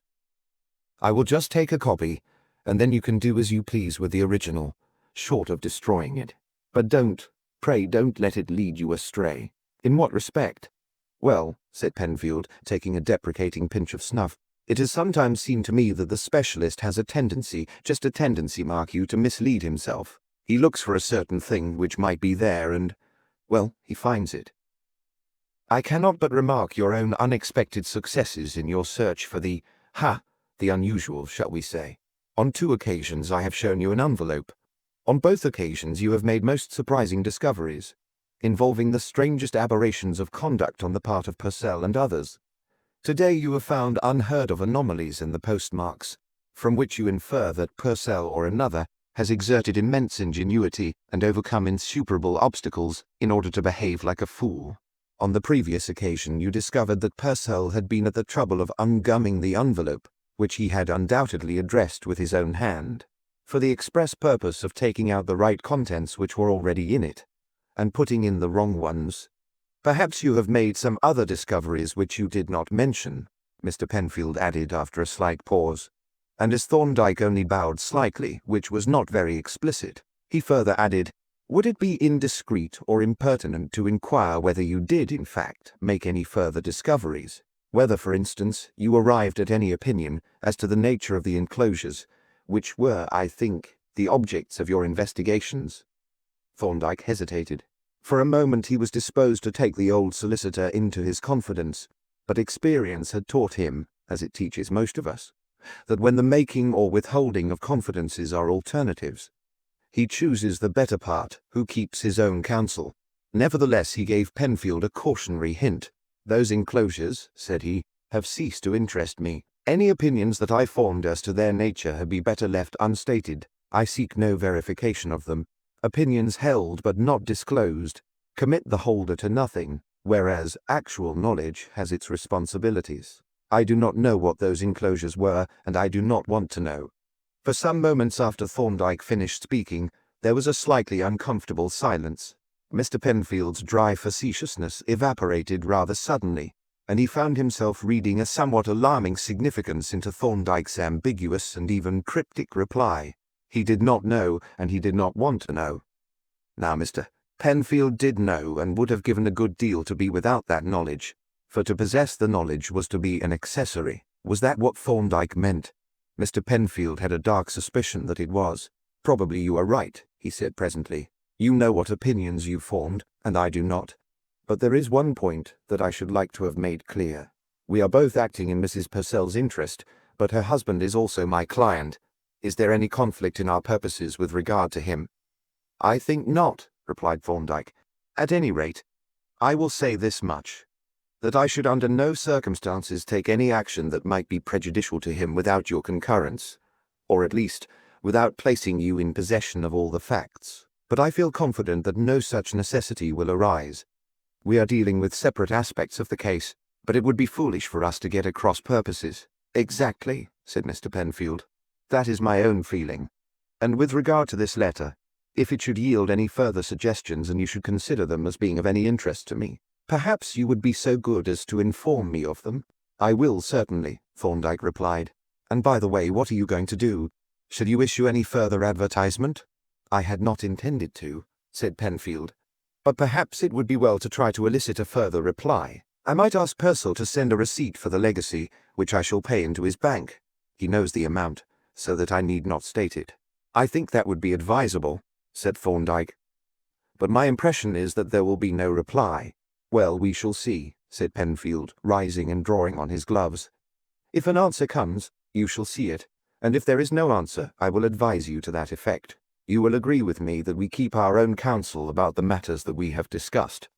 And as Thorndyke assented, he added, "Of course the actual receipt of the letter is no secret." With this and a stiff handshake, Mr. Penfield took his departure, cogitating profoundly as he wended his way eastward, wondering how much Thorndyke really knew about those unfortunate enclosures, and how he came by his knowledge. Meanwhile, Thorndyke, as soon as he was alone, resumed his examination of the letter, calling in now the aid of more exact methods.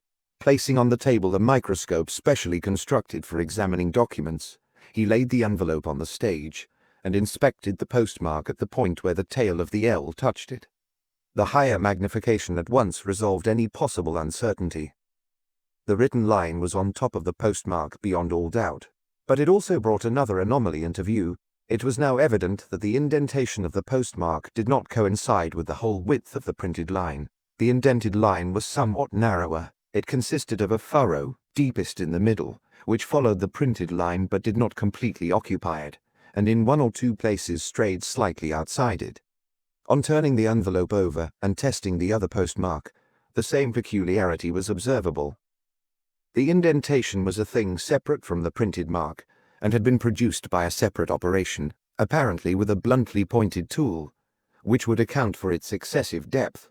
It was an important discovery in two respects. First, it confirmed the other evidence that the letter had never been posted, and, secondly, it threw some light on the means by which the postmark had been produced. What was the object of the indentation? Evidently to imitate the impression of metal types and disguise the method that had actually been used. What was that method? It was not photography, for the marks were in printer's ink. It was not copperplate, for the engraved plate throws up a line in relief, whereas these lines were flat like the lines of a lithograph. In fact, lithography appeared to be the only alternative, and with this view, the appearances agreed completely, particularly the thick black ink, quite different from the rather fluid ink used by the post office. From the postmarks, Thorndyke now transferred his attention to the writing. He had been struck by the exact resemblance of the name Penfield on the envelope to the same name in the letter. Each was a perfect facsimile of the other. Placing them together, he could not see a single point of difference or variation between them. With a delicate caliper gauge, he measured the two words, taking the total length, the height of each letter, and the distance between various points. In all cases, the measurements were practically identical. Now, such perfect repetition as this does not happen in natural writing. It is virtually diagnostic of a forgery by means of a careful tracing from an original. And Thorndyke had no doubt that this was such a forgery. Confirmation was soon forthcoming. An exploration with the microscope of the surfaces of the envelope and the letter showed in both a number of minute spindle-shaped fragments of rubber. Something had been rubbed out. Then, on examining the words by transmitted light powerful enough to turn the jet-black writing into a deep purple, there could be seen through the ink a broken grey line, the remains of a pencil line which the ink had partly protected from the rubber. Similar remains of a pencil tracing were to be seen in other parts of the letter, especially in the signature. In short, there was no possible doubt that the whole production, letter and postmarks alike, was a forgery. The next question was, who was the forger? But the answer to that seemed to be contained in the further question, what was the purpose of the forgery? For the evident purpose of this letter was to furnish evidence that Purcell was still alive, and as such it had been accepted by Mr. Penfield. That distinctly pointed to Varney, who had already made two false, or at least incorrect, statements, apparently with the same object. The skill with which the forgery had been executed also pointed to him, for an engraver must needs be a skillful copyist. There was only one doubtful point. Whoever had prepared this letter was a lithographer, not a mere draftsman, but a printer as well. Now, was Varney a lithographer? It was extremely probable. Many etchers and mezzotinters work also on the stone, but until it had been ascertained that he was, the authorship of the letter must be left in suspense.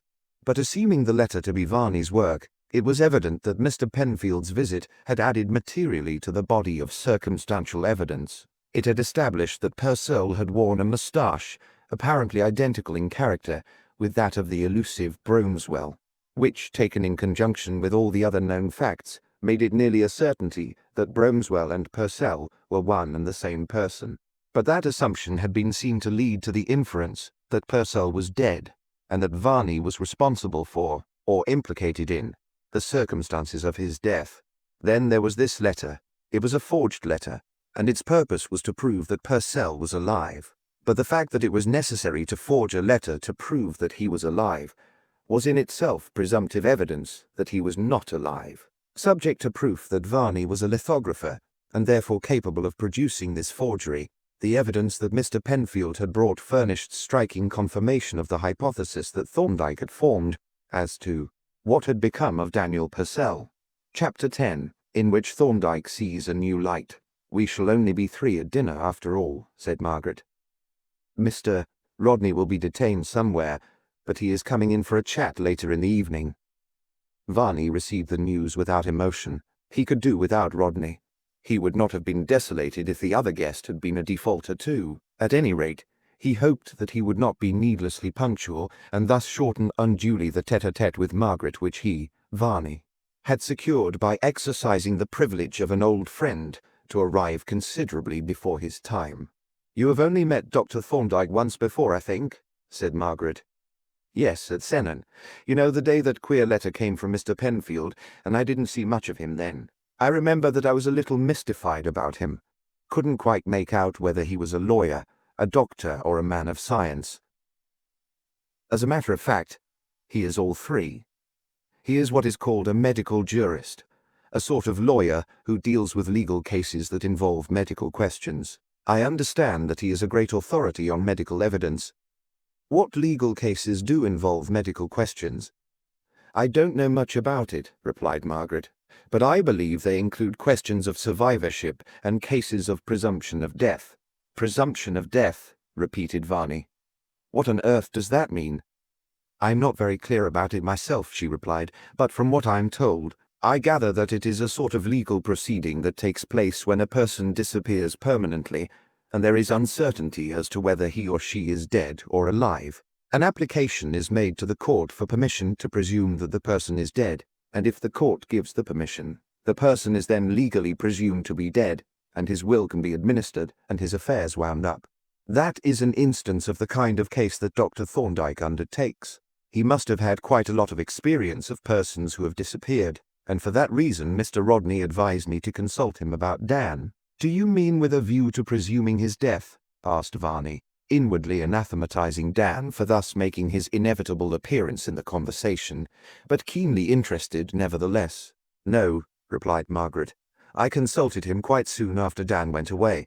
What I asked him to do was to find out, if possible, what had become of him, and if he could discover his whereabouts to get into touch with him." "Well," said Varney, "he doesn't seem to have had much luck up to the present. He hasn't been able to trace Dan, has he?" "No," she replied, "at least I suppose not. But we know where the lost sheep is now. Had you heard about the letter?"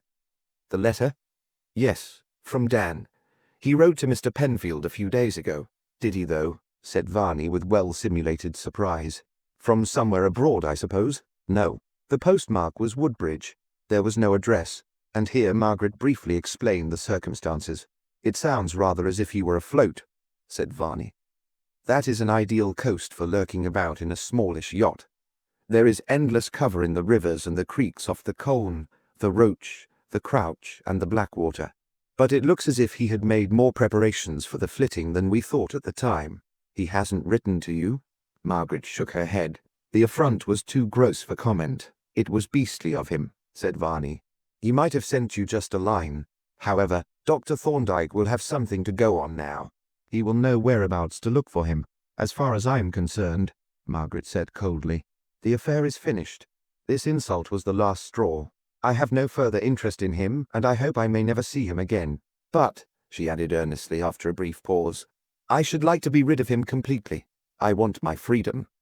As she spoke, with unusual emphasis and energy, she looked for a moment straight into Varney's eyes. Then suddenly she flushed scarlet and turned her head away. Varney was literally overwhelmed. He felt the blood rush to his head and tingle in the tips of his fingers. After one swift glance, he too turned away his head. He did not dare to look at her.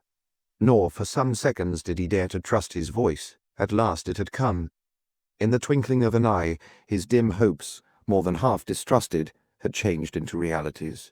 For there could be no doubt. That look into his eyes, that sudden blush, what could they be but an unpremeditated, unintended confession? She wanted her freedom. That unguarded glance told him why, and then her mantling cheeks while they rebuked the glance, but served to interpret its significance. With an effort, he regained his normal manner. His natural delicacy told him that he must not be too discerning. He must take no cognizance of this confidence that was never intended. She must still think that her secret was locked up in her own breast, secure from every eye, even from his. And yet what a pitiful game of cross purposes they were playing. She wanted her freedom, and behold, she was free, and he knew it, and could not tell her. What a tangle it was! And how was it ever going to be straightened out? In life, Purcell had stood between him and liberty, and now the ghost, nay, less than the ghost, the mere unsubstantial name of Purcell stood between him and a lifelong happiness that fortune was actually holding out to him. It was clear that sooner or later the ghost of Purcell would have to be laid. But how? And here it began to dawn upon him that the ingenious letter, on which he had been congratulating himself, had been a tactical mistake. He had not known about Dr. Thorndyke, and he had never heard before of the possibility of presuming a person's death. He had been busying himself to produce convincing evidence that Purcell was alive, whereas it was possible that Thorndyke had been considering the chances of being able to presume his death. It was rather a pity, for Purcell had got to be disposed of before he could openly declare himself to Maggie, and this method of legal presumption of death appeared to be the very one that suited the conditions. He wished he had known about it before. These reflections flashed through his mind in the silence that had followed Margaret's unguarded utterance. For the moment Varney had been too overcome to reply, and Margaret suddenly fell silent with an air of some confusion. Recovering himself, Varney now replied in a tone of conventional sympathy. "Of course you do. The bargain is off on the one side, and it is not reasonable that it should hold on the other. You don't want to be shackled forever to a man who has gone out of your life. But I don't quite see what is to be done." "Neither do I," said Margaret. "Perhaps the lawyers will be able to make some suggestion, and I think I hear one of them arriving." A moment or two later the door opened, and the housemaid announced Dr. Thorndyke. Varney stood up, and as the guest was ushered in, he looked with deep curiosity, not entirely unmingled with awe, at this tall, imposing man who held in his mind so much recondite knowledge, and doubtless so many strange secrets. "I think you know Mr. Varney," said Margaret, as she shook hands, "though you hadn't much opportunity to improve his acquaintance at Sennen." "No," Thorndyke agreed. "Mr. Penfield's bombshell rather distracted our attention from the social aspects of that gathering. However, we are free from his malign influence this evening." "I am not sure that we are," said Varney. "Mrs. Purcell tells me that he has just produced another mysterious letter." "I shouldn't call it mysterious," said Thorndyke. "On the contrary, it resolves the mystery. We now know approximately where Mr. Purcell is." "Yes, it ought to be easy to get on his track now. That, I understand, is what you have been trying to do. Do you propose to locate him more exactly?" "I see no reason for doing so," replied Thorndyke. "His letter answers Mr. Penfield's purpose, which was to produce evidence that he is alive. But his letter does raise certain questions that will have to be considered. We shall hear what Mr. Rodney has to say on the subject. He is coming tonight, isn't he?" "He is not coming to dinner," said Margaret, "but he is going to drop in later. There goes the gong. Shall we go into the dining room?" Thorndyke held the door open, and they crossed the corridor to the pleasant little room beyond. As soon as they had taken their places at the table, Margaret led off the conversation with a rather definite change of subject. "Have you brought any of your work to show us, Mr. Varney?" she asked. "Yes," he replied. "I have brought one or two etchings that I don't think you have seen, and a couple of aquatints." "Aquatints," said Margaret. "Isn't that a new departure?" "No, it is only a revival.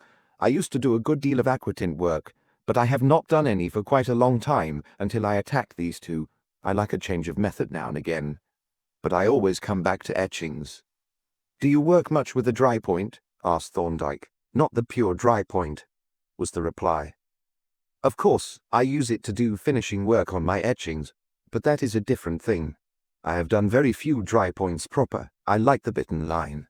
"I suppose," said Thorndyke, "an etcher rather looks down on lithography." "I don't think so," replied Varney.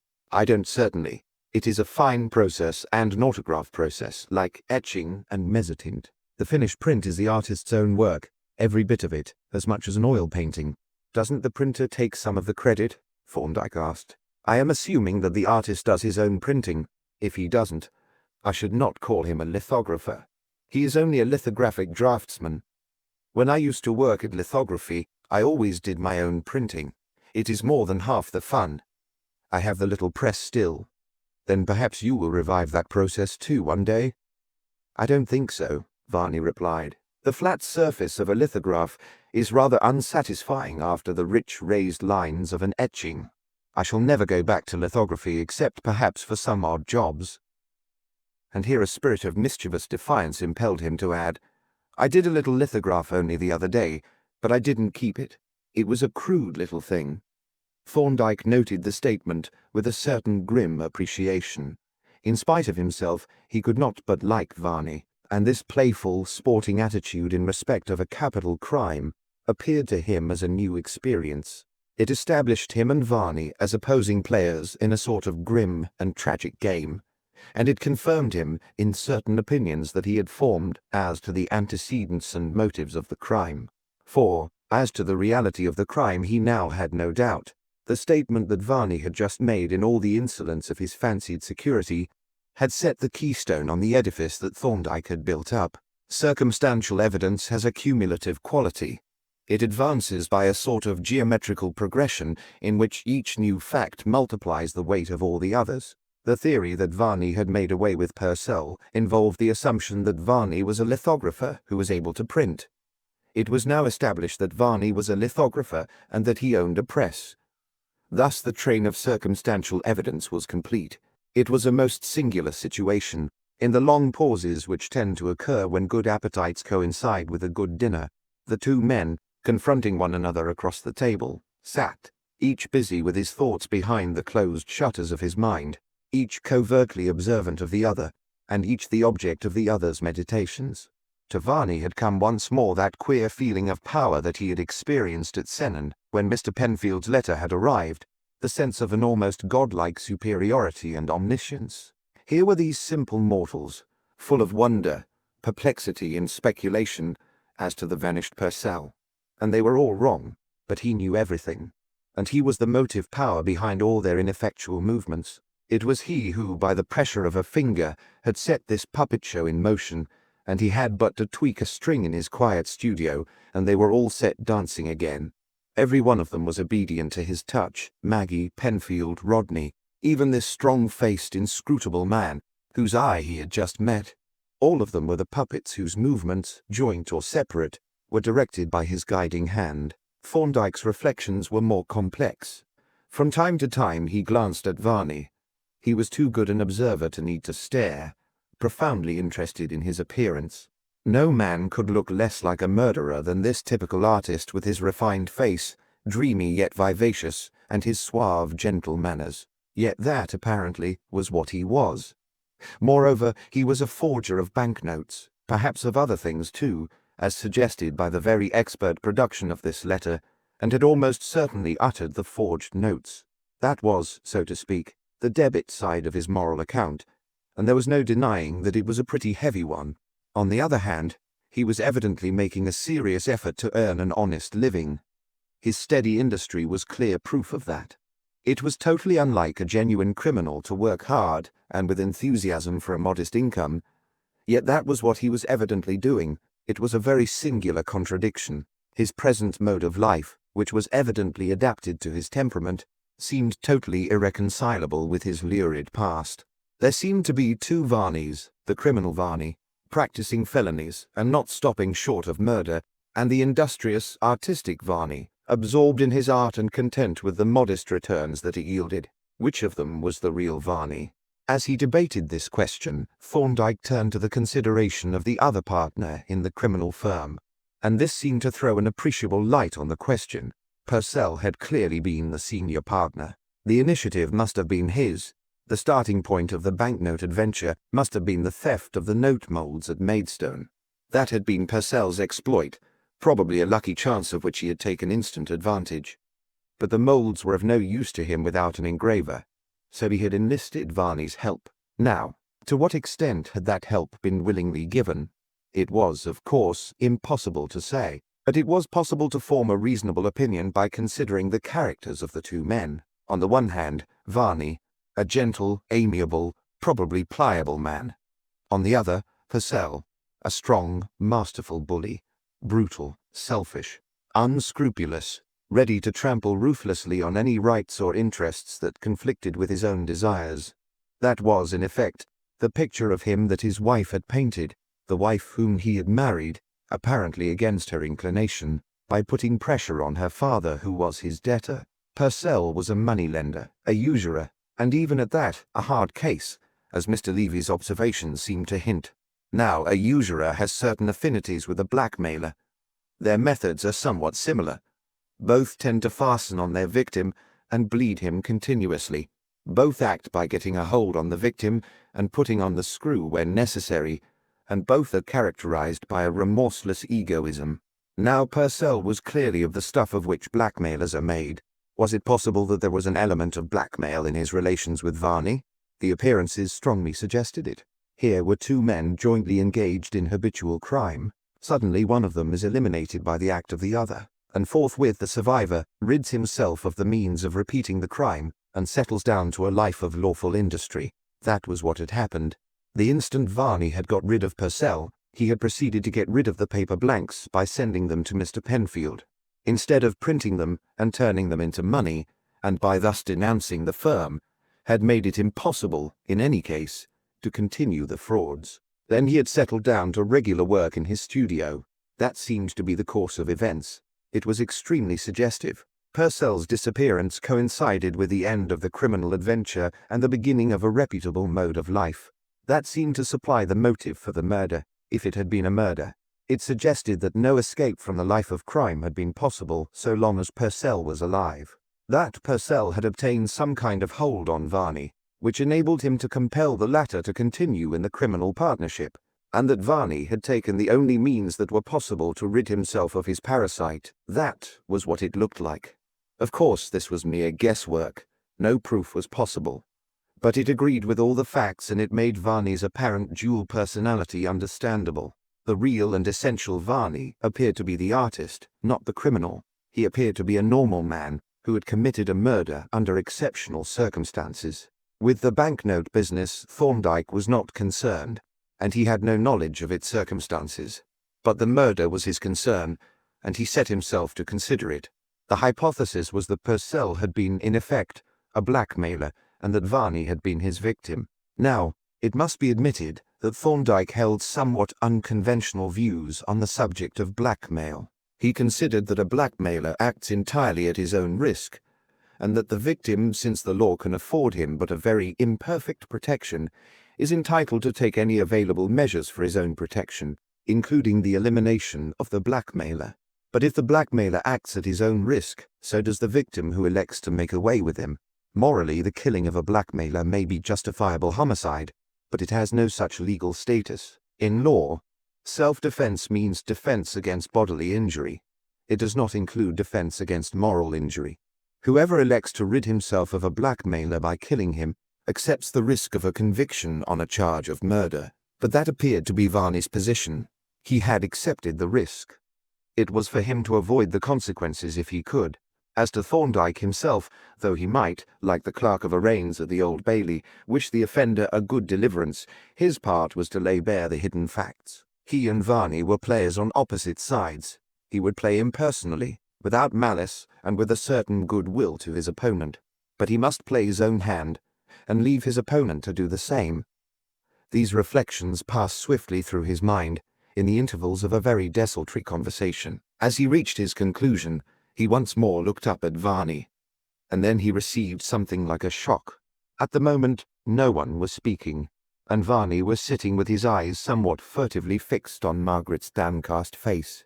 Now, to an experienced observer, there is something perfectly unmistakable in the expression with which a man looks at a woman with whom he is deeply in love. And such was the expression that Thorndyke surprised on Varney's face. It was one of concentrated passion, of adoration. Thorndyke was completely taken aback. This was an entirely new situation, calling for a considerable revision of his conclusions, and also of his sympathies. An eliminated blackmailer is one thing, Uriah's wife is another, and a very different one. Thorndyke was rather puzzled, for though the previous hypothesis hung fairly together, it was now weakened by the possibility that the murder had been committed merely to remove a superfluous husband. Not that it made any practical difference. He was concerned with the fact of Purcell's murder. The motives were no affair of his. His reflections were interrupted by a question from Margaret. "You haven't been down to Cornwall, I suppose, since you came to see us at Sennan in the summer?" "No, I have not, but Professor Darcy has, and he is starting for another trip at the end of next month." "Is he still in search of worms?" "It was worms that you were going to look for, wasn't it?" "Yes, marine worms, but he is not fanatical on the subject. All marine animals are fish that come to his net."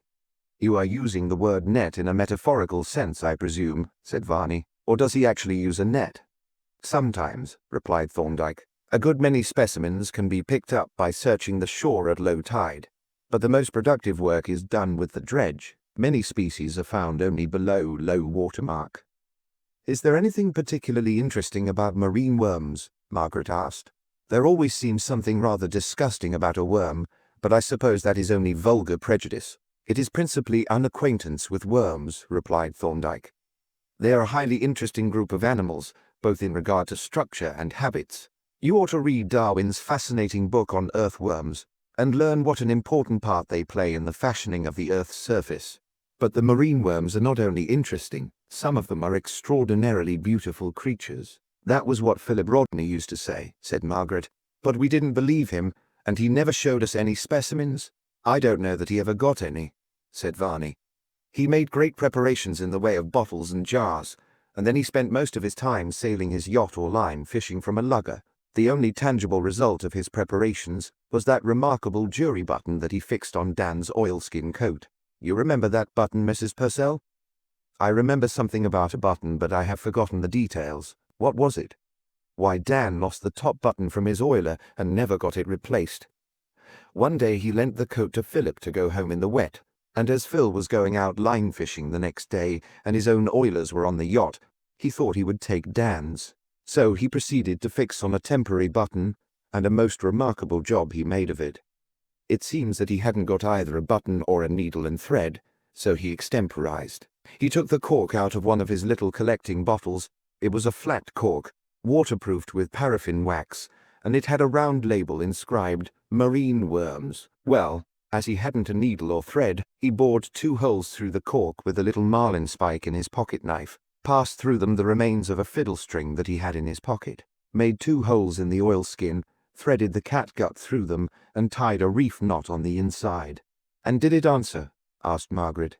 "It sounds rather clumsy." "It answered perfectly, so well that it never got changed. It was on the coat when Dan went up the ladder at Penzance, and it is probably on it still." Dan seemed quite satisfied with it. There was a brief silence, during which Thorndyke looked down thoughtfully at his plate. Presently he asked, "Was the label over the wax or under it?" Varney looked at him in surprise, as also did Margaret. What on earth could it matter whether the label were over or under the wax? "The label was under the wax," the former replied. "I remember Philip mentioning the fact that the label was waterproof as well as the cork. He made quite a point of it, though I didn't see why. Do you?"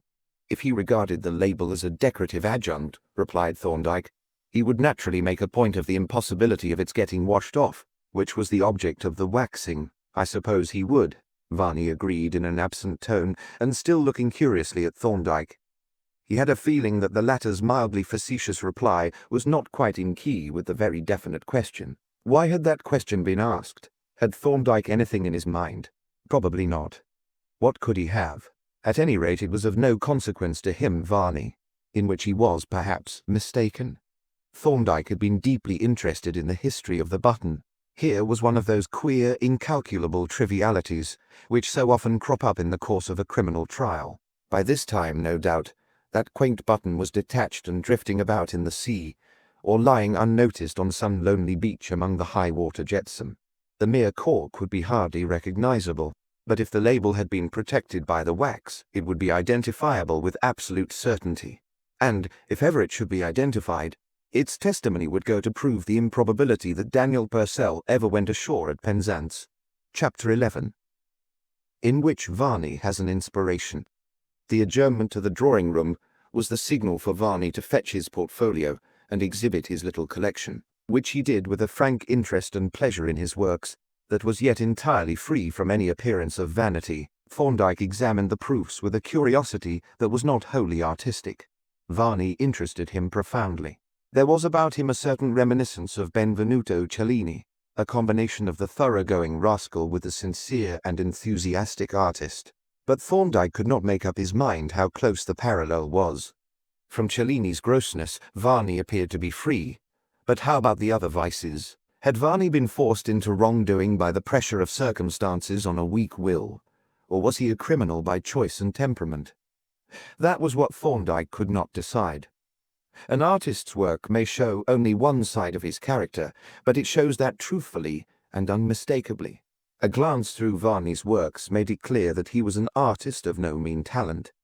There was not only skill, which Thorndyke had looked for, but a vein of poetry which he noted with appreciation, and almost with regret. "You don't seem to value your aquatints," he said, "but I find them very charming. This seascape with the fleet of luggers half hidden in the mist and the lighthouse peeping over the top of the fog bank is really wonderful. You couldn't have done that with the Point." "No," Varney agreed. "Every process has its powers and its limitations. The lighthouse, I suppose, is no lighthouse in particular." "Well, no, but I had the wolf in my mind when I planned this plate. As a matter of fact, I saw a scene very like this when I was sailing round with Purcell to Penzance the day he vanished. The lighthouse looked awfully ghostly with its head out of the fog and its body invisible." "Wasn't that the time you had to climb up the mast?" asked Margaret. "Yes, when the jib halyard parted and the jib went overboard. It was rather a thrilling experience, for the yacht was out of control for the moment and the Wolf Rock was close under our lee. Dan angled for sail while I went aloft." Thorndyke looked thoughtfully at the little picture, and Varney watched him with outward unconcern but with secret amusement and a sort of elfish mischief. And again he was conscious of a sense of power, of omniscience. Here was this learned, acute lawyer and scientist looking in all innocence at the very scene on which he, Varney, had looked as he was washing the stain of Purcell's blood from the sail. Little did he dream of the event which this aquatint commemorated. For all his learning and his acuteness, he, Varney, held him in the hollow of his hand. To Thorndyke, the state of mind revealed by this picture was as surprising as it was illuminating. This was, in effect, a souvenir of that mysterious and tragic voyage. Whatever had happened on that voyage was clearly the occasion of no remorse. There was no shrinking from the memory of that day, but rather evidence that it was recalled with a certain satisfaction. In that there seemed a most singular callousness. But what did that callous indifference, or even satisfaction, suggest? A man who had made away with a friend with the express purpose of getting possession of that friend's wife would surely look back on the transaction with some discomfort, indeed would avoid looking back on it at all, whereas one who had secured his liberty by eliminating his oppressor could hardly be expected to feel either remorse or regrets. It looked as if the blackmail theory were the true one after all.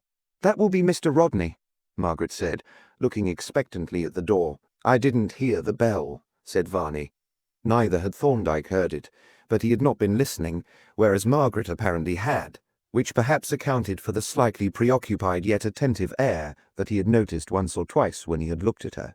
A few moments later, John Rodney entered the room unannounced, and Margaret went forward quickly to welcome him. And for the second time that evening, Thorndyke found himself looking, all unsuspected, into the secret chamber of a human heart. As Margaret had advanced towards the door, he and Varney stood up. They were thus both behind her when Rodney entered the room. But on the wall by the door was a small mirror, and in this Thorndyke had caught an instantaneous glimpse of her face as she met Rodney. That glimpse had told him what, perhaps, she had hardly guessed herself. But the face which appeared for a moment in the mirror and was gone was a face transfigured. Not, indeed, with the expression of passionate adoration that he had seen on Varney's face. That meant passion consciously recognized and accepted. What Thorndyke saw on Margaret's face was a softening, a tender, joyful welcome, such as a mother might bestow on a beloved child. It spoke of affection rather than passion, but it was unmistakable. Margaret Purcell loved John Rodney, nor, so far as Thorndyke could judge, was the affection only on one side. Rodney, facing the room, naturally made no demonstration, but still his greeting had in it something beyond mere cordiality. It was an extraordinarily complex situation, and there was in it a bitter irony such as de Maupassant would have loved. Thorndyke glanced at Varney, from whom Margaret's face had been hidden, with a new interest. Here was a man who had made away with an unwanted husband, perhaps with the sole purpose of securing the reversion of the wife. And behold, he had only created a vacancy for another man. "This is a great pleasure, Thorndyke," said Rodney, shaking hands heartily. "Quite an interesting experience, too, to see you in evening clothes, looking almost human. I am sorry I couldn't get here to dinner. I should like to have seen you taking food like an ordinary mortal." "You shall see him take some coffee presently," said Margaret. "But doesn't Dr. Thorndyke usually look human?" "Well," replied Rodney, "I won't say that there isn't a certain specious resemblance of a human being, but it is illusory. He is really a sort of legal abstraction, like John Doe or Richard Roe. Apart from the practice of the law, there is no such person." "That sounds to me like a libel," said Margaret. "Yes," agreed Varney. "You've done it now, Rodney. It must be actionable to brand a man as a mere hallucination.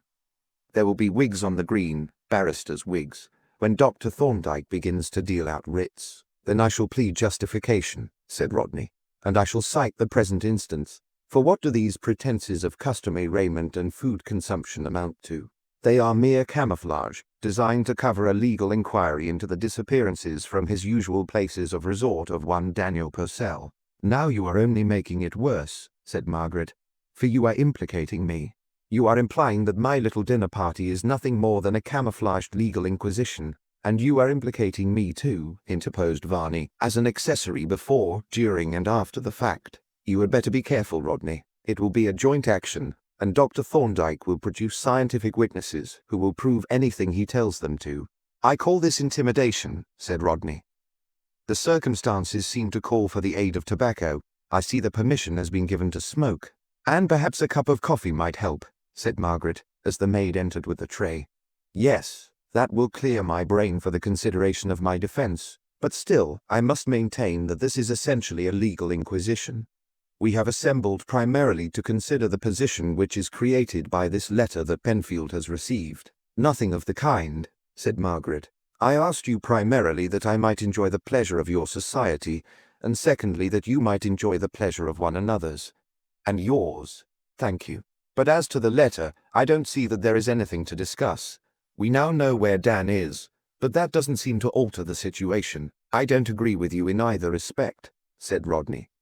"There seems to me a good deal to discuss, and our knowledge as to Dan's whereabouts alters the situation to this extent, that we can get into touch with him if we want to, or, at least, Dr. Thorndyke can, I presume." "I am not so sure of that," said Thorndyke, "but we could consider the possibility if the necessity should arise." "Had you anything in your mind that would suggest such a necessity?"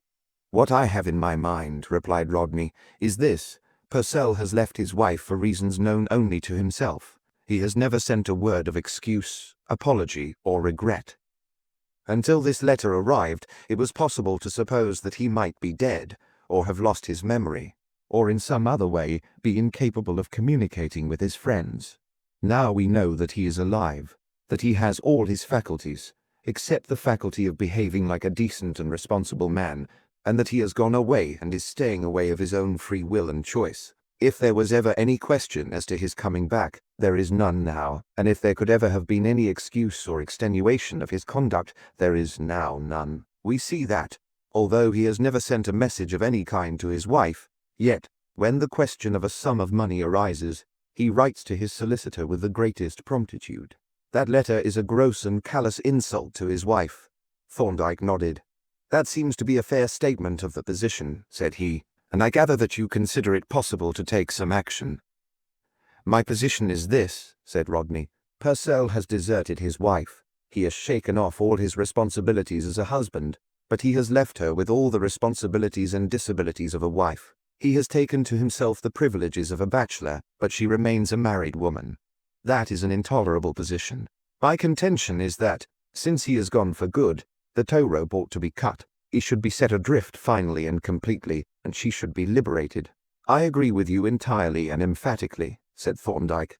"A woman whose husband has left her should, if she wishes it, revert to the status of a spinster." "And she does wish it," interposed Margaret. "Naturally. said Thorndyke. "The difficulty is in respect of ways and means. Have you considered the question of procedure, Rodney?" "It seems to me," was the reply, "that the ways and means are provided by the letter itself. I suggest that the terms of that letter, and the circumstances in which it was written, afford evidence of desertion, or at least good grounds for action." "You may be right," said Thorndyke, "but I doubt if it would be accepted as evidence of an intention not to return. It seems to me that a court would require something more definite. I suppose an action for restitution as a preliminary would not be practicable?" Rodney shook his head emphatically, and Margaret pronounced a most decided refusal. "I don't want restitution," she exclaimed, "and I would not agree to it. I would not receive him back on any terms." "He wouldn't be likely to come back," said Thorndyke, "and if he did not, his failure to comply with the order of the court would furnish definite grounds for further action." "But he might come back, at least temporarily," objected Margaret, "if only by way of retaliation." "Yes," agreed Rodney, "it is perfectly possible. In fact, it is rather the sort of thing that Purcell would do, come back, make himself unpleasant, and then go off again. No, I'm afraid that cat won't jump." "Then," said Thorndyke, "we are in difficulties. We want the marriage dissolved, but we haven't as much evidence as the court would require." "Probably more evidence could be obtained," suggested Rodney, "and of a different kind. Didn't Penfield say something about an associate or companion? Well, that is where our knowledge of Purcell's whereabouts should help us. If it were possible to locate him exactly and keep him under observation, evidence of the existence of that companion might be forthcoming, and then the case would be all plain sailing." Thorndyke had been expecting this suggestion, and considering how he should deal with it. He could not undertake to search the eastern counties for a man who was not there, nor could he give his reasons for not undertaking that search. Until his case against Varney was complete, he would make no confidences to anybody. And as he reflected, he watched Varney, who had been a keenly interested listener to the discussion, wondering what he was thinking about it all, and noting idly how neatly and quickly he rolled his cigarettes, and how little he was inconvenienced by his contracted finger, the third finger of his left hand. "I think, Rodney," he said, "that you overestimate the ease with which we could locate Purcell. The eastern counties offer a large area in which to search for a man who may not be there after all. The postmark on the letter tells us nothing of his permanent abiding place, if he has one. Varney suggests that he may be afloat, and if he is, he will be very mobile and difficult to trace. And it would be possible for him to change his appearance, by growing a beard, for instance, sufficiently to make a circulated description useless." Rodney listened to these objections with hardly veiled impatience. He had supposed that Thorndyke's special practice involved the capacity to trace missing persons. Yet, as soon as a case calling for this special knowledge arose, he raised difficulties. That was always the way with these confounded experts. Now, to him, though, to be sure, it was out of his line, the thing presented no difficulties at all. To no man does a difficult thing look so easy as to one who is totally unable to do it. Meanwhile, Thorndyke continued to observe Varney, who was evidently reflecting profoundly on the impasse that had arisen. He, of course, could see the futility of Rodney's scheme. He, moreover, since he was in love with Margaret, would be at least as keen on the dissolution of this marriage as Rodney. Thorndyke, watching his eager face, began to hope that he might make some useful suggestion. Nor was he disappointed. Suddenly Varney looked up, and addressing himself to Rodney said, "I've got an idea. You may think it bosh, but it is really worth considering. It is this. There is no doubt that Dan has cleared out for good, and it is rather probable that he has made some domestic arrangements of a temporary kind. You know what I mean. And he might be willing to have the chance of making them permanent, because he is not free in that respect any more than his wife is. Now what I propose is that we put in an advertisement asking him to write to his wife, or to Penfield, stating what his intentions are.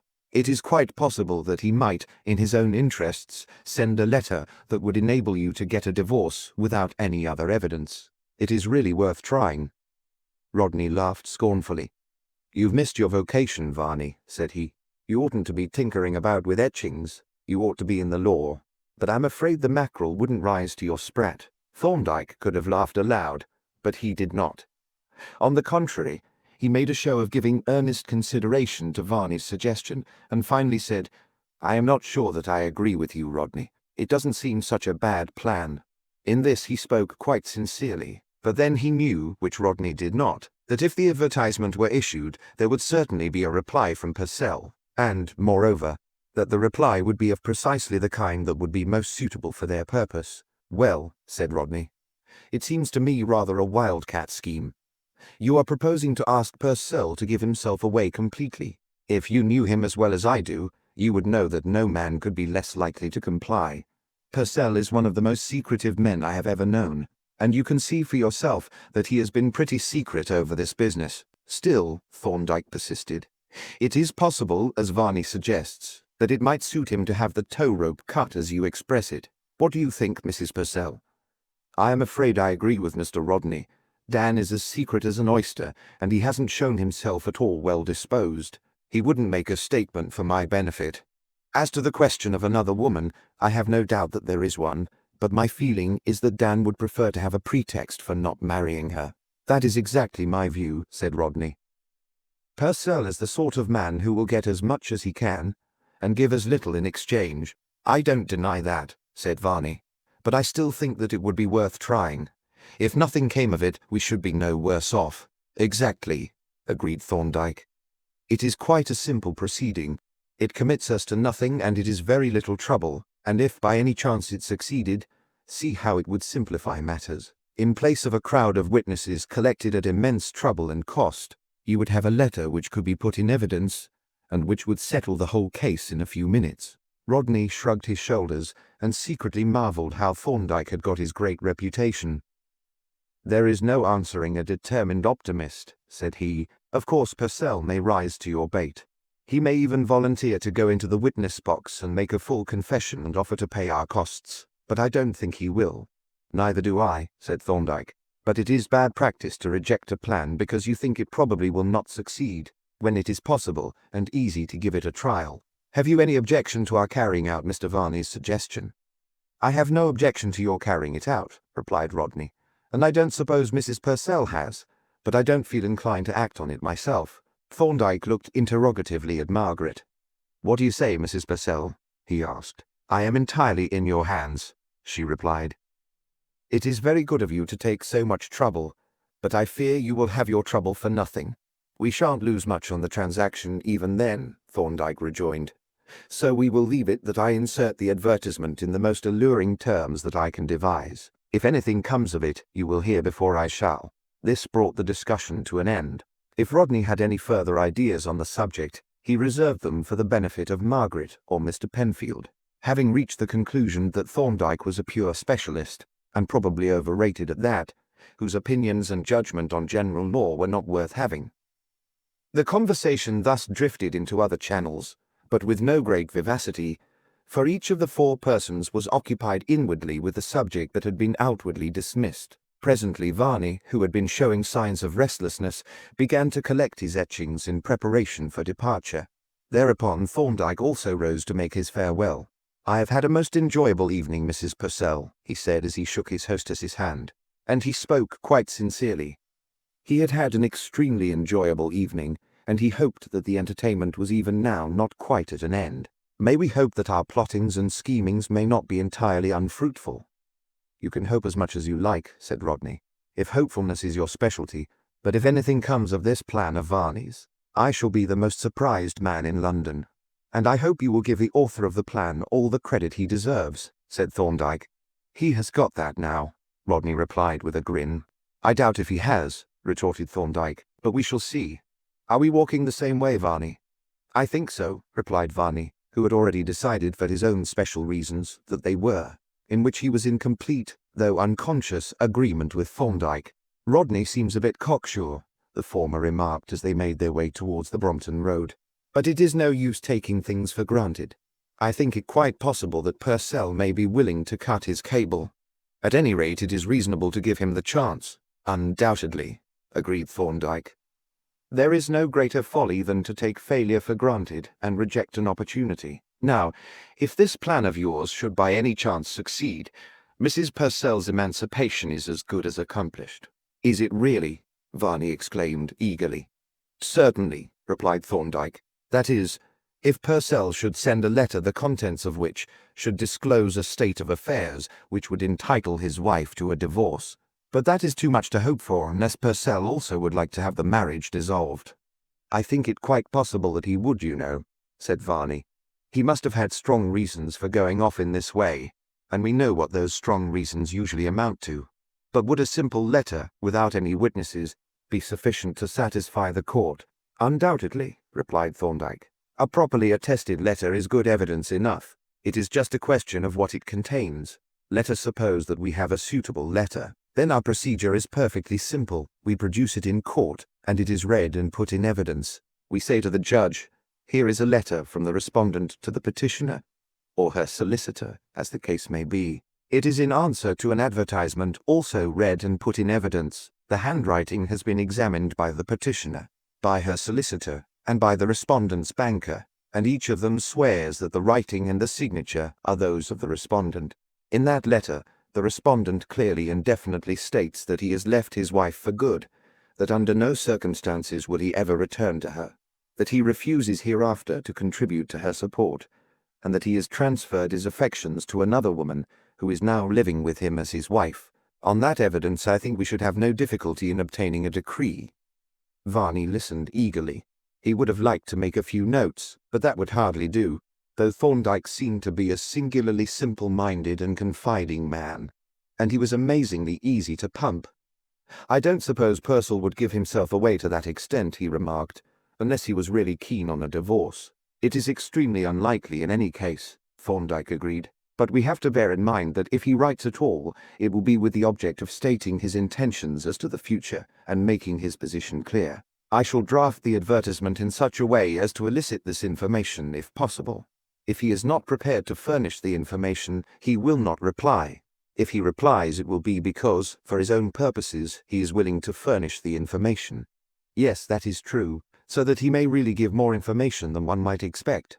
I wonder if he will write. What do you think?" "It is mere speculation," replied Thorndyke, "but if I hadn't some hopes of his writing, I shouldn't be at the trouble of putting in the advertisement. But perhaps Rodney is right. I may be unreasonably optimistic." At Piccadilly Circus they parted and went their respective ways, each greatly pleased with the other, and both highly amused. As soon as Thorndyke was out of sight, Varney whipped out his notebook, and by the light of a street lamp made a careful precis of the necessary points of the required letter. That letter also occupied Thorndyke's mind, and he only hoped that the corresponding agent of Daniel Purcell, deceased, would not allow his enthusiasm to carry him to the extent of producing a letter, the contents of which would stamp the case as one of rank collusion. For in this letter Thorndyke saw a way, and the only way, out for Margaret Purcell. He knew, or at least was fully convinced, that her husband was dead, but he had no evidence that he could take into court, nor did he expect that he ever would have. It would be years before it would be possible to apply to presume Purcell's death. And throughout those years, Margaret's life would be spoiled. This letter was a fiction. The erring husband was a fiction. But it would be better that Margaret should be liberated by a fiction than that she should drag out a ruined life shackled to a husband who was himself a fiction. Chapter 12, in which Mr. Varney once more pulls the strings.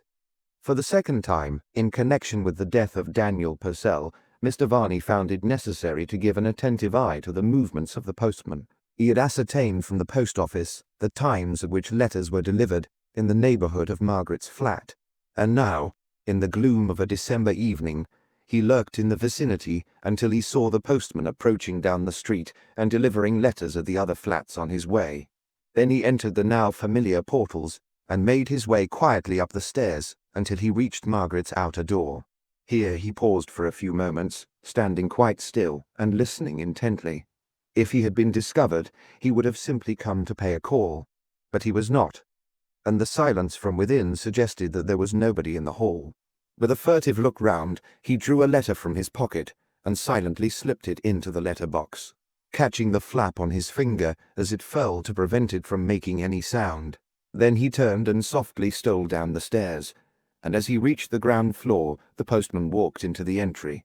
It was not without reluctance that he came away, for she was behind that door, almost certainly she, his darling, for whose freedom from the imaginary shackles that she wore, he was carrying out this particular deception.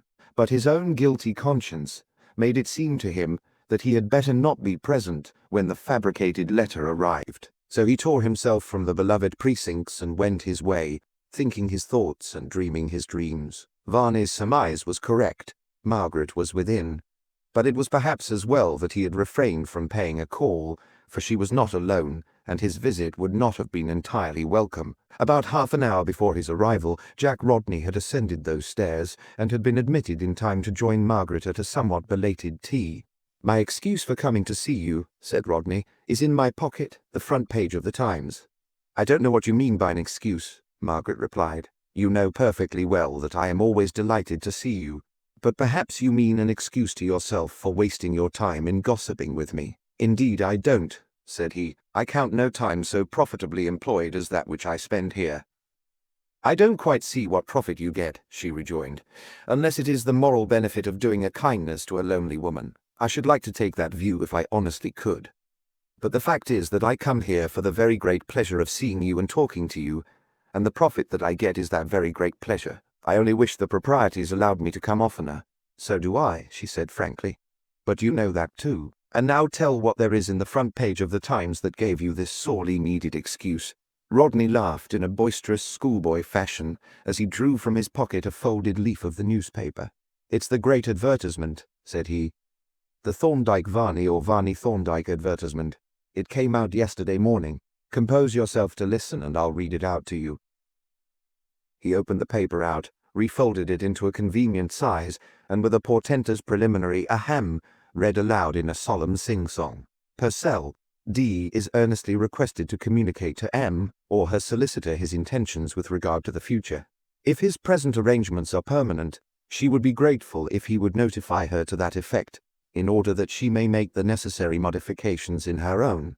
As he finished, he looked up at her and laughed contemptuously. "Well, Maggie," said he, "what do you think of it?" She laughed merrily and looked at him with hardly disguised fondness and admiration. "What a schoolboy you are, John," she exclaimed. "How annoyed Dr. Thorndyke would be if he could hear you. But it is rather funny. I can imagine Dan's face when he reads it, if he ever does read it." "So can I," chuckled Rodney. "I can see him pulling down his lower lip and saying grr in that pleasant way that he has. But isn't it a perfectly preposterous exhibition? Just imagine a man of Thorndyke's position doing a thing like this. Why, it is beneath the dignity of a country attorney's office boy. I can't conceive how he got his reputation. He seems to be an absolute greenhorn." "Probably he's quite good at his own specialty," suggested Margaret. "But this is his own specialty. The truth is that the ordinary lawyer's prejudice against experts is to a great extent justified. They are really humbugs and pretenders. You saw what his attitude was when I suggested that he should get Dan under observation. Of course it was the obvious thing to do, and one would suppose that it would be quite in his line.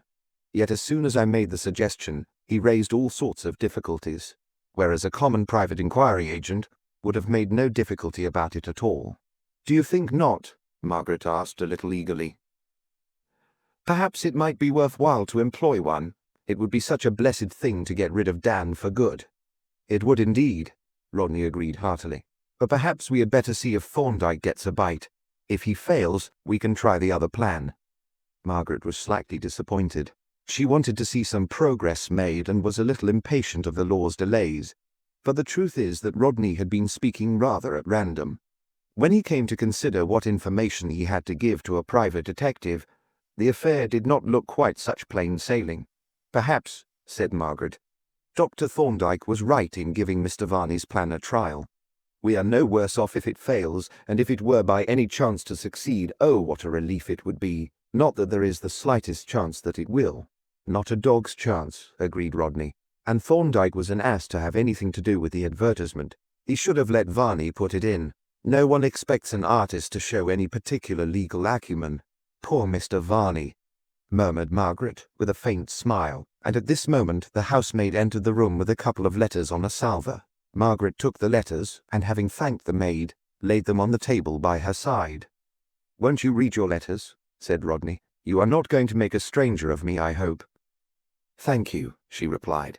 "If you will excuse me, I will just see whom they are from." She took up the top letter, opened it, glanced through it and laid it down. Then she picked up the second letter, and as her glance fell on the address she uttered a little cry of amazement. "What is it?" asked Rodney. She held the envelope out for him to see.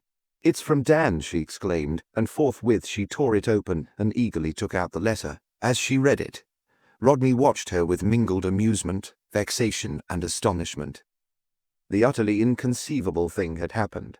Thorndyke had taken odds of 1,000,000 to 1 against, and it had come off. That was just a piece of pure luck. It reflected no particular credit on Thorndyke's judgment, but still, Rodney rather wished he had been less dogmatic. When she had quickly read through the letter, Margaret handed it to him without comment. He took it from her and rapidly ran through the contents. "Dear Maggie," it ran, "I have just seen your quaint advertisement, and send you a few lines as requested. I don't know what you mean by modifying your arrangements, but I can guess. However, that is no concern of mine, and whatever your plans may be, I don't want to stand in your way. So I will give you a plain statement, and you can do what you like. My present arrangements are quite permanent. You have seen the last of yours truly. I have no intention of ever coming back, and I don't suppose you particularly want me. It may interest you to know that I have made fresh domestic arrangements, necessarily a little unorthodox, but also quite permanent. With regard to financial questions, I am afraid I can't contribute to your arrangements, whatever they may be. You have enough to live on, and I have new responsibilities. But if you can get anything out of Levy, you are welcome to it. You will be the first person who ever has. You can also try Penfield, and I wish you the best of luck. And that is all I have got to say on the subject. With best wishes, yours sincerely, Daniel Purcell." Rodney returned the letter with an expression of disgust. "It is a brutal, hoggish letter," said he, typical of the writer. "Where does he write from?" "The postmark is Wivenhoe. It was posted last night at 7:30. That looks as if Varney were right and he were afloat, but it is a queer time of year for yachting on the East Coast. Well, I suppose you are not much afflicted by the tone of that letter." "Not at all. The more brutal the better. I shall have no qualms now. But the question is, will the letter do? What do you think? It ought to do well enough, if it isn't a little too good to be true. I don't quite understand. You don't doubt the truth of what he says, do you?" "Not at all. What I mean is this. Divorce judges are pretty wary customers. They have to be. The law doesn't allow married people who are tired of one another and would like to try a fresh throw of the dice to make nice little mutual arrangements to get their marriage dissolved. That is called collusion. And then there is a mischievous devil called the King's Proctor, whose function is to prevent us, O Lord, in all our doings, and to trip up poor wretches who have got a decree and think they have escaped, and to send them back to cat and dog matrimony until death do them part. Now the only pitfall about this letter of Dan's is that it is so very complete. He makes things so remarkably easy for us. He leaves us nothing to prove. He admits everything in advance and covers the whole of our case in our favor. That letter might have been dictated by a lawyer in our interest." Margaret looked deeply disappointed. "You don't mean to say that we shan't be able to act on it?" she exclaimed in dismay. "I don't say that," he replied, "and I certainly think it will be worth trying. But I do wish that we could produce evidence that he is living with some woman, as he appears to state.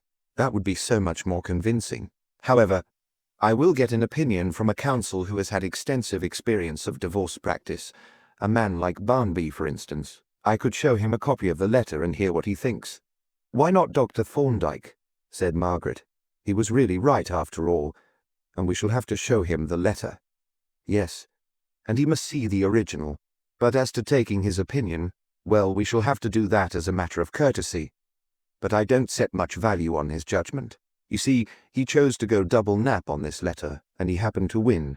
Events prove that he was right to take the chance. But it was primitive strategy. It doesn't impress me."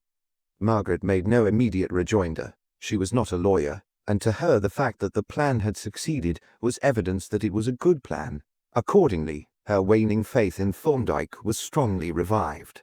"I can't help hoping," she said presently, "that this letter will secure a decision in our favor. It really ought to. You see, there is no question of arrangement or collusion on my side. Our relations were perfectly normal and pleasant up to the moment of Dan's disappearance. There were no quarrels, no differences, nothing to hint at any desire for a change in our relations, and I have waited 6 months for him to come back. and have taken no action until he made it clear that he had gone for good.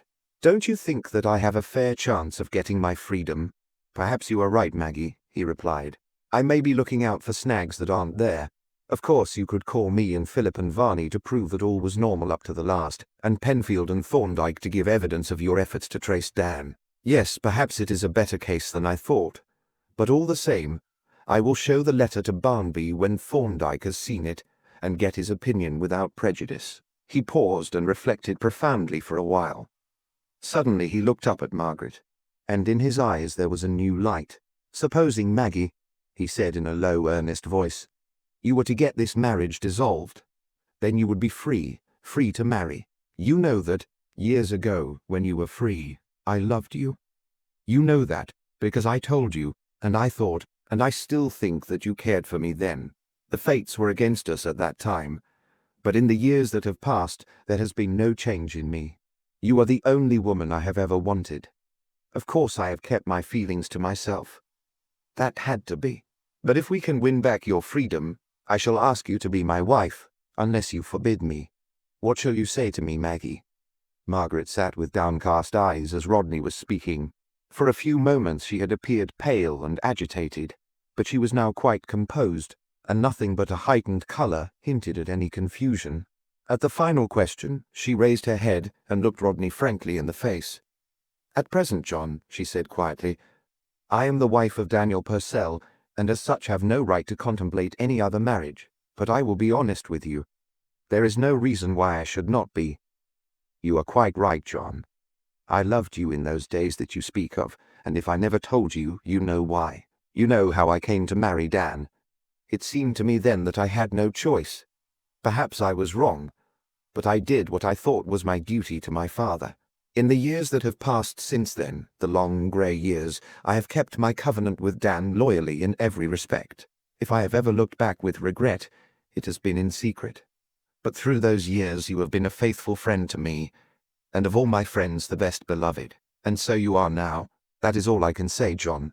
It is enough, Maggie, he said, and I thank you from my heart for saying so much. Whatever your answer might have been, I would have done everything in my power to set you free. But now I shall venture to have a hope that I hold a stake in your freedom. She made no answer to this, and for some time both sat silently engrossed with their own thoughts, and each thinking much the same thoughts as the other. The silence was at length broken by Rodney. It was an awful blow to me when I came home from my travels and found you married. Of course I guessed what had happened, though I never actually knew. I assumed that Dan had put the screw on your father in some way. Yes, he had lent my father money, and the bills could not be met. What a juggernaut the fellow is, exclaimed Rodney. An absolutely ruthless egoist. By the way, was he in the habit of lending money? I notice that he refers in this letter to a person named Levy. Who is Levy, and what does Dan do for a livelihood? He is out of the paper trade, isn't he? I think so. The truth is, I have never known what his occupation is. I have suspected that he is principally a money-lender.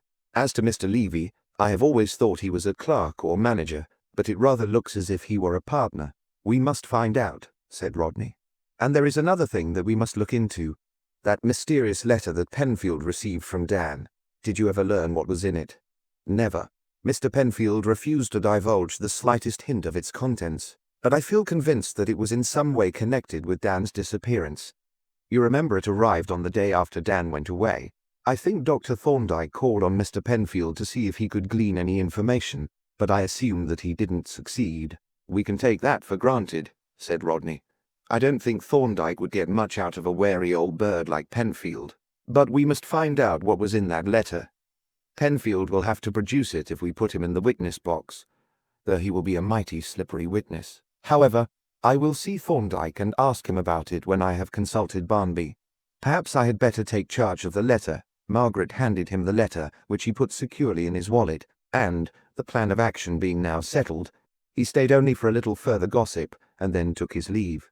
On the following afternoon he called by appointment on Thorndyke, who, having admitted him, closed the oak, and connected the bell with the laboratory upstairs, where his assistant, Polton, was at work. So, he said, our fish has risen to the tin minnow, as I gather from your note. Yes, you have had better luck than I expected, or than I deserved. You might have added if you had been less polite. Well, I don't know that I should agree. I consider it bad practice to treat an improbability as an impossibility. But what does he say? All that we could wish, and perhaps a little more. That is the only difficulty. He makes things a little too easy for us. At least that is my feeling. But you had better see the letter. He took it from his wallet and passed it to Thorndyke, who glanced at the postmark, and, when he had taken out the letter, looked quickly into the interior of the envelope. Wivenhoe, he remarked. Some distance from Woodbridge, but in the same district. He read carefully through the text, noting at the same time the peculiarities that he had observed in the former letter. In this case, too, the postmarks had been made when the envelope was empty, a curious oversight on the part of Varney, in view of the care and ingenuity otherwise displayed. Indeed, as he read through the letter, Thorndyke's opinion of that cunning artificer rose considerably. It was a most skilful and tactful production. It did, certainly, make things almost suspiciously easy. But then, that was its function. The whole case for the petition rested on it. But the brutal attitude of the imaginary truant was admirably rendered, and, so far as he could judge, the personality of the missing man convincingly represented. "It is not a courteous epistle," he remarked tentatively. "No," agreed Rodney, "but it is exactly the sort of letter that one would expect from Purcell. It gives you his character in a nutshell." This was highly satisfactory, and very creditable to Varney. "You mentioned in your notes that you were going to take Barnby's opinion on it. Have you seen him?" "Yes, and he thinks the same as I do, that it would be a little risky to base a petition on this letter alone. The judge might smell a rat. He considers that if we could produce evidence that Purcell is actually living with another woman, this letter would be good evidence of desertion. He suggested putting a private inquiry agent on Purcell's tracks. What do you say to that?" "In the abstract, it is an excellent suggestion. But how are you going to carry it out? You speak of putting the agent on Purcell's tracks, but there are no tracks. There is no place in which he is known to have been staying. There is no person known to us who has seen him since he landed at Penzance. You would start your sleuth, without a scent, to wander about Essex and Suffolk, looking for a man whom he had never seen, and would probably not recognize if he met him, and who is possibly not in either of those counties at all. It really is not a practicable scheme." Rodney emitted a discontented grunt. "Doesn't sound very encouraging, certainly," he admitted. "But how do the police manage in a case of the kind? By having not one agent, but 1,000, and all in communication through a central office, and even the police fail if they haven't enough data. But with regard to Barnby, of course his opinion has great weight. He knows the difficulties of these cases, and his outlook will probably be the judge's outlook." "But did you make clear to him the peculiarities of this case? The character of the petitioner, her excellent relations with her husband, the sudden unforeseen manner of the disappearance, and the total absence of any grounds of a suspicion of collusion? Did you present these points to him?" "No, I didn't. We merely discussed the letter." "Well, see him again and put the whole case to him. My feeling is that a petition would probably succeed." "I hope you are right," said Rodney, more encouraged than he would have liked to admit. "I'll see Barnby again. Oh, and there is another point. That letter that Purcell sent to Penfield by mistake in June, it probably throws some light on the disappearance and might be important as evidence on our side.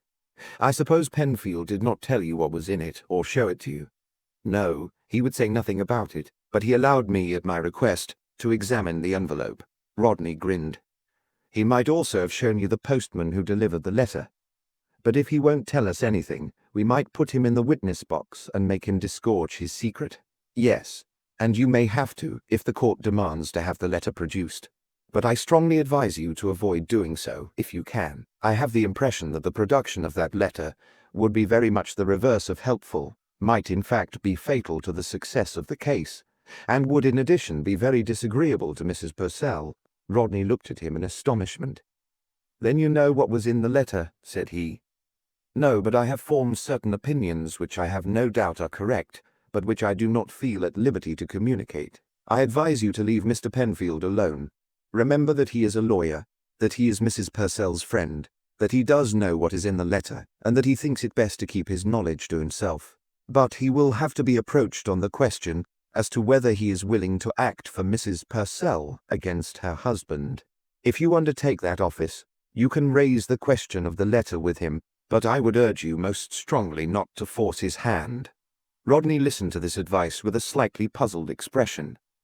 Like Mr. Penfield, he viewed Thorndyke with mixed feelings, now thinking of him as an amateur, a doctor who dabbled ineffectively in law, and now considering the possibility that he might command some means of acquiring knowledge that were not available to the orthodox legal practitioner.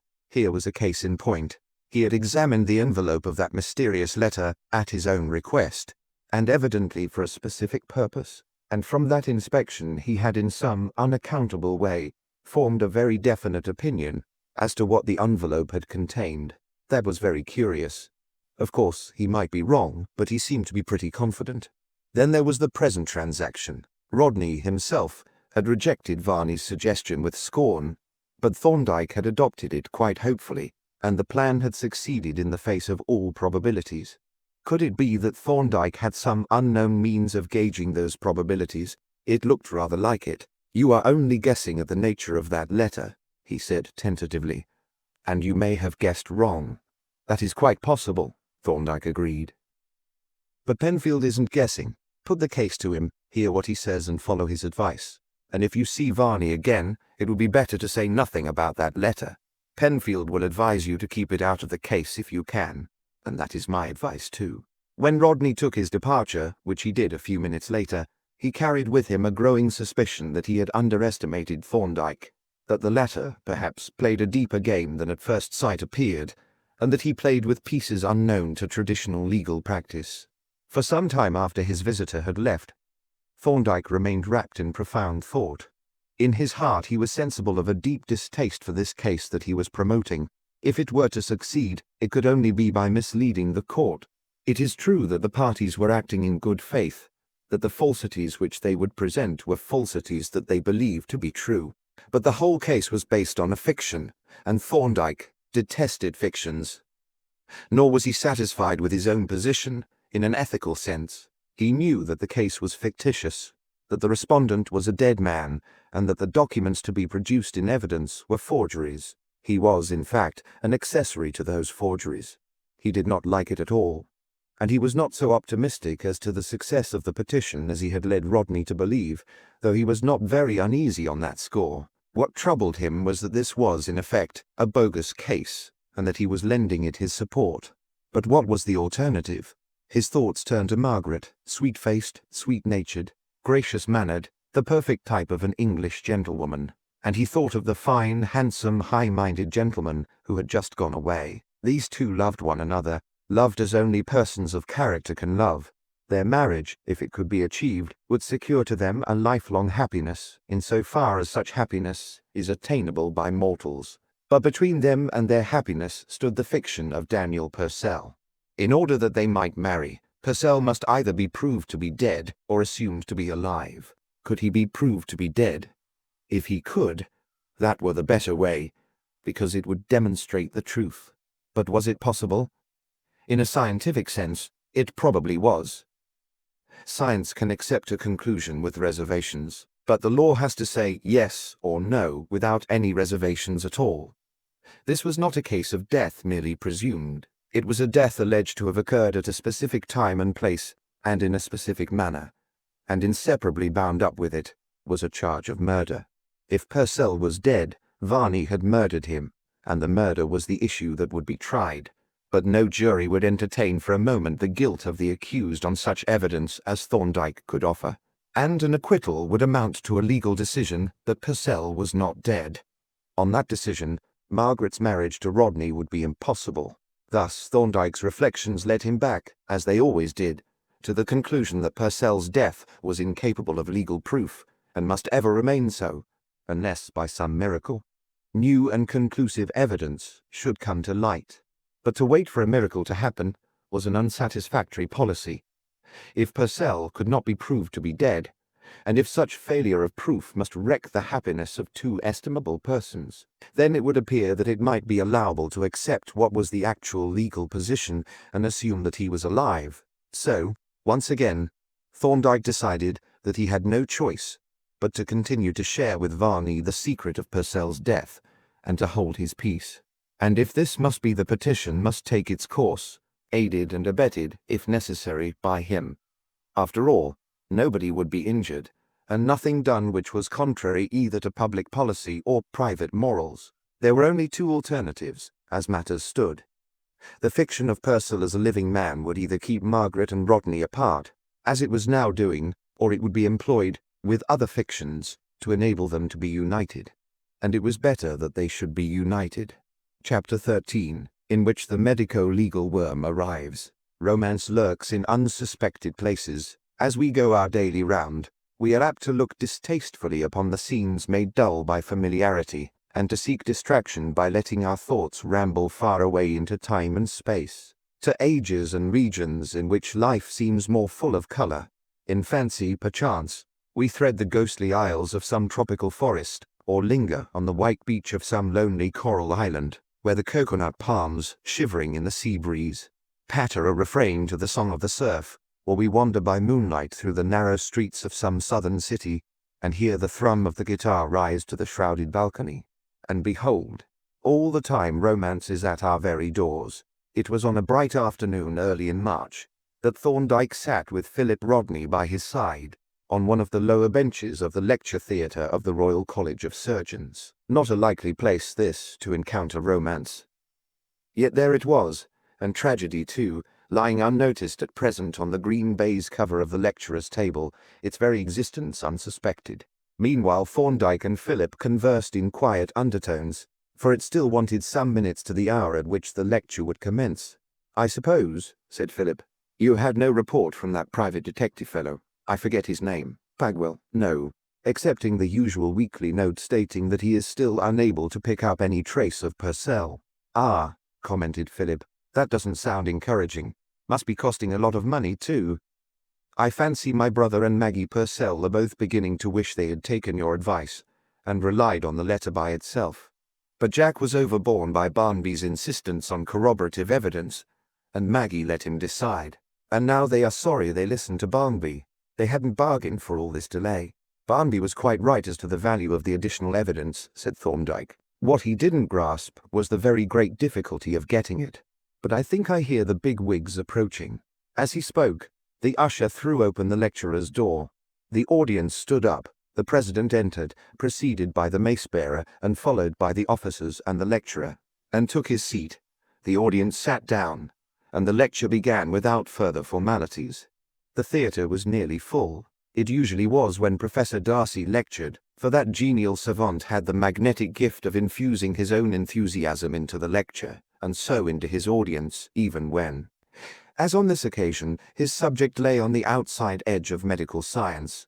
Today he was lecturing on the epidermic appendages of the marine worms, and from the opening sentence he held his audience as by a spell, standing before the great blackboard with a bunch of coloured chalks in either hand, talking with easy eloquence, mostly over his shoulder, while he covered the black surface with those delightful drawings that added so much to the charm of his lectures.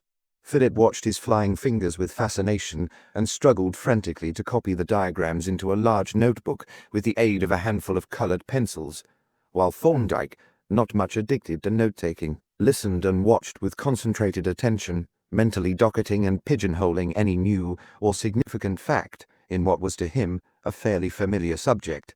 The latter part of the lecture dealt with those beautiful sea worms that build themselves tubes to live in. Worms like the serpula that make their shelly or stony tubes by secretion from their own bodies, or like the cerbella or terebella, build them up with sand grains, little stones or fragments of shell. Each, in turn, appeared in lively portraiture on the blackboard, and the trays on the table were full of specimens which were exhibited by the lecturer, and which the audience were invited to inspect more closely after the lecture. Accordingly, when the last words of the peroration had been pronounced, the occupants of the benches trooped down into the arena to look at the exhibits and seek further details from the genial professor. Thorndyke and Philip held back for a while on the outskirts of the crowd, but the professor had seen them on their bench and now approached, greeting them with a hearty handshake and a facetious question. "What are you doing here, Thorndyke? Is it possible that there are medico-legal possibilities even in a marine worm?" "Oh, come, Darcy," protested Thorndyke. "Don't make me such a hidebound specialist. May I have no rational interests in life? Must I live forever in the witness box like a marine worm in its tube?" I suspect you don't get very far out of your tube, said the professor with a chuckle and a sly glance at Philip.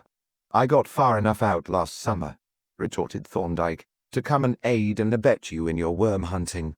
Have you forgotten Cornwall? No, to be sure, was the reply. But that was only a momentary lapse, and I expect you had ulterior motives. However, the association of Cornwall, worm hunting, and medical jurisprudence reminds me that I have something in your line. A friend of mine, who was wintering in Cornwall, picked it up on the beach at Morteau and sent it to me.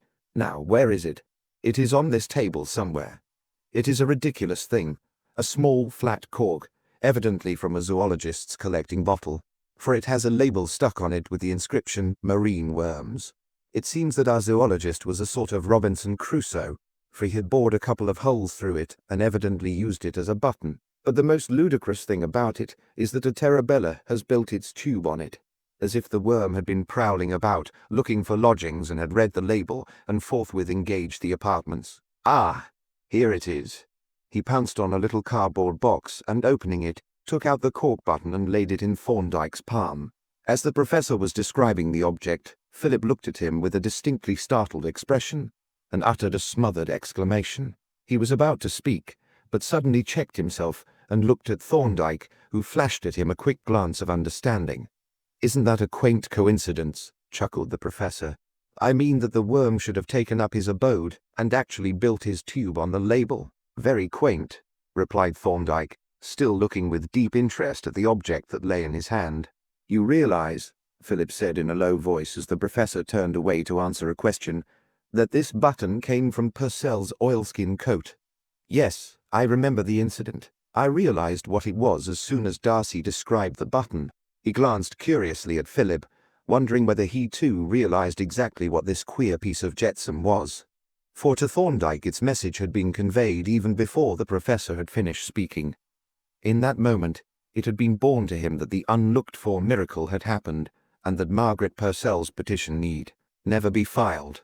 "Well, Thorndyke," said the professor, "my friend's treasure trove seems to interest you. I thought it would as an instance of the possibilities of coincidence. Quite a useful lesson to a lawyer, by the way." "Exactly," said Thorndyke. "In fact, I was going to ask you to allow me to borrow it to examine at my leisure." The professor was delighted. "There now," he chuckled with a mischievous twinkle at Philip. "What did I tell you? He hasn't come here for the comparative anatomy at all. He has just come to grub for legal data. And now, you see, the medico-legal worm has arrived and is instantly collared by the medical jurist. Take him by all means, Thorndyke. You needn't borrow him. I present him as a gift to your Black Museum. You needn't return him." Thorndyke thanked the professor, and having packed the specimen with infinite tenderness in its cotton wool, bestowed the box in his waistcoat pocket. A few minutes later he and Philip took their leave of the professor and departed, making their way through Lincoln's Inn to Chancery Lane. "That button gave me quite a shock for a moment," said Philip, "appearing out of the sea on the Cornish coast, for of course it was on Purcell's coat when he went ashore. At least I suppose it was. I understood Varney to say so." "He did," said Thorndyke. "He mentioned the incident at dinner one evening, and he then said definitely that the cork button was on the coat when Purcell went up the ladder." "Yes, and it seemed rather mysterious at first, as Purcell went right away from Cornwall. But there is probably quite a simple explanation. Purcell went to the east coast by sea, and it is most likely that, when he got on board the steamer, he obtained a proper button from the steward, cut off the jury button and chucked it overboard. But it is a queer chance that it should have come back to us in this way." Thorndyke nodded. "A very queer chance," he agreed. As he spoke, he looked at Philip with a somewhat puzzled expression. He was, in fact, rather surprised. Philip Rodney was a doctor, a man of science, and an unquestionably intelligent person. He knew all the circumstances that were known, and he had seen and examined the button, and yet he had failed to observe the one vitally important fact that stared him in the face. "What made you want to borrow the button?" Philip asked presently. "Was it that you wanted to keep it as a relic of the Purcell case?" "I want to examine the worm tube," replied Thorndyke. "It is a rather unusual one, very uniform in composition. Mostly, Terabella tubes are very miscellaneous as to their materials, sand, shell, little pebbles, and so forth. The material of this one seems to be all alike. Probably the stuff that the worm was able to pick up in the neighborhood of Morteau." "That is possible," said Thorndyke. and the conversation dropped for a moment, each man occupying himself with reflections on the other. To Philip it seemed rather surprising that a man like Thorndyke, full of important business, should find time, or even inclination, to occupy himself with trivialities like this. For, after all, what did it matter whether this worm tube was composed of miscellaneous gatherings, or of a number of similar particles? No scientific interest attached to the question. It seemed rather a silly quest. And yet Thorndyke had thought it worthwhile to borrow the specimen for this very purpose. Thorndyke, for his part, was more than ever astonished at the mental obtuseness of this usually acute and intelligent man. Not only had he failed in the first place to observe a most striking and significant fact, he could not see that fact even when his nose was rubbed hard on it. As they passed through old buildings and approached the main gateway, Philip slowed down. "I'm going into my brother's chambers here to have tea with him. Do you care to join us? He will be glad to see you." Thorndyke, however, was in no mood for tea and gossip. He had got a first-class clue, a piece of really conclusive evidence. How conclusive it was and how far its conclusiveness went, he could not tell at present, and he was eager to get to work on the assay of this specimen in an evidential sense, to see exactly what was the amount and kind of evidence that the sea had cast up on the shore of Morte-Ho. He therefore excused himself, and having bidden Philip adieu, he strode out into Chancery Lane and bore south towards the Temple. On entering his chambers he discovered his assistant, Polton, in the act of transferring boiling water from a copper kettle to a small silver teapot, whereby he was able to infer that his approach had been observed by the said Polton from his lookout in the laboratory above. The two men, master and man, exchanged friendly greetings, and Thorndyke then observed, "I have got a job to do later on, Polton. When I've finished up the evening's work, I shall want to grind some small sections of a mineral that I wish to identify. Would you put out 1 or 2 small hones, and the other things that I shall need?" "Yes, sir," replied Polton. "I will put the mineral section outfit on a tray and bring it down after tea. But can't I grind the sections? It seems a pity for you to be wasting your time on a mechanical job like that." "Thank you, Polton," replied Thorndyke. "Of course you could cut the sections as well as, or better than I can, but it is possible that I may have to produce the sections in evidence, and in that case it will be better if I can say that I cut them myself, and that they were never out of my own hands. The courts don't know you as I do, you see, Polton." Polton acknowledged the compliment with a gratified smile, and departed to the laboratory.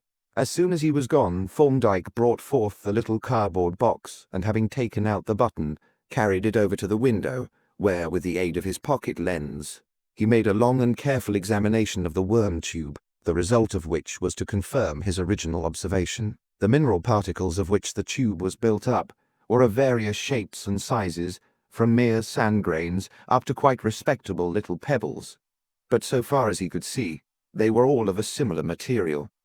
What that material was, an expert mineralogist would have been able, no doubt, to say offhand, and an expert opinion would probably have to be obtained. But, in the meantime, his own knowledge was enough to enable him to form a fairly reliable opinion when he had made the necessary investigations. As he drank his tea he reflected on this extraordinary windfall. Circumstances had conspired in the most singular manner against Varney. How much they had conspired remained to be seen. That depended on how much the worm tube had to tell. But even if no further light were thrown on the matter by the nature of the mineral, there was evidence enough to prove that Purcell had never landed at Penzance. The Terabella had already given that much testimony, and the cross-examination was yet to come. Having finished tea, he fell to work on the reports and written opinions, which had to be completed and sent off by the last post.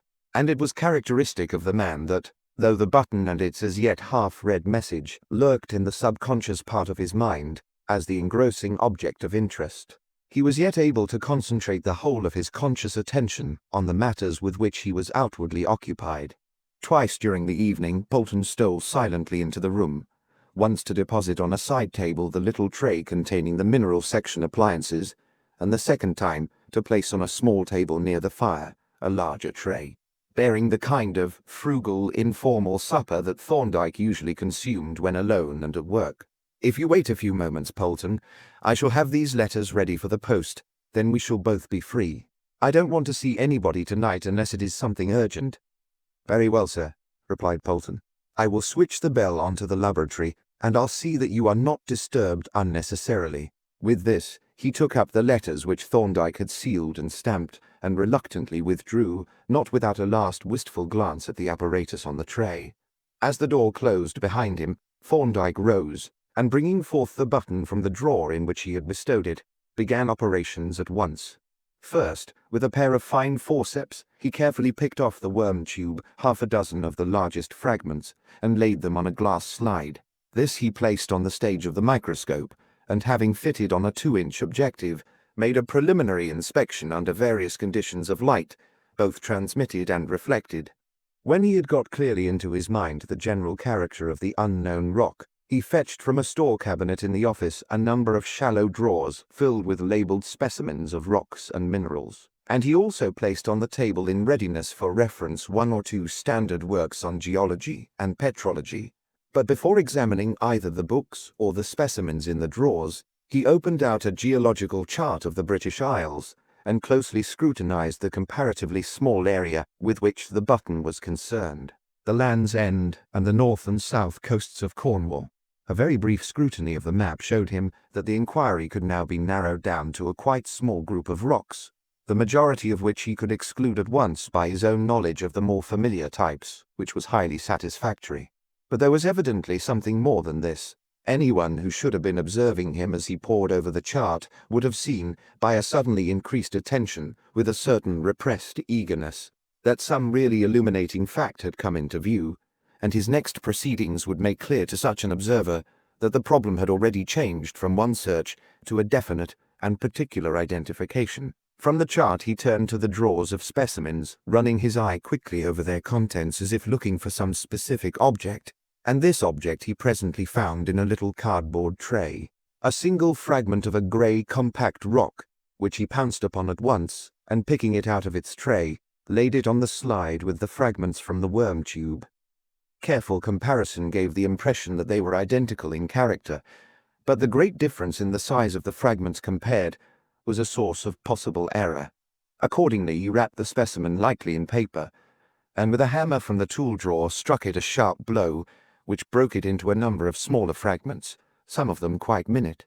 Picking out 1 or 2 of the smallest from the paper, and carefully noting the conchoidal character of the fracture, he placed them on a separate slide, which he at once labelled stock specimen, labelling the other slide worm tube.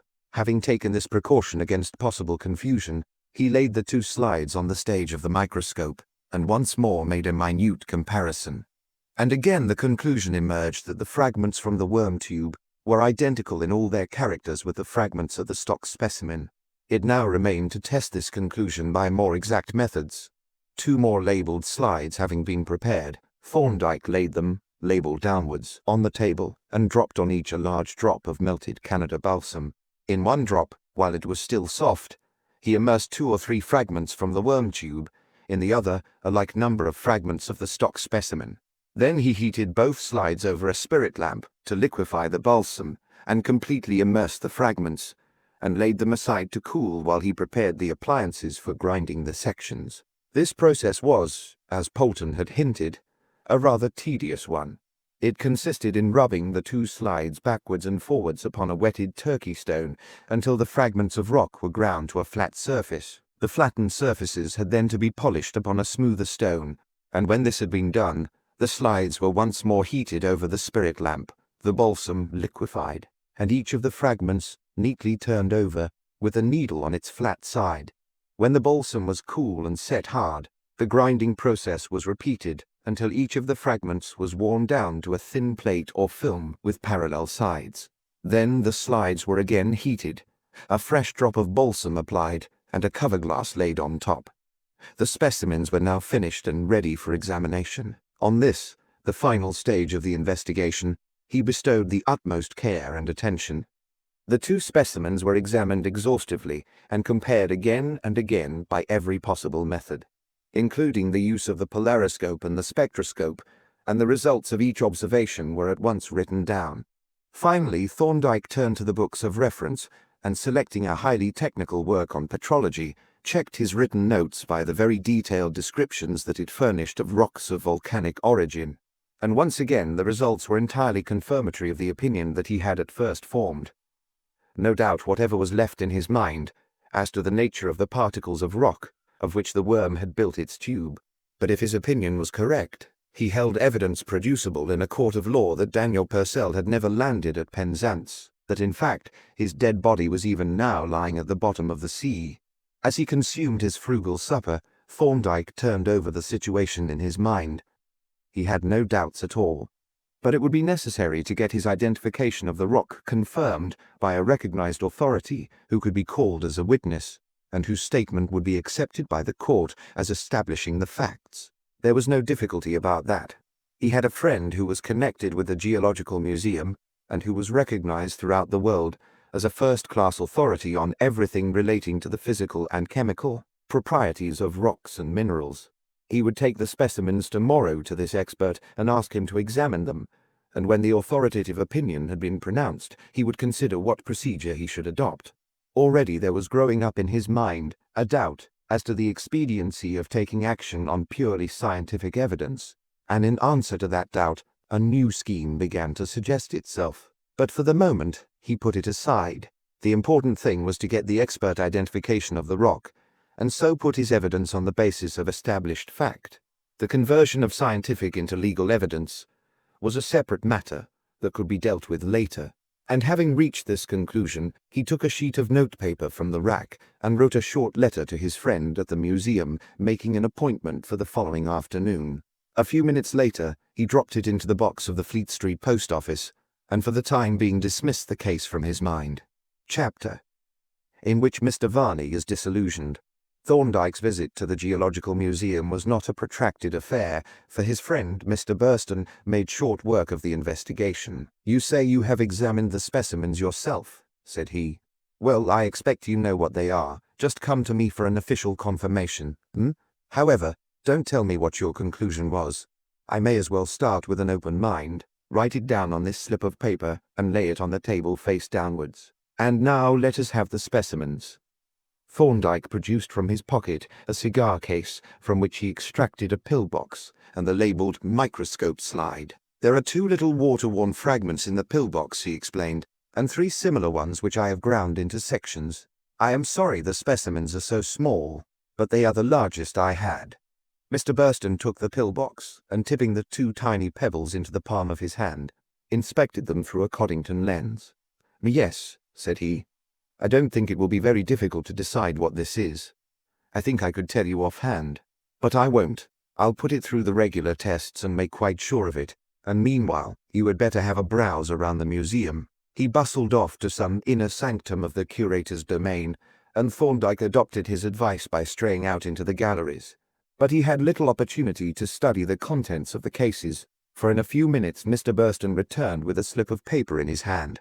"Now," he said facetiously as they re-entered the room, "you see there's no deception."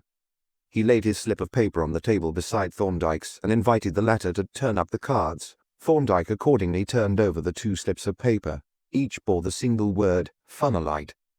"I knew you had spotted it," said Burston. "However, you have now got corroborative evidence, and I suppose you are happy. I only hope I haven't helped to send some poor devil to chokey or worse. Goodbye. Glad you brought the things to me."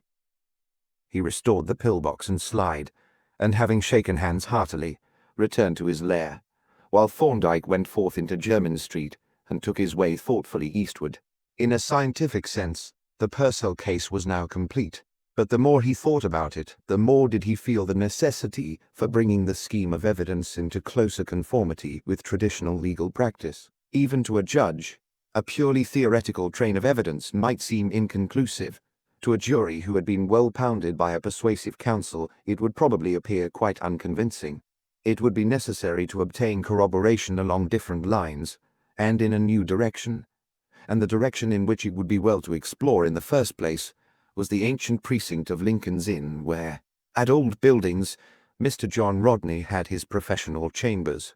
Now, at the very moment when Thorndyke was proceeding with swift strides from the neighbourhood of Jermyn Street towards Lincoln's Inn, on business of the most critical importance to Mr. Varney, it was decreed by the irony of fate that the latter gentleman should be engaged in bringing his affairs to a crisis of another kind. For some time past he had been watching with growing impatience the dilatory proceedings of the lawyers in regard to Margaret's petition. Especially had he chafed at the farce of the private detective, searching, as he knew, for a man whose body was lying on the bed of the sea hundreds of miles away from the area of the search. He was deeply disappointed, too, for when his advertisement scheme had been adopted by Thorndyke, he had supposed that all was plain sailing. He had but to send the necessary letter, and the dissolution of the marriage could be proceeded with at once. That was how it had appeared to him. And as soon as the marriage was dissolved, he would make his declaration, and in due course his heart's desire would be accomplished. Very differently had things turned out. Months had passed and not a sign of progress had been made. The ridiculous search for the missing man, ridiculous to him only, however, dragged on interminably and made him gnash his teeth in secret. His omniscience was now a sheer aggravation, for it condemned him to look on at the futile activities that Barnby had suggested and Rodney initiated, recognizing all their futility, but unable to utter a protest. To a man of his temperament it was maddening. But there was another source of trouble. His confidence in Margaret's feelings towards him had been somewhat shaken of late. It had seemed to him there had been a change in her bearing towards him, a slight change, subtle and indefinable, but a change. She seemed as friendly, as cordial as ever. She welcomed his visits and appeared always glad to see him. And yet there was a something guarded, so he felt, as if she were consciously restraining any further increase of intimacy. The thought of it troubled him profoundly. Of course it might be nothing more than a little extra carefulness due to her equivocal position. She had need to keep clear of anything in the slightest degree compromising, that he realized clearly. But still the feeling lurked in his mind that she had changed, at least in manner. And sometimes he was aware of a horrible suspicion that he might have been overconfident. More than once he had been on the point of saying something indiscreet, and as time went on, he felt ever growing a yearning to have his doubts set at rest. On this present occasion, he was taking tea with Margaret by invitation with the ostensible object of showing her a set of etchings of some of the picturesque corners of Maidstone. He always enjoyed showing her his works, because he could see that she enjoyed looking at them, and these etchings of her native town would, he knew, have a double appeal. "What a lovely old place it is!" she exclaimed, as she sipped her tea with her eyes fixed on the etchings that Varney had placed before her on a music stand. "Why is it, Mr. Varney, that an etching or a drawing of any kind is so much more like the place than a photograph? It can't be a question of accuracy, for the photograph is at least as accurate as a drawing and contains a great deal more detail." "Yes," agreed Varney, "and that is probably the explanation. An artist puts down what he sees and what anyone else would see and recognize. A photograph puts down what is there, regardless of how the scene would look to a spectator. Consequently, it is full of irrelevant detail, which gets in the way of the real effect as the eye would see it, and it may show appearances that the eye never sees at all, as in the case of Muybridge's instantaneous photographs of galloping horses. A photograph of a Dutch clock might catch the pendulum in the middle of its swing, and then the clock would appear to have stopped. But an artist would always draw it at the end of its swing where it pauses for an instant, and that is where the eye sees it when the clock is going." "Yes, of course," said Margaret, "and now I understand why your etchings of the old streets and lanes show just the streets and lanes that I remember, whereas the photographs that I have all look more or less strange and unfamiliar. I suppose they are full of details that I never noticed, but your etchings pick out and emphasize the things that I used to look at with pleasure and which live in my memory. It is a long time since I have been to Maidstone. I should like to see it again. Indeed, I am not sure that, if I were free to choose, I shouldn't like to live there again. It is a dear old town." "Yes, isn't it? But you say if you were free to choose. Aren't you free to choose where you will live?" "In a sense I am, I suppose," she replied, "but I don't feel that I can make any definite arrangements for the future until I know what my own future is to be. But surely you know that now. You have got that letter of Dan's. That practically releases you. The rest is only a matter of time and legal formalities. If Jack Rodney had only got Penfield or some other solicitor to get the case started as soon as you had that letter, you would have had your decree by now and have been your own mistress. At least that is my feeling on the subject. Of course I am not a lawyer and I may be wrong." "I don't think you are," said Margaret. "I have thought the same all along, and I fancy Mr. Rodney is beginning to regret that he did not follow Dr. Thorndyke's advice and rely on the letter only. But he felt that he could hardly go against Mr. Barnby, who has had so much experience in this kind of practice, and Mr. Barnby was very positive that the letter was not enough. Yes, Barnby has crabbed the whole business, and now, after all these months, you are just where you were, excepting that you have dropped a lot of money on this ridiculous private detective. Can't you get Rodney to send the fellow packing and get the case started in earnest? I am inclined to think that he is seriously considering that line of action, and I hope he is. Of course, I have tried to influence him in the matter. It is silly for a lay person to embarrass a lawyer by urging him to do this or that against his judgment, but I must say that I have grown rather despondent as the time has dragged on, and nothing has been done, and I shall be very relieved when a definite move is made. I have an impression that it will be quite soon. That is good hearing, exclaimed Varney, because when a move is made, it can't fail to be successful. How can it? On that letter, Dan could offer no defense, and it is pretty obvious that he has no intention of offering any, and if there is no defense, the case must go in your favor. Unless the judge suspects collusion, as Mr. Barnby seems to think he may. But, protested Varney, judges don't give their decisions on what they suspect, do they? I thought they decided on the evidence. Surely collusion would have to be proved like anything else, and it couldn't be, because there has been no collusion, and I don't see why anyone should suspect that there has been. I agree with you entirely, Mr. Varney, said Margaret, and I do hope you are right. You are making me feel quite encouraged. I am glad of that, said he, and I am encouraging myself at the same time. This delay has been frightfully disappointing. I had hoped that by this time the affair would have been over and you would have been free. However, we may hope that it won't be so very long now. It will take some months in any case, said Margaret. Yes, of course, he admitted. But that is a mere matter of waiting. We can wait patiently when we see the end definitely in view. And what a relief it will be when it is over. Just think of it. When the words are spoken and the shackles are struck off. Won't that be a joyful day?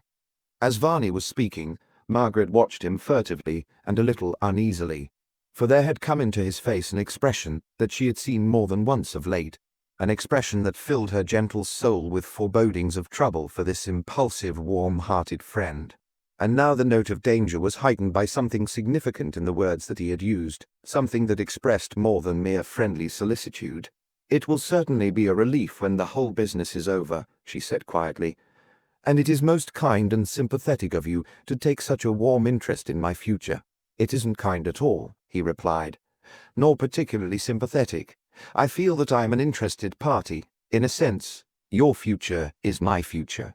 He paused a few moments, and she looked at him in something like dismay. Vainly she cast about for some means of changing the current of the conversation, of escaping to some less perilous topic. Before she had time to recover from her confusion, he looked up at her and burst out passionately. Maggie, I want to ask you a question. I know I oughtn't to ask it, but you must try to forgive me. I can't bear the suspense any longer. I think about it day and night, and it is eating my heart out. What I want to ask you is this. When it is all over, when that blessed day comes and you are free, will you? Can I hope that you may be willing to listen to me, if I ask you to let me be your devoted servant, your humble worshipper, and to try to make up to you by love and faithful service all that has been missing from your life in the past?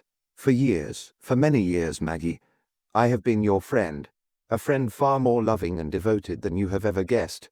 For in those days I hardly dared to dream even of intimate friendship. But now the barrier between us is no longer immovable. Soon it will be cast down forever. And then, can it be, Maggie, that my dreams will come true? That you will grant me a lifelong joy by letting me be the guardian of your happiness and peace?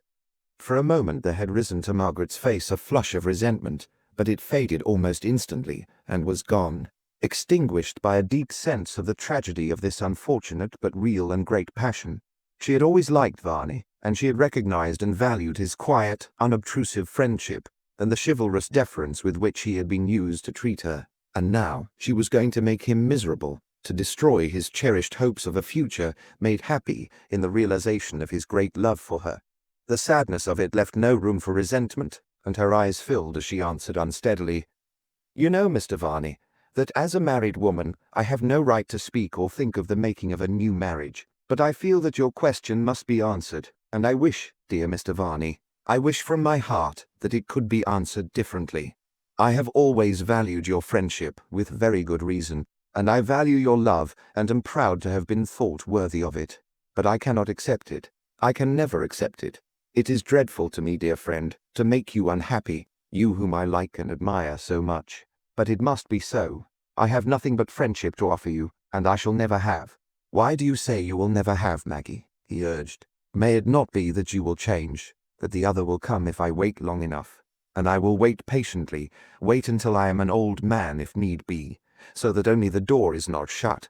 I will never weary you with importunities, but just wait your pleasure. Will you not let me wait and hope, Maggie? She shook her head sadly. No, Mr. Varney, she answered. Believe me, it can never be. There is nothing to wait for. There will be no change. The future is certain so far as that. I am so sorry, dear, generous friend. It grieves me to the heart to make you unhappy. But what I have said is final. I can never say anything different. Varney looked at her in incredulous despair. He could not believe in this sudden collapse of all his hopes, for his doubts of her had been but vague misgivings born of impatience and unrest. But suddenly a new thought flashed into his mind. How do you know that? He asked. Why are you so certain? Is there anything now that you know of that must keep us apart forever? You know what I mean, Maggie. Is there anything? She was silent for a few moments. Naturally, she was reluctant to disclose to another the secret that she had held so long, locked in her own heart, and that even now she dared but to whisper to herself. But she felt that to this man, whose love she must reject and whose happiness she must shatter, she owed a sacred duty. He must not be allowed to wreck his life if a knowledge of the truth would save him. I will tell you, Mr. Varney, she said. You know how I came to marry Dan? I think so, he replied. He never told me, but I guessed. Well, if I had not married Dan, I should have married John Rodney. There was no engagement, and nothing was said, but we were deeply attached to one another, and we both understood. Then circumstances compelled me to marry Dan. Mr. Rodney knew what those circumstances were. He cherished no resentment against me. He did not even blame me. He has remained my friend ever since, and he has formed no other attachment. I know that he has never forgotten what might have been, and neither have I. Need I say any more? Varney shook his head. No, he replied gruffly. I understand. For some moments there was a deep silence in the room. Margaret glanced timidly at her companion, shocked at the sudden change in his appearance. In a moment all the enthusiasm, the eager vivacity had died out of his face, leaving it aged, drawn and haggard. He had understood, and his heart was filled with black despair. At a word all his glorious dream castles had come crashing down, leaving the world that had been so sunny a waste of dust and ashes. So he sat for a while, silent, motionless, stunned by the suddenness of the calamity. At length he rose and began, in a dull, automatic way, to collect his etchings and bestow them in his portfolio. When he had secured them and tied the ribbons of the portfolio, he turned to Margaret, and standing before her, looked earnestly in her face. "Goodbye, Maggie," he said in a strange, muffled voice. "I expect I shan't see you again for some time." She stood up, and with a little smothered sob, held out her hand. He took it in both of his, and, stooping, kissed it reverently. "Goodbye again," he said, still holding her hand. "Don't be unhappy about me. It couldn't be helped. I shall often think of you, and of how sweet you have been to me today, and I shall hope to hear soon that you have got your freedom. And I do hope to God that Rodney will make you happy. I think he will. He is a good fellow, an honest man, and a gentleman. He is worthy of you, and I wish you both long years of happiness." He kissed her hand once more, and then, releasing it, made his way gropingly out into the hall and to the door. She followed him with the tears streaming down her face, and watched him, as she had watched him once before, descending the stairs. At the landing he turned and waved his hand, and even as she returned his greeting he was gone. She went back to the drawing-room, still weeping silently, very sad at heart at this half-foreseen tragedy. For the time being, she could see, Varney was a broken man. He had come full of hope, and he had gone away in despair, and something seemed to hint, it may have been the valedictory tone of his last words, that she had looked on him for the last time, that the final wave of his hand was a last farewell. Meanwhile Varney, possessed by a wild unrest, hurried through the streets, yearning, like a wounded animal, for the solitude of his lair. He wanted to shut himself in his studio and be alone with his misery. Presently he hailed a taxicab, and from its window gazed out impatiently to measure its progress. Soon it drew up at the familiar entry, and when he had paid the driver, he darted in and shut the door. But hardly had he attained the sanctuary that he had longed for than the same unrest began to engender a longing to escape. Up and down the studio he paced, letting the unbidden thoughts surge chaotically through his mind, mingling the troubled past with the future of his dreams, the sunny future that might have been. And this, with the empty reality that lay before him. On the wall he had pinned an early proof of the aquatint that Thorndyke had liked, and that he himself rather liked. He had done it partly from bravado, and partly as a memorial of the event that had set both him and Maggie free. Presently he halted before it, and let it set the tune to his meditations. There was the lighthouse looking over the fog bank, just as it had looked on him when he was washing the bloodstain from the deck. By that time Purcell was overboard at the bottom of the sea. His oppressor was gone. His life was now his own, and her life was her own. He looked at the memorial picture, and in a moment it seemed to him to have become futile. The murder itself was futile, so far as he was concerned, though it had set Maggie free. To what purpose had he killed Purcell? It had been to ensure a future for himself, and behold, there was to be no future for him after all. Thus, in the bitterness of his disappointment, he saw everything out of proportion and in false perspective. He forgot that it was not to win Margaret, but to escape from the clutches of his parasite, that he had pulled the trigger on that sunny day in June. He forgot that he had achieved the very object that was in his mind when he fired the shot: freedom to live a reputable life safe from the menace of the law. His passion for Margaret had become so absorbing that it had obscured all the other purposes of his life, and now that it was gone, it seemed to him that nothing was left. As he stood thus gloomily reflecting, with his eyes fixed on the little picture, he began to be aware of a new impulse. The lighthouse, the black-sailed luggers, the open sea, seemed to take on an unwonted friendliness. They were the setting of something besides tragedy. There, in Cornwall, he had been happy in a way despite the abiding menace of Purcell's domination. There, at Sennan, he had lived under the same roof with her, had sat at her table, had been her guest and her accepted friend. It had not really been a happy period, but memory, like the sundial, numbers only the sunny hours, and Varney looked back on it with wistful eyes. At least his dream had not been shattered then. So, as he looked at the picture, he felt stirring within him a desire to go back and look upon those scenes again. Falmouth and Penzance and Sennan, especially Sennan, seemed to draw him. He wanted to look out across the sea to the longships, and in the gathering gloom of the horizon to see the diamond and the ruby sparkle as they did that evening when he and the distant lighthouse seemed to hold secret converse. It was, perhaps, a strange impulse. Whence it came, he neither knew nor asked. It may have been the effect of memory and association. It may have been mere unrest, or it may have been that a dead hand beckoned to him to come. Who shall say? He only knew that he was sensible of the impulse, and that it grew from moment to moment. To a man in his condition, to feel an impulse is to act on it. No sooner was he conscious of the urge to go back and look upon the well-remembered scenes than he began to make his simple preparations for the journey. Like most experienced travellers, he travelled light. Most of his kit, including his little case of sketching materials, was in the studio. The rest could be picked up at his lodgings en route for Paddington. Within 10 minutes of his having formed the resolve to go, he stood on the threshold, locking the studio door from without with the extra key that he used when he was absent for more than a day. At the outer gate, he paused to pocket the key, and stood for a few moments with his portmanteau in his hand, looking back at the studio with a curiously reflective air. Then, at last, he turned and went on his way.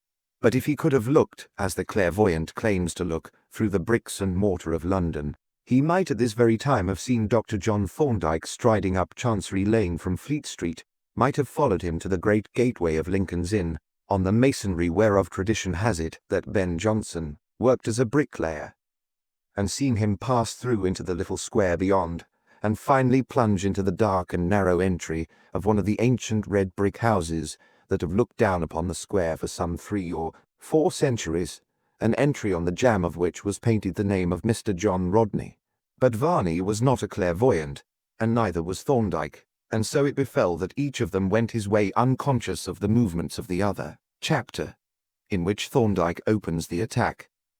As Thorndyke turned the corner at the head of the stairs, he encountered Philip Rodney with a kettle in his hand, which he had apparently been filling at some hidden source of water. "This is a bit of luck," said Philip, holding out his disengaged hand. "For me, at least, not perhaps for you. I have only just arrived, and Jack hasn't come over from the courts yet. I hope this isn't a business call." "In a sense it is," replied Thorndyke, "as I am seeking information. But I think you can probably tell me all I want to know." "That's all right," said Philip. "I'll just plant Polly on the gas stove, and while she is boiling we can smoke a preparatory pipe, and you can get on with the examination in chief. Go in and take the presidential chair." Thorndyke entered the pleasant, homely room, half office, half sitting room, and seating himself in the big armchair, began to fill his pipe. In a few moments Philip entered and sat down on a chair which commanded a view of the tiny kitchen and of Polly seated on a gas ring. "Now," said he, "fire away. What do you want to know?" "I want," replied Thorndyke, "to ask you one or two questions about your yacht." "The deuce you do," exclaimed Philip. "Are you thinking of going in for a yacht yourself?" "Not at present," was the reply. "My questions have reference to that last trip that Purcell made in her, and the first one is, when you took over the yacht after that trip, did you find her in every respect as she was before? Was there anything missing that you could not account for, or any change in her condition, or anything about her that was not quite as you expected it to be?" Philip looked at his visitor with undissembled surprise. "Now I wonder what makes you ask that. Have you any reason to expect that I should have found any change in her condition?" "If you don't mind," said Thorndyke, "we will leave that question unanswered for the moment. I would rather not say just now what my object is in seeking this information. We can go into that later. Meanwhile, do you mind just answering my questions as if you were in the witness box?" A shade of annoyance crossed Philip's face. He could not imagine what possible concern Thorndyke could have with his yacht, and he was inclined to resent the rather cryptic attitude of his questioner. Nevertheless, he answered readily, "Of course I don't mind, but in fact there is nothing to tell. I don't remember noticing anything unusual about the yacht, and there was nothing missing, so far as I know. No rope or cordage of any kind, for instance?" "No, at least nothing to speak of. A new ball of spun yarn had been broached. I noticed that, and I meant to ask Varney what he used it for. But there wasn't a great deal of it gone, and I know of nothing else. Oh, wait. If I am in the witness box I must tell the whole truth, be it never so trivial. There was a mark or stain or dirty smear of some kind on the jib. Is that any good to you? Are you sure it wasn't there before that day?" "Quite. I sailed the yacht myself the day before, and I will swear that the jib was spotlessly clean then. So the mark must have been made by Purcell or Varney, because I noticed it the very next day." "What was the mark like?" "It was just a faint wavy line, as if some dirty water had been spilt on the sail and allowed to dry partly before it was washed off." "Did you form any opinion as to how the mark might have been caused?" Philip struggled, not quite successfully, to suppress a smile.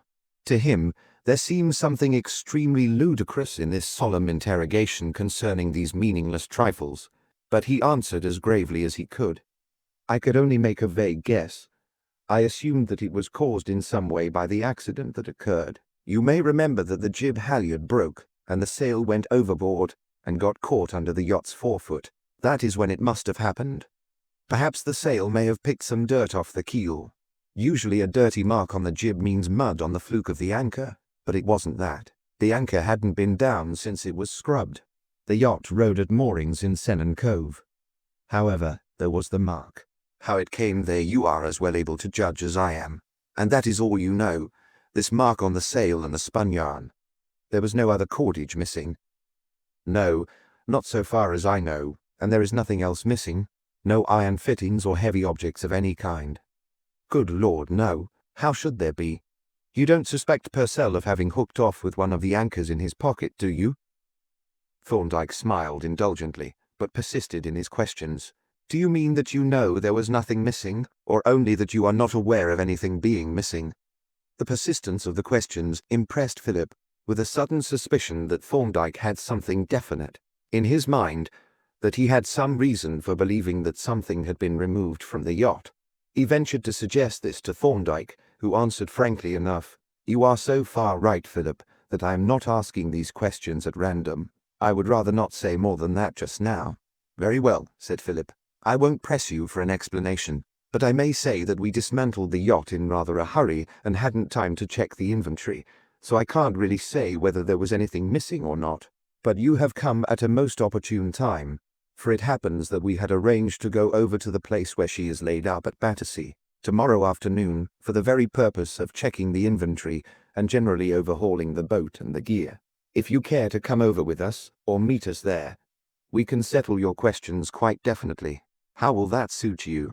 "It will suit me perfectly," replied Thorndyke. "If you will give me the address and fix a time, I will meet you there." "It is a disused wharf with some empty workshops," said Philip. "I will write down the directions, and if you will be at the gate at 3 o'clock tomorrow, we can go through the gear and fittings together." Thorndyke made a note of the whereabouts of the wharf, and having thus dispatched the business on which he had come, he took an early opportunity to depart, not having any great desire to meet John Rodney and be subjected to the inevitable cross-examination. He could see that Philip was, naturally enough, extremely curious as to the object of his inquiries, and he preferred to leave the two brothers to discuss the matter. On the morrow his actions would be guided by the results, if any, of the survey of the yacht. 3 o'clock on the following afternoon found him waiting at a large wooden gate in a narrow thoroughfare close to the river. On the pavement by his side stood the green canvas-covered research case, which was his constant companion whenever he went abroad on professional business. It contained a very complete outfit of such reagents and apparatus as he might require in a preliminary investigation. But on the present occasion, its usual contents had been reinforced by 2 large bottles, to obtain which Polton had that morning made a special visit to a wholesale chemist's in the borough. A church clock somewhere across the river struck the hour, and almost at the same moment John and Philip Rodney emerged from a tributary alley and advanced towards the gate. "You are here first, then," said Philip. "But we are not late. I heard a clock strike a moment ago." He produced a key from his pocket with which he unlocked a wicket in the gate and, having pushed it open, invited Thorndyke to enter. The latter passed through, and the two brothers followed, locking the wicket after them, and conducted Thorndyke across a large yard to a desolate-looking wharf beyond which was a stretch of unreclaimed shore. Here, drawn up well above high water mark, a small, sharp-sterned yacht stood on chocks under a tarpaulin cover. "This is the yacht," said Philip, "but there is nothing on board of her. All the stores and gear and loose fittings are in the workshop behind us. Which will you see first?" "Let us look at the gear," replied Thorndyke, and they accordingly turned towards a large disused workshop at the rear of the wharf. "Phil was telling me about your visit last night," said Rodney, with an inquisitive eye on the research case, "and we are both fairly flummoxed. He gathered that these inquiries of yours are in some way connected with Purcell." "Yes, that is so. I want to ascertain whether, when you resumed possession of the yacht after Purcell left her, you found her in the same condition as before, and whether her stores, gear, and fittings were intact. Did you suppose that Purcell might have taken some of them away with him?" "I thought it not impossible," Thorndyke replied. "Now I wonder why on earth you should think that," said Rodney, "and what concern it should be of yours if he had." Thorndyke smiled evasively. "Everything is my concern," he replied.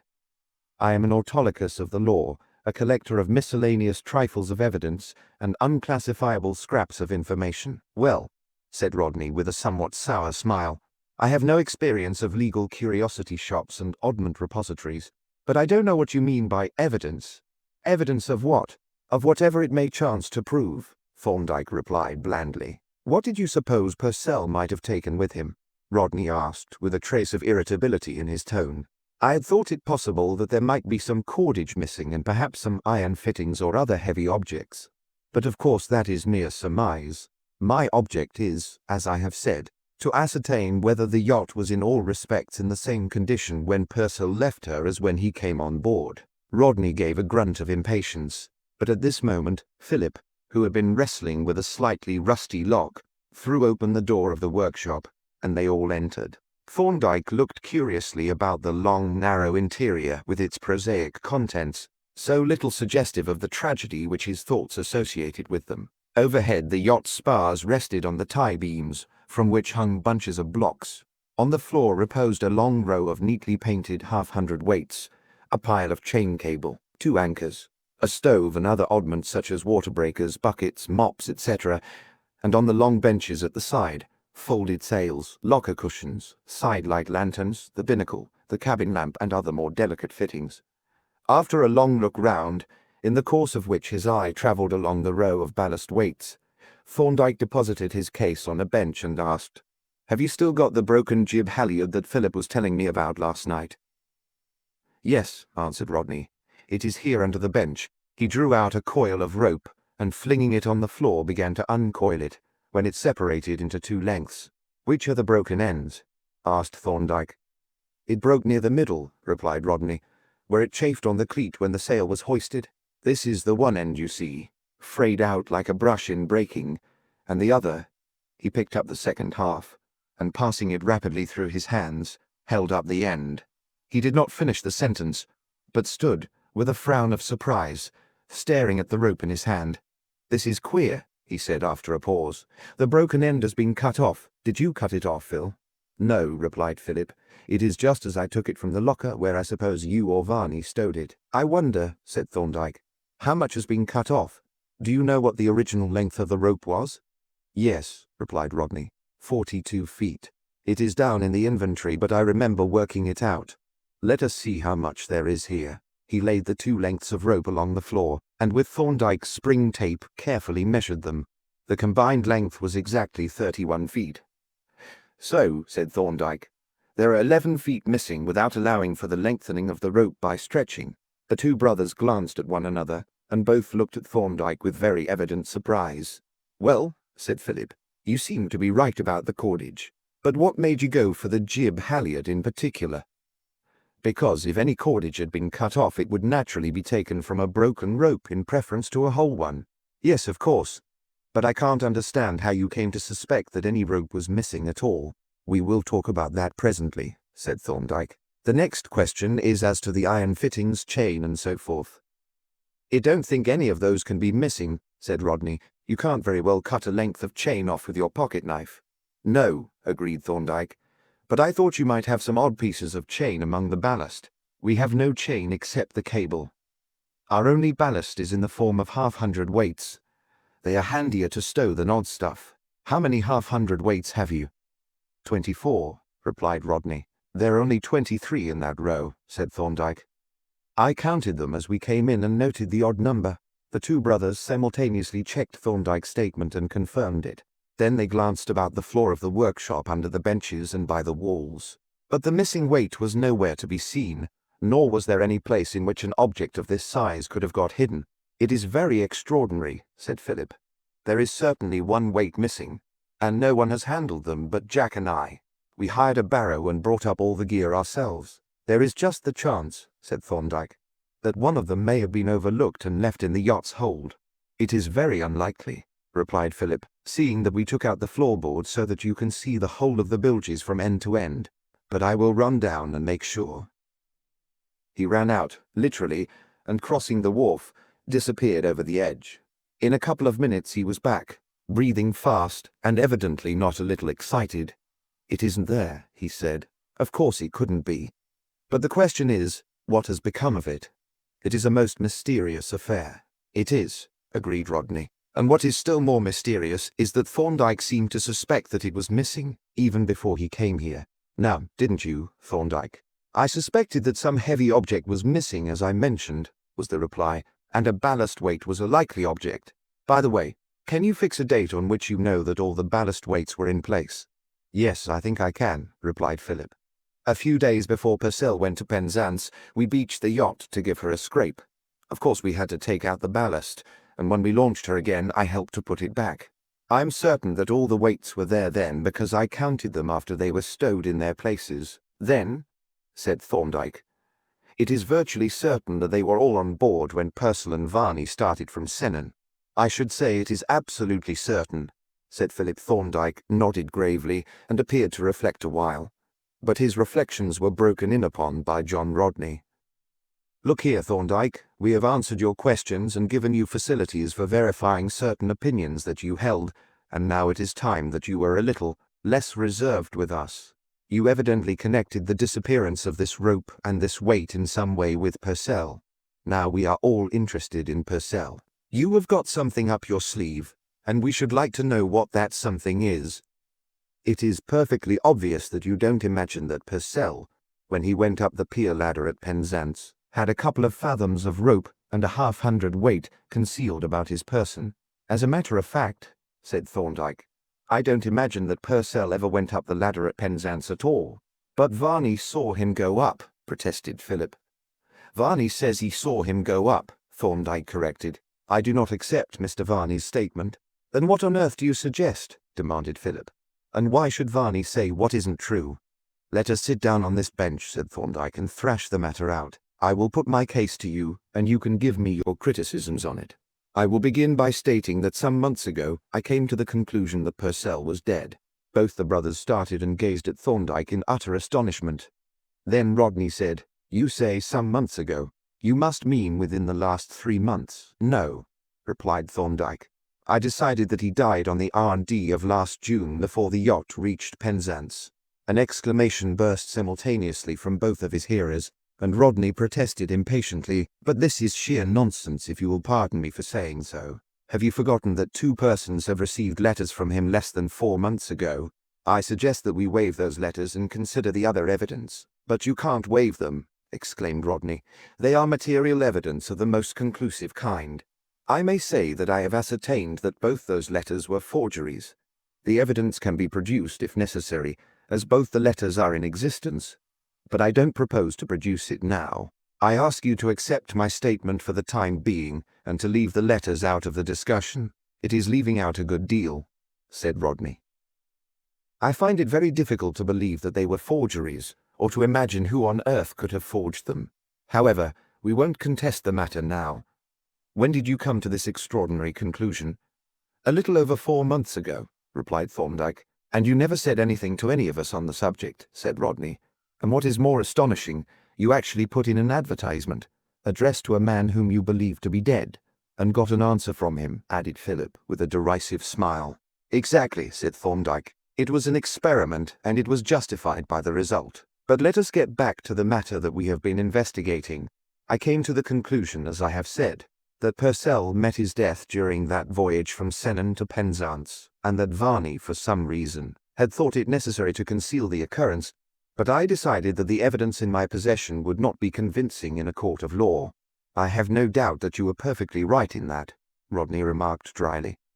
I further considered it very unlikely that any fresh evidence would ever be forthcoming, and that, since the death could not be proved, it was, for many reasons, undesirable that the question should ever be raised. Accordingly, I never communicated my belief to anybody. Then, said Rodney, are we to understand that some new evidence has come to light after all? Yes, it came to light the other day at the College of Surgeons. I dare say Philip told you about it. He told me that, by an extraordinary coincidence, that quaint button of Purcell's had turned up, and that some sort of sea worm had built a tube on it. But if that is what you mean, I don't see the bearing of it as evidence. Neither do I, said Philip. You remember that Varney distinctly stated that when Purcell went up the ladder at Penzance, he was wearing his oilskin coat, and that the button was then on it. Yes, but I don't see anything in that. Purcell went ashore, it is true, and he went away from Cornwall. But he seems to have gone by sea, and, as I suggested the other day, he probably got a fresh button when he went on board the steamer and chucked this cork one overboard. I remember your making that suggestion, said Thorndyke, and very much astonished I was to hear you make it. I may say that I have ascertained that Purcell was never on board that steamer. Well, he might have thrown it into the sea somewhere else. There is no particular mystery about its having got into the sea, but what was there about my suggestion that astonished you so much?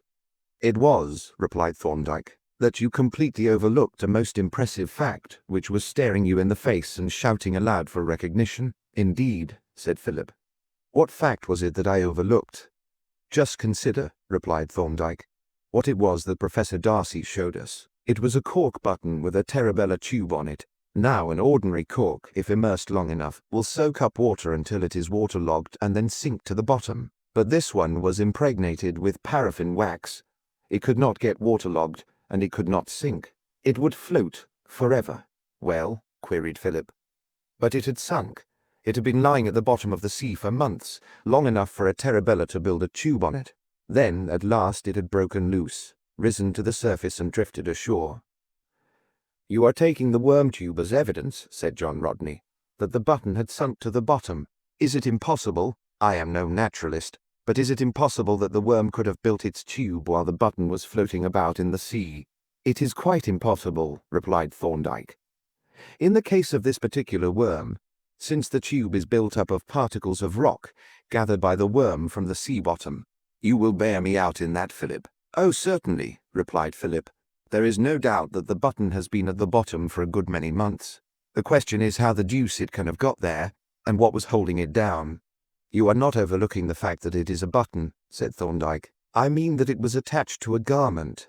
Both men looked at Thorndyke a little uncomfortably. Then Rodney replied, Your suggestion, obviously, is that the button was attached to a garment, and that the garment contained a body. I am disposed to concede the garment, since I can think of no other means by which the button could have been held down. But I see no reason for assuming the body. I admit that I do not quite understand how Purcell's oilskin coat could have got to the bottom of the sea, but still less can I imagine how Purcell's body could have got to the bottom of the sea. What do you say, Phil? I agree with you, answered Philip. Something must have held the button down, and I can think of nothing but the coat to which it was attached. But as to the body, it seems a gratuitous assumption, to say nothing of the various reasons for believing that Purcell is still alive. There is nothing wildly improbable in the supposition that the coat might have blown overboard and been sunk by something heavy in the pocket. As a matter of fact, it would have sunk by itself as soon as it got thoroughly soaked. You must admit, Thorndyke, that that is so. But Thorndyke shook his head. We are not dealing with general probabilities, said he. We are dealing with a specific case. An empty oilskin coat, even if sunk by some object in the pocket, would have been comparatively light, and like all moderately light bodies, would have drifted about the sea bottom, impelled by currents and tide streams. But that is not the condition in the present case. There is evidence that this button was moored immovably to some very heavy object. What evidence is there of that? Demanded Rodney. There is the conclusive fact that it has been all these months lying continuously in one place. Indeed, said Rodney with hardly concealed skepticism. That seems a bold thing to say. But if you know that it has been lying all the time in one place, perhaps you can point out the spot where it has been lying. As a matter of fact, I can, said Thorndyke. That button, Rodney, has been lying all these months on the sea bottom at the base of the Wolf Rock. The two brothers started very perceptibly. They stared at Thorndyke, then looked at one another, and then Rodney challenged the statement. You make this assertion very confidently, he said. Can you produce any evidence to support it? I can produce perfectly convincing and conclusive evidence, replied Thorndyke. A very singular conjunction of circumstances enables us to fix with absolute certainty the place where that button has been lying. Do you happen to be acquainted with the peculiar resonant volcanic rock known as phonolite or clinkstone? Rodney shook his head a little impatiently. No, he answered. I have never heard of it before. It is not a very rare rock, said Thorndyke, but in the neighbourhood of the British Isles it occurs in only two places. One is inland in the north, and may be disregarded. The other is the Wolf Rock. Neither of his hearers made any comment on this statement, though it was evident that both were deeply impressed, and he continued, This Wolf Rock is a very remarkable structure. It is what is called a volcanic neck. That is, it is a mass of altered lava that once filled the funnel of a volcano. The volcano has disappeared, but this cast of the funnel remains standing up from the bottom of the sea like a great column. It is a single mass of phonolite, and thus entirely different in composition from the seabed around or anywhere near these islands. But, of course, immediately at its base, the sea bottom must be covered with decomposed fragments which have fallen from its sides, and it is with these fragments that our Terabella has built its tube. You remember, Philip, my pointing out to you as we walked home from the college, that the worm tube appeared to be built of fragments that were all alike. Now that was a very striking and significant fact. It furnished prima facie evidence that the button had been moored in one place, and that it had therefore been attached to some very heavy object. That night I made an exhaustive examination of the material of the tube, and then the further fact emerged that the material was phonolite. This, as I have said, fixed the locality with exactness and certainty. And I may add that, in view of the importance of the matter in an evidential sense, I submitted the fragments yesterday to one of the greatest living authorities on petrology, who recognized them at once as phonolite.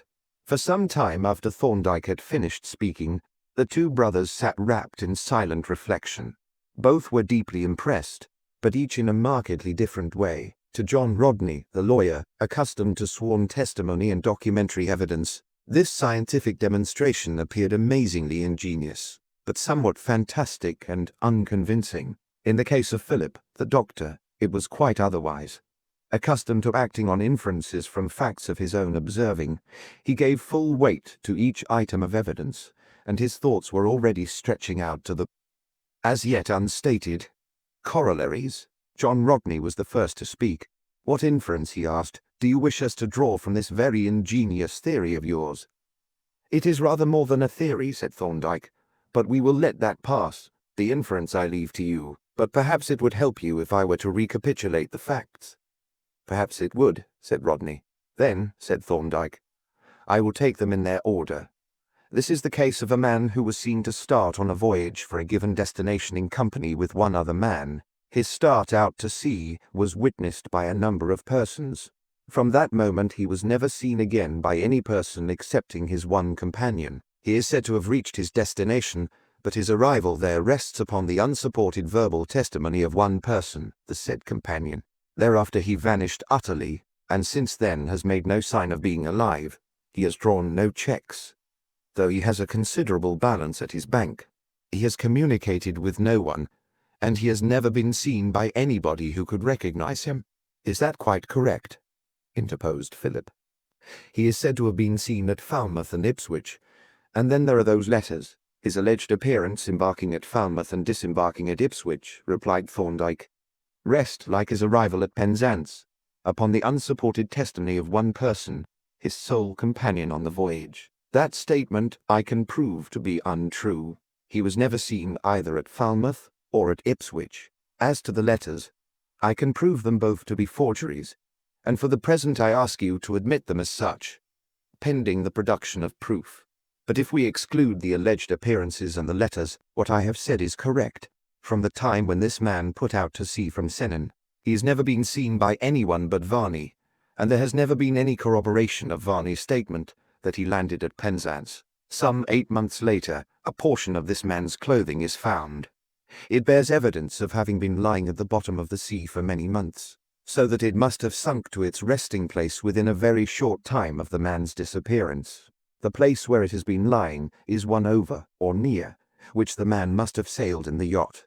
It has been moored to the bottom by some very heavy object, and a very heavy object has disappeared from the yacht. That heavy object had apparently not disappeared when the yacht started, and it is not known to have been on the yacht afterwards. The evidence goes to show that the disappearance of that object coincided in time with the disappearance of the man, and a quantity of cordage disappeared certainly on that day.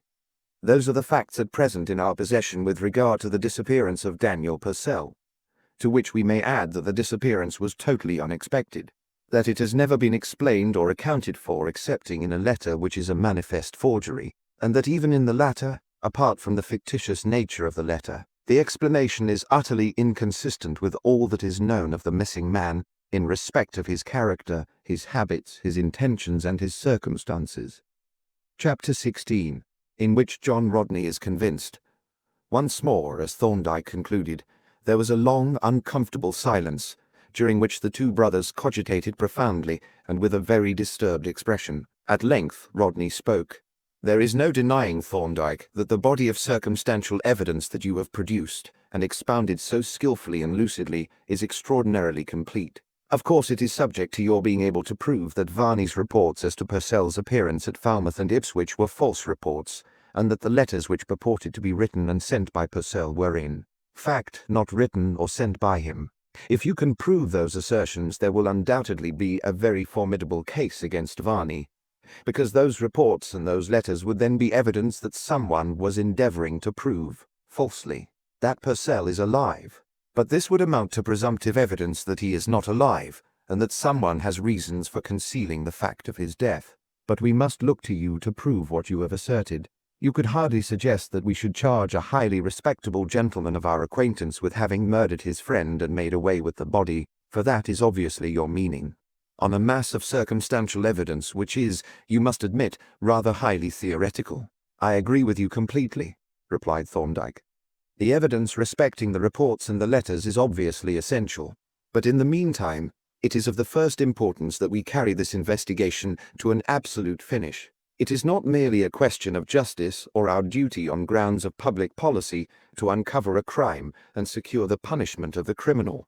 There are individual rights and interests to be guarded, those, I mean, of the missing man's wife. If her husband is dead, common justice to her demands that his death should be proved and placed on public record. Yes, indeed, Rodney agreed heartily. If Purcell is dead, then she is a widow, and the petition becomes unnecessary. By the way, I understand now why you are always so set against the private detective, but what I don't understand is why you put in that advertisement. It is quite simple, was the reply. I wanted another forged letter, written in terms dictated by myself, and I got it. Ha! Exclaimed Rodney. And now, for the first time, he began to understand how Thorndyke had got his great reputation. You spoke just now, Rodney continued, of carrying this investigation to a finish. Haven't you done so? Is there anything more to investigate? We have not yet completed our examination of the yacht, replied Thorndyke. The facts that we have elicited enable us to make certain inferences concerning the circumstances of Purcell's death, assuming his death to have occurred. We infer, for instance, that he did not fall overboard, nor was he pushed overboard. He met his death on the yacht, and it was his dead body which was cast into the sea with the sinker attached to it, that we may fairly infer. But we have, at present, no evidence as to the way in which he came by his death. Possibly a further examination of the yacht may show some traces from which we may form an opinion. By the way, I've been looking at that revolver that is hanging from the beam. Was that on board at the time? Yes, answered Rodney. It was hanging on the cabin bulkhead. Be careful, he added, as Thorndyke lifted it from its hook. I don't think it has been unloaded. Thorndyke opened the breech of the revolver, and turning out the cartridges into his hand, peered down the barrel and into each chamber separately. Then he looked at the cartridges in his hand. This seems a little odd, he remarked. The barrel is quite clean, and so is one chamber, but the other 5 chambers are extremely foul. And I notice that the cartridges are not all alike. There are 5 Ellies and 1 Curtis and Harvey. That is quite a suggestive coincidence. Philip looked with a distinctly startled expression at the little heap of cartridges in Thorndyke's hand, and picking out the odd one, examined it with knitted brows. When did you fire the revolver last, Jack? He asked, looking up at his brother. On the day when we potted at those champagne bottles, was the reply. Philip raised his eyebrows. Then, said he, this is a very remarkable affair. I distinctly remember on that occasion, when we had sunk all the bottles, reloading the revolver with Ellie's, and that there were then 3 cartridges left over in the bag. When I had loaded, I opened the new box of Curtis and Harvey's, tipped them into the bag and threw the box overboard. Did you clean the revolver? Asked Thorndyke. No, I didn't. I meant to clean it later, but forgot to. But, said Thorndyke, it has undoubtedly been cleaned and very thoroughly as to the barrel and 1 chamber. Shall we check the cartridges in the bag? There ought to be 49 Curtis and Harveys and 3 Ellies, if what you have told us is correct. Philip searched among the raffle on the bench, and presently unearthed a small linen bag. Untying the string, he shot out on the bench a heap of cartridges, which he counted 1 by 1. There were 52 in all, and 3 of them were Ellies.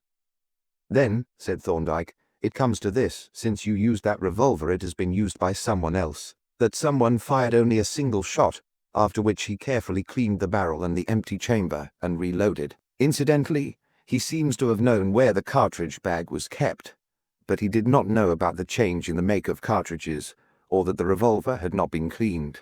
You notice, Rodney, he added, that the circumstantial evidence accumulates.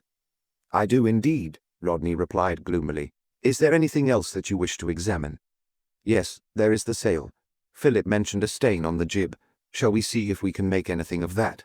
I don't think you will make much of it, said Philip. It is very faint. However, you shall see it and judge for yourself.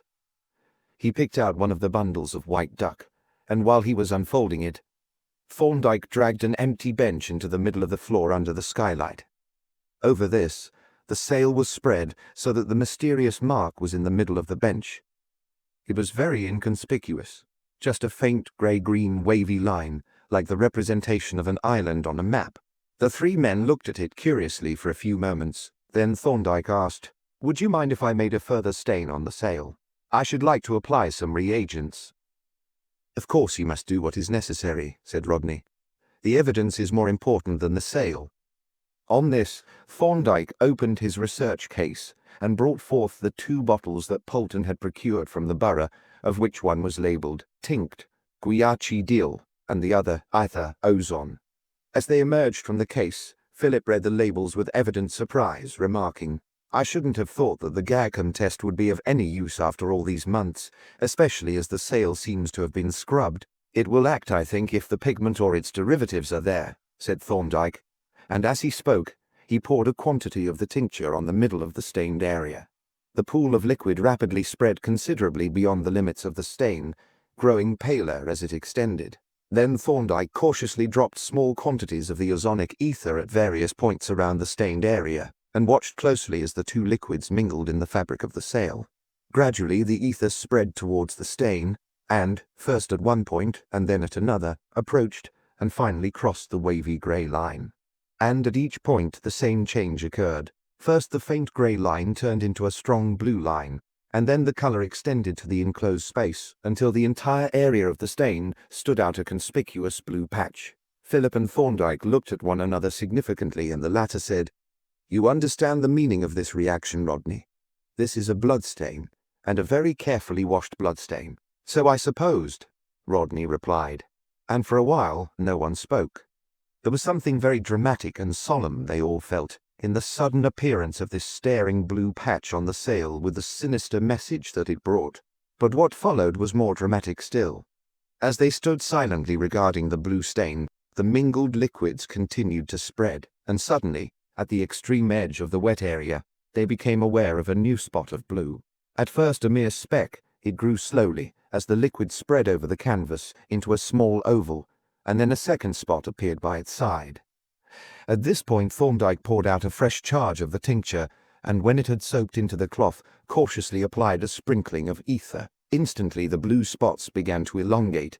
Fresh spots and patches appeared, and as they ran together there sprang out of the blank surface the clear impression of a left hand, complete in all its details excepting the 3rd finger, which was represented by a round spot at some 2/3 of its length. The dreadful significance of this apparition, and the uncanny and mysterious manner of its emergence from the white surface, produced a most profound impression on all the observers, but especially on Rodney, who stared at it with an expression of the utmost horror, but spoke not a word. His brother was hardly less appalled, and when he at length spoke, it was in a hushed voice that was little above a whisper. "It is horrible," he murmured. "It seems almost supernatural. That accusing hand springing into existence out of the blank surface after all this time. I wonder," he added after a pause, "why the 3rd finger made no mark, seeing that the others are so distinct." "I think," said Thorndyke, "that the impression is there. That small round spot looks like the mark of a fingertip, and its position rather suggests a finger with a stiff joint." As he made this statement, both brothers simultaneously uttered a smothered exclamation. "It is Varney's hand!" gasped Philip. "You recognize it, Jack, don't you? That is just where the tip of his stiff finger would come." "Have you ever noticed Varney's left hand, Thorndyke?" "You mean the ankylo's 3rd finger?" "Yes, and I agree with you that this is undoubtedly the print of Varney's hand." "Then," said Rodney, "the case is complete. There is no need for any further investigation. On the evidence that is before us, to say nothing of the additional evidence that you can produce, there cannot be the shadow of a doubt that Purcell was murdered by Varney, and his body sunk in the sea. You agree with me, I am sure, Thorndyke?" "Certainly," was the reply. "I consider the evidence so far conclusive that I have not the slightest doubt on the subject." "Very well," said Rodney. "Then the next question is, what is to be done? Shall I lay a sworn information, or will you?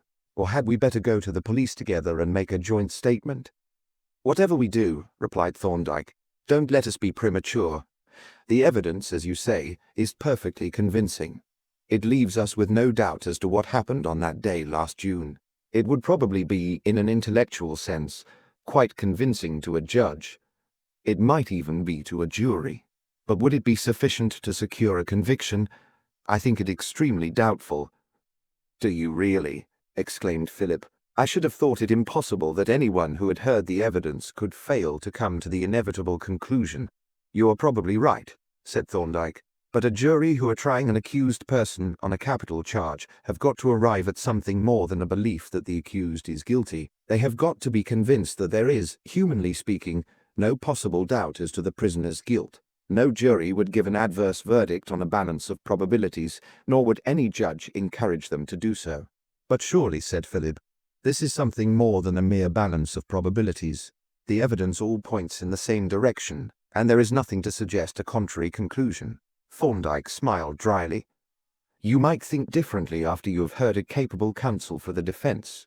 But the position is this: we are dealing with a charge of murder. Now, in order to prove that a particular person is guilty of murder, it is necessary first to establish the corpus delicti, as the phrase goes. That is, to prove that a murder has been committed by someone. But the proof that a person has been murdered involves the antecedent proof that he is dead. If there is any doubt that the alleged deceased is dead, no murder charge can be sustained. But proof of death usually involves the production of the body or of some identifiable part of it, or, at least, the evidence of some person who has seen it and can swear to its identity. There are exceptional cases, of course, and this might be accepted as one. But you can take it that the inability of the prosecution to produce the body or any part of it, or any witness who can testify to having seen it, or any direct evidence that the person alleged to have been murdered is actually dead, would make it extremely difficult to secure the conviction of the accused." "Yes, I see that," said Philip. "But after all, that is not our concern. If we give the authorities all the information that we possess, we shall have done our duty as citizens. As to the rest, we must leave the court to convict or acquit according to its judgment." "Not at all," Thorndyke dissented. "You are losing sight of our position in the case. There are two different issues, which are, however, inseparably connected. One is the fact of Purcell's death. The other is Varney's part encompassing it.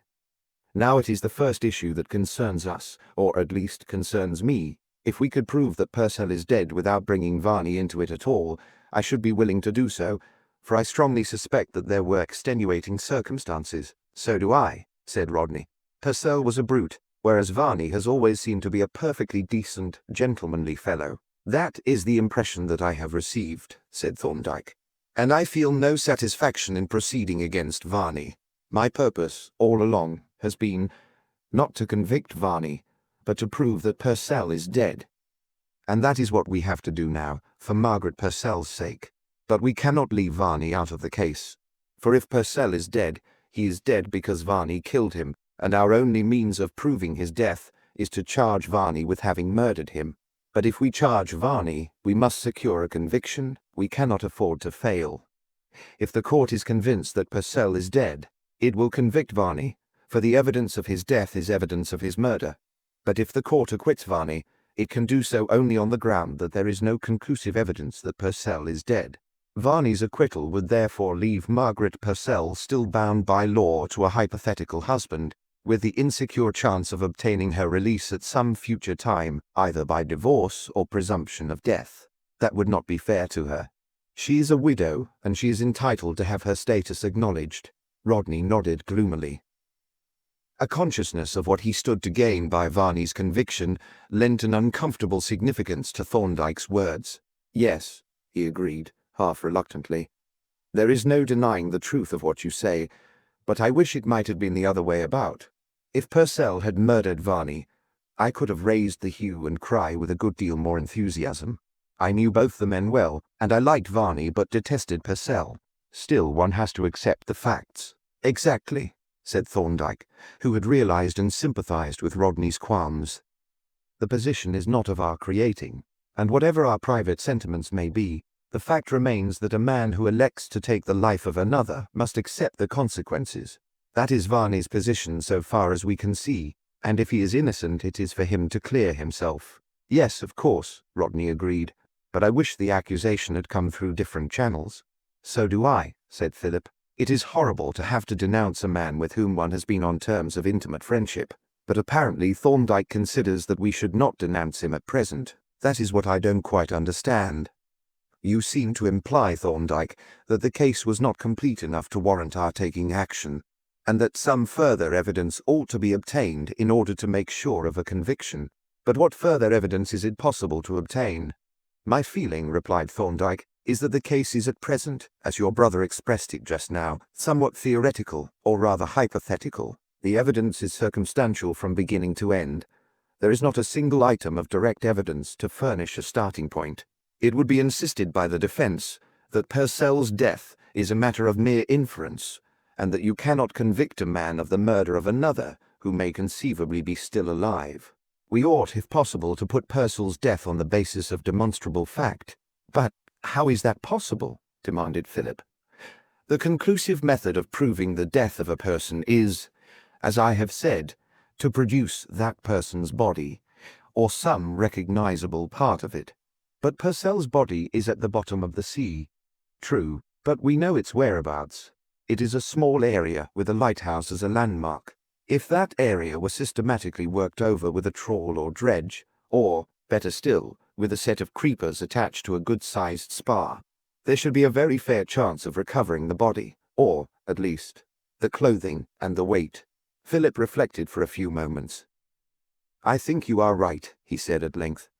The body appears, from what you say, to be quite close to the Wolf Rock, and almost certainly on the east side. With a good compass and the lighthouse as a sailing mark, it would be possible to ply up and down and search every inch of the bottom in the neighborhood of the rock. There is only one difficulty, said Rodney. Your worm tube was composed entirely of fragments of the rock, but how large an area of the sea bottom is covered with those fragments? We should have to ascertain that if we are to work over the whole of it. It would not be difficult to ascertain, replied Thorndyke. If we take soundings with a hand lead as we approach the rock, the samples that come up on the arming of the lead will tell us when we are over a bottom covered with fauna-like debris. Yes, Rodney agreed. That will answer if the depth is within the range of a hand lead. If it isn't, we shall have to rig the tackle for a deep sea lead. It will be rather a gruesome quest. Do I gather that you are prepared to come down with us and lend a hand? I hope you are. So do I, exclaimed Philip. We shall be quite at home with the navigation, but if anything comes up on the creepers, it will be a good deal more in your line than ours. I should certainly wish to come, said Thorndyke. And, in fact, I think it rather desirable that I should, as Philip suggests. But I can't get away from town just at present, nor, I imagine, can you. We had better postpone the expedition for a week or so until the commencement of the spring vacation. That will give us time to make the necessary arrangements, to charter a suitable boat and so forth. And in any case, we shall have to pick our weather, having regard to the sort of sea that one may encounter in the neighborhood of the Wolf. Yes, agreed Philip. It will have to be a reasonably calm day when we make the attempt, so I suggest that we put it off until you and Jack are free. And meanwhile, I will get on with the preliminary arrangements, the hiring of the boat, and getting together the necessary gear. While they had been talking, the evening had closed in, and the workshop was now almost in darkness. It being too late for the brothers to carry out the business that had brought them to the wharf, even if they had been in a state of mind suitable to the checking of inventories, they postponed the survey to a later date, locked up the workshop, and, in company with Thorndyke, made their way homeward. Chapter in which there is a meeting and a farewell. It was quite early on a bright morning at the beginning of April, when Thorndyke and the two Rodneys took their way from their hotel towards the harbour of Penzance. Philip had been in the town for a day or two, completing the arrangements for the voyage of exploration. The other two had come down from London only on the preceding evening. I hope the skipper will be punctual, said Philip. I told him to meet us on the pier at 8 o'clock sharp. We want to get off as early as possible, for it is a longish run out to the rock, and we may have to make a long day of it. We probably shall, said Rodney. The Wolf Rock is a good departure for purposes of navigation, but when it comes to finding a spot of sea bottom, only a foot or two in extent, our landmark isn't very exact. It will take us a good many hours to search the whole area. I wonder, said Thorndyke, what took them out there. According to Varney's description, and the evidence of the button, they must have had the rock close aboard, but it was a good deal out of their way from Sennan to Penzance. It was, agreed Philip, but you can't make a beeline in a sailing craft. That's why I chartered a motorboat for this job. Under canvas, you can only keep as near to your course as the wind will let you, but Purcell was a deuce of a fellow for sea room. He always liked to keep a good offing. I remember that on that occasion he headed straight out to sea and got well outside the longships before he turned south. I watched the yacht from the shore and wondered how much longer he was going to hold on. It looked as if he were heading for America. Then, you remember, the fog came down, and they may have lost their bearings a bit, and the tides are pretty strong about here. Yes, said Thorndyke, and as we may take it that the trouble, whatever it was, came to a head while they were enveloped in fog, it is likely that the yacht was left to take care of herself for a time, and may have drifted a good deal off her course. At any rate, it is clear that at one time she had the rock right under her lee, and must have drifted past within a few feet. It would have been a quaint position, said Philip, if she had bumped onto it and gone to the bottom. Then they would have kept one another company in Davy Jones's locker. It would have saved a lot of trouble if they had gone down together, his brother remarked. But, from what you have just said, Thorndyke, it seems that you have a more definite idea as to the position of the body than I thought. Where do you suppose it to be? Judging from all the facts taken together, replied Thorndyke, I should say that it is lying close to the base of the rock on the east side. We have it from Varney that the yacht drifted down towards the rock during the fog, and I gathered that she drifted past close to the east side. Then we also learned from him that the jib had then come down, which was, in fact, the cause of her being adrift. But the bloodstains on the sail prove that the tragedy occurred either before the halyard broke or while the sail was down, almost certainly the latter, and we may take it that it occurred during the fog, that the fog created the opportunity, for we must remember that they were close to the lighthouse, and therefore, apart from the fog, easily within sight of it. For the same reason we may assume that the body was put overboard before the fog lifted. All these circumstances point to the body being quite close to the rock, and the worm tube emphatically confirms that inference. Then, said Philip, in that case, there is no great point in taking soundings. Not in the first instance, Thorndyke agreed, but if we get no result close to the rock, we may have to sample the bottom to see how far from the base the conditions indicated by the worm tube extend. They walked on in silence for some time. Presently Rodney remarked, This reminds me of the last time I came down to a rendezvous on Penzance Pier, when I expected to find Varney waiting for me and he wasn't there. I wonder where he was, by the way. He had probably gone to post a letter to Mr. Penfield at some remote pillar box where collections were not too frequent, said Thorndyke. Rodney looked at him quickly, once more astonished at his intimate knowledge of the details of the case. He was about to remark on it when Thorndyke asked, Have you seen much of Varney lately? I haven't seen him at all, replied Rodney. Have you, Phil? No, replied Philip, not for quite a long time, which is rather odd. They used to look in at Maggie's flat pretty often to have tea and show her his latest work. But he hasn't been there for weeks, I know, because I was speaking to her about him only a day or two ago. She seemed to have an idea that he might have gone away on a sketching tour, though I don't think she had anything to go on. He can't have smelt a rat and cleared out, mused Rodney. I don't see how he could, though I shouldn't be altogether sorry if he had. It will be a horrid business when we have to charge him and give evidence against him. But it isn't possible that he can have seen or heard anything. This was also Thorndyke's opinion, but he was deeply interested in the report of Varney's disappearance, nor was he entirely without a clue to it. His observations of Margaret and Varney suggested a possible explanation which he did not think it necessary to refer to, and, in fact, the conversation was here interrupted by their arrival at the pier, where an elderly fisherman who had been watching their approach came forward and saluted them. Here you are then, skipper, said Philip, punctual to the minute. We've got a fine day for our trip, haven't we? Aye, sir, replied the skipper. 'Tis a wonderful calm day for the time of year, and glad I am to see it, if we are to work close in to the Wolf, for it's a lumpy bit of water at the best of times around the rock. Is everything ready? Asked Philip. Aye, sir, we are all ready to cast off this moment. And in confirmation, he preceded the party to the head of the ladder, and indicated the craft lying alongside the pier beneath it. A small converted Penzance lugger, with a large open cockpit in the fore part of which was the engine. The 4 men descended the ladder, and while the skipper and the second fisherman, who constituted the crew, were preparing to cast off the shore ropes, Philip took a last look round to see that all was in order. Then the crew, who was named Joe Tregenna, pushed off and started the engine.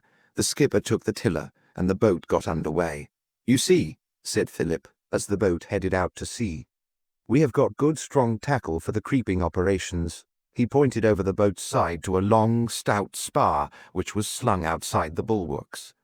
It was secured by a chain bridle to a trawl rope, and to it were attached a number of creepers, lengths of chain fitted with rows of hooks, which hung down into the water and trailed alongside. The equipment also included a spirit compass fitted with sight vanes, a sextant, a hand lead, which lay on the cockpit floor with its line neatly coiled round it, and a deep sea lead stowed away forward with its long line, and the block for lowering and hoisting it. The occupants of the cockpit were strangely silent. It was a beautiful spring day, bright and sunny, with a warm blue sky overhead and a tranquil sea heaving quietly to the long swell from the Atlantic, showing a sunlit sparkle on the surface and clear sapphire in the depths. Nature painted all things gay, excepting the three men who sat on the side benches of the cockpit, whose countenances were expressive of the deepest gravity, and even, in the case of the two Rodneys, of profound gloom. "I shall be glad when this business is over," said Philip. "I feel as nervous as a cat." "So do I," his brother agreed. "It is a gruesome affair. I find myself almost hoping that nothing will come of it. And yet that would only leave us worse off than ever." "We mustn't be prepared to accept failure," said Thorndyke. "The thing is there, and we have got to find it. If not today, then tomorrow, or some other day." The two brothers looked at Thorndyke, a little daunted by his resolute attitude. "Yes, of course you are right," the elder admitted, "and it is only cowardice that makes me shrink from what we have to do. But when I think of what may come up, hanging from those creepers, bah, it is too horrible to think of. But I suppose it doesn't make that sort of impression on you. You don't find anything repulsive in the quest that we are engaged in?" "No," Thorndyke admitted. "My attention is occupied by the scientific and legal interest of the search. But I can fully sympathize with your feelings on the matter. To you, Purcell is a real person whom you have known and talked with. To me he is a mere abstraction, connected with a very curious and interesting case. The really unpleasant part of that case, to me, will come when we have completed our evidence, if we are so fortunate. I mean when we have to set the criminal law in motion." "Yes," said Philip. "That will be perfectly beastly." Once more silence fell upon the boat, broken only by the throb of the engine and the murmur of the water as it was cloven by the boat's stem. And meanwhile the distant coast slipped past until they were abreast of the Land's End, and far away to the southwest the solitary lighthouse rose on the verge of the horizon. Soon afterwards they began to overtake the scattered members of a fleet of luggers, some with lowered mainsails and handlines down, others with their black sails set, heading for a more distant fishing ground. Through the midst of them the boat was threading her way, when her occupants suddenly became aware that one of the smaller luggers was steering so as to close in. Observing this, the skipper was putting over the helm to avoid her, when a seafaring voice from the little craft was heard to hail, "Motorboat ahoy! Gentleman aboard wants to speak to you." The two Rodneys looked at one another in surprise, and then at the approaching lugger. "Who the deuce can it be?" exclaimed Rodney. "But perhaps it is a stranger who wants a passage. If it is, we shall have to refuse. We can't take anyone on board." The boat slowed down, for at a word from the skipper, Joe Tregenna had reversed the propeller. The lugger closed in rapidly, watched anxiously by the two Rodneys and Thorndyke. Suddenly a man appeared, standing on the bulwark rail and holding on by the mast stay, while with his free hand he held a binocular to his eyes. Nearer and nearer the lugger approached, and still the two Rodneys gazed with growing anxiety at the figure on the bulwark. At length the man removed the glasses from his eyes and waved them above his head, and as his face became visible both brothers uttered a cry of amazement. "God!" exclaimed Philip. "It's Varney. Sheer off, skipper. Don't let him come alongside." But he was too late. The boat had lost way and failed to answer her helm. The lugger sheered in, sweeping abreast within a foot, and as she crept past, Varney sprang lightly from her gunwale and dropped on the side bench beside Jack Rodney. "Well," he exclaimed, "this is a queer meeting. I couldn't believe my eyes when I first spotted you through the glasses. Motorboat, too. Rather a come-down, isn't it, for seasoned yachtsmen?" He looked curiously at his hosts, evidently a little perplexed by their silence and their unresponsive bearing. The Rodneys were, in fact, stricken dumb with dismay, and even Thorndyke was for the moment disconcerted. The lugger which had brought Varney had already gone about, and was standing out to sea, leaving to them the alternative of accepting this most unwelcome passenger, or of pursuing the lugger and insisting on his returning on, bored of her. But the Rodneys were too paralyzed to do anything but gaze at Varney in silent consternation, and Thorndyke did not feel that his position on the boat entitled him to take any action. Indeed, no action seemed to be practicable. "This is an odd show," said Varney, looking inquisitively about the boat. "What is the lay? You can't be going out to fish in this craft, and you seem to be setting a course for the Scillies. What is it? Dredging? I see you've got a trawl rope." As the Rodneys were still almost stupefied by the horror of the situation, Thorndyke took upon himself to reply. "The occasion of this little voyage was a rather remarkable marine worm that was sent to Professor Darcy, and which came from the locality to which we are bound. We are going to explore the bottom there." Varney nodded. "You seem mighty keen on marine worms. I remember when I met you down here before you were in search of them, and so was Phil, though I don't fancy he got many. He had the bottles labelled ready for them, and that was about as far as he went. Do you remember that button you made, Phil, from the cork of one?" "Yes," Philip replied huskily. "I remember." During this conversation, Thorndyke had been observing Varney with close attention, and he noted a very appreciable change in his appearance. He looked aged and worn, and there was in his expression a weariness and dejection that seemed to confirm certain opinions that Thorndyke had formed as to the reasons for his sudden disappearance from surroundings which had certainly not been without their attractions to him, and, not for the first time, a feeling of compunction and of some distaste for this quest contended with the professional interest and the sense of duty that had been the impelling force behind the long, patient investigation. Philip's curt reply was followed by a rather long, uncomfortable silence. Varney, quick and sensitive by nature, perceived that there was something amiss, that in some way his presence was a source of embarrassment. He sat on the side bench by Jack Rodney, gazing with a faraway look over the sea towards the longships, wishing that he had stayed on board the lugger, or that there were some means of escape from this glum and silent company. And as he meditated, he brought forth from his pocket his tobacco pouch and cigarette book, and half unconsciously, with a dexterity born of long practice, rolled a cigarette, all unaware that 3 pairs of eyes were riveted on his strangely efficient maimed finger, that 3 minds were conjuring up the vivid picture of a blue handprint on a white sail. When he had lit the cigarette, Varney once more looked about the boat, and again his eye lighted on the big coil of trawl rope with its end passed out through a fair lead. He rose, and crossing the cockpit, looked over the side. "Why," he exclaimed, "you've got a set of creepers.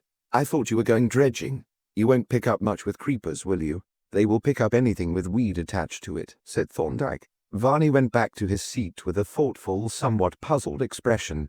He smoked in silence for a minute or two, and then suddenly asked, "Where is the place that you are going to explore for these worms?" "Professor Darcy's specimen," replied Thorndyke, "came from the neighbourhood of the Wolf Rock. That is where we are going to work." Varney made no comment on this answer. He looked long and steadily at Thorndyke. Then he turned away his head and once more gazed out to sea.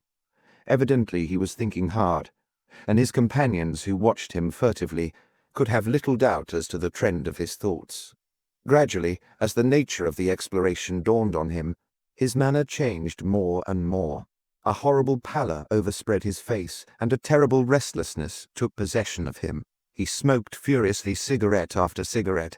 He brought various articles out of his pockets, fidgeted with them a while, and put them back. He picked up the hand lead, looked at its arming, ran the line through his fingers, and made fancy knots on the bight. And ever and anon, his glance strayed to the tall lighthouse, standing out of the sea with its red and white ringed tower, and drawing inexorably nearer and nearer.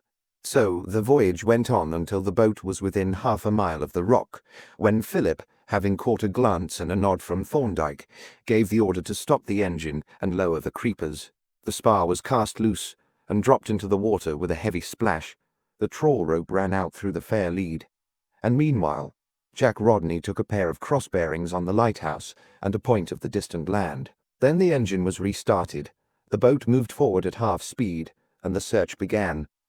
It was an intensely disagreeable experience for all, excepting the puzzled but discreet skipper and the unconscious Joe. Varney, pale, haggard and wild in aspect, fidgeted about the boat, now silent and moody, now making miserable efforts to appear interested or unconcerned, picking up and handling loose objects or portions of the gear, but constantly returning to the hand lead, counting up the marks on the line, or making and pulling out various knots with his restless but curiously skillful fingers. And as his moods changed, Thorndyke watched him furtively, as if to judge by his manner how near they were to the object of the search. It was a long and wearisome quest. Slowly the boat plied up and down on the eastern side of the rock, gradually approaching it nearer and nearer at each return. From time to time the creepers caught on the rocky bottom and had to be eased off. From time to time the dripping trawl rope was hauled in and the creepers brought to the surface, offering to the anxious eyes that peered over the side nothing on the hooks but perchance a wisp of zostera or a clinging spider crab. Calm as the day was, and quiet as was the ocean, stirred only by the slumberous echoes of the great Atlantic swell, the sea was breaking heavily over the rock, and as the boat closed in nearer and nearer, the water around boiled and eddied in an unpleasant and even dangerous manner.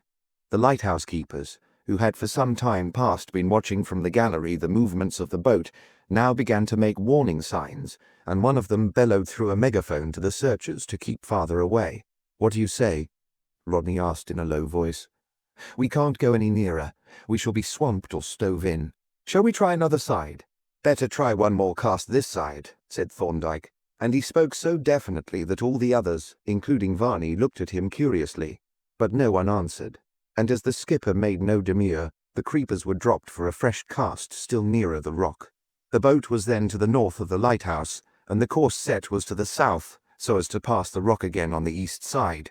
As they approached, the man with the megaphone bawled out fresh warnings, and continued to roar at them and flourish his arm until they were abreast of the rock in a wild tumble of confused waves. At this moment Philip, who had his hand on the trawl rope between the bollard and the fair lead, reported that he had felt a pull, but that it seemed as if the creepers had broken away. As soon, therefore, as the boat was clear of the backwash, and in comparatively smooth water, the order was passed to haul in the trawl rope and examine the creepers. The two Rodneys looked over the side eagerly, but fearfully, for both had noticed something new, a definite expectancy, in Thorndyke's manner. Varney, too, who had hitherto taken but little notice of the creepers, now knelt on the side bench, gazing earnestly into the clear water whence the trawl rope was rising. And still he toyed with the hand lead, and absently made clove hitches on the line, and slipped them over his arm. At length the spar came into view, and below it, on one of the creepers, a yellowish object, dimly visible through the wavering water. "There's something on this time," said the skipper, craning over the side and steadying himself by the tiller, which he still held. All eyes were riveted on the half-seen yellowish shape, moving up and down to the rise and fall of the boat. Apart from the others, Varney knelt on the bench, not fidgeting now, but still, rigid, pale as wax, staring with dreadful fascination at the slowly rising object. Suddenly the skipper uttered an exclamation. "Why, 'tis a sou'wester, and all laced about with spunning. Surely 'tis steady, sir, you'll be overboard, my God!" The others looked round quickly, and even as they looked, Varney fell, with a heavy splash, into the water alongside. There was a tumultuous rush to the place whence he had fallen, and arms were thrust into the water in vain efforts to grasp the sinking figure. Rodney darted forward for the boat-hook, but by the time he was back with it, the doomed man was far out of reach. But for a long time, as it seemed, the horror-stricken onlookers could see him through the clear blue-green water, sinking, growing paler, more shadowy, more shapeless, but always steadily following the lead sinker, until at last he faded from their sight into the darkness of the ocean. Not until some time after he had vanished did they haul on board the creeper with its dreadful burden. Indeed, that burden, in its entirety, was never hauled on board. As it reached the surface, Tregenna stopped hauling and held the rope steady, and for a sensible time all eyes were fixed upon a skull, with a great jagged hole above the brows, that looked up at them beneath the peak of the sou'wester, through the web of spun yarn, like the face of some phantom warrior looking out through the bars of his helmet. Then, as Philip, reaching out an unsteady hand, unhooked the sou'wester from the creeper. The encircling coils of spun yarn slipped, and the skull dropped into the water. Still the fascinated eyes watched it as it sank, turning slowly over and over, and seeming to cast back glances of horrid valediction. Watched it grow green and pallid and small, until it vanished into the darkness even as Varney had vanished. When it was quite invisible, Philip turned, and flinging the hat down on the floor of the cockpit, sank on the bench with a groan. Thorndyke picked up the hat and unwound the spun yarn. "Do you identify it?" he asked. And then as he turned it over he added, "But I see it identifies itself." He held it towards Rodney, who was able to read in embroidered lettering on the silk lining.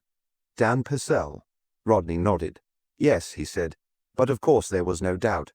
Is it necessary for us to do anything more?" He indicated the creepers with a gesture of weariness and disgust. "No," replied Thorndyke. "We have seen the body, and can swear to its identity, and I can certify as to the cause of death. We can produce this hat, with a bullet hole, as I perceive, in the back, corresponding to the injury that we observed in the skull.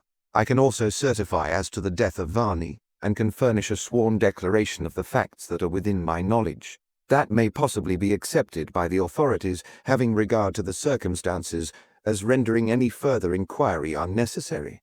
But that is no concern of ours. We have established the fact that Daniel Purcell is dead, and our task is accomplished." "Yes," said Rodney, "our quest has been successful beyond my expectations, but it has been an awful experience. I can't get the thought of poor Varney out of my mind." "Nor I," said Philip, "and yet it was the best that could have happened. And there is a certain congruity in it, too. They are down there together. They had been companions, in a way friends, the best part of their lives, and in death they are not divided.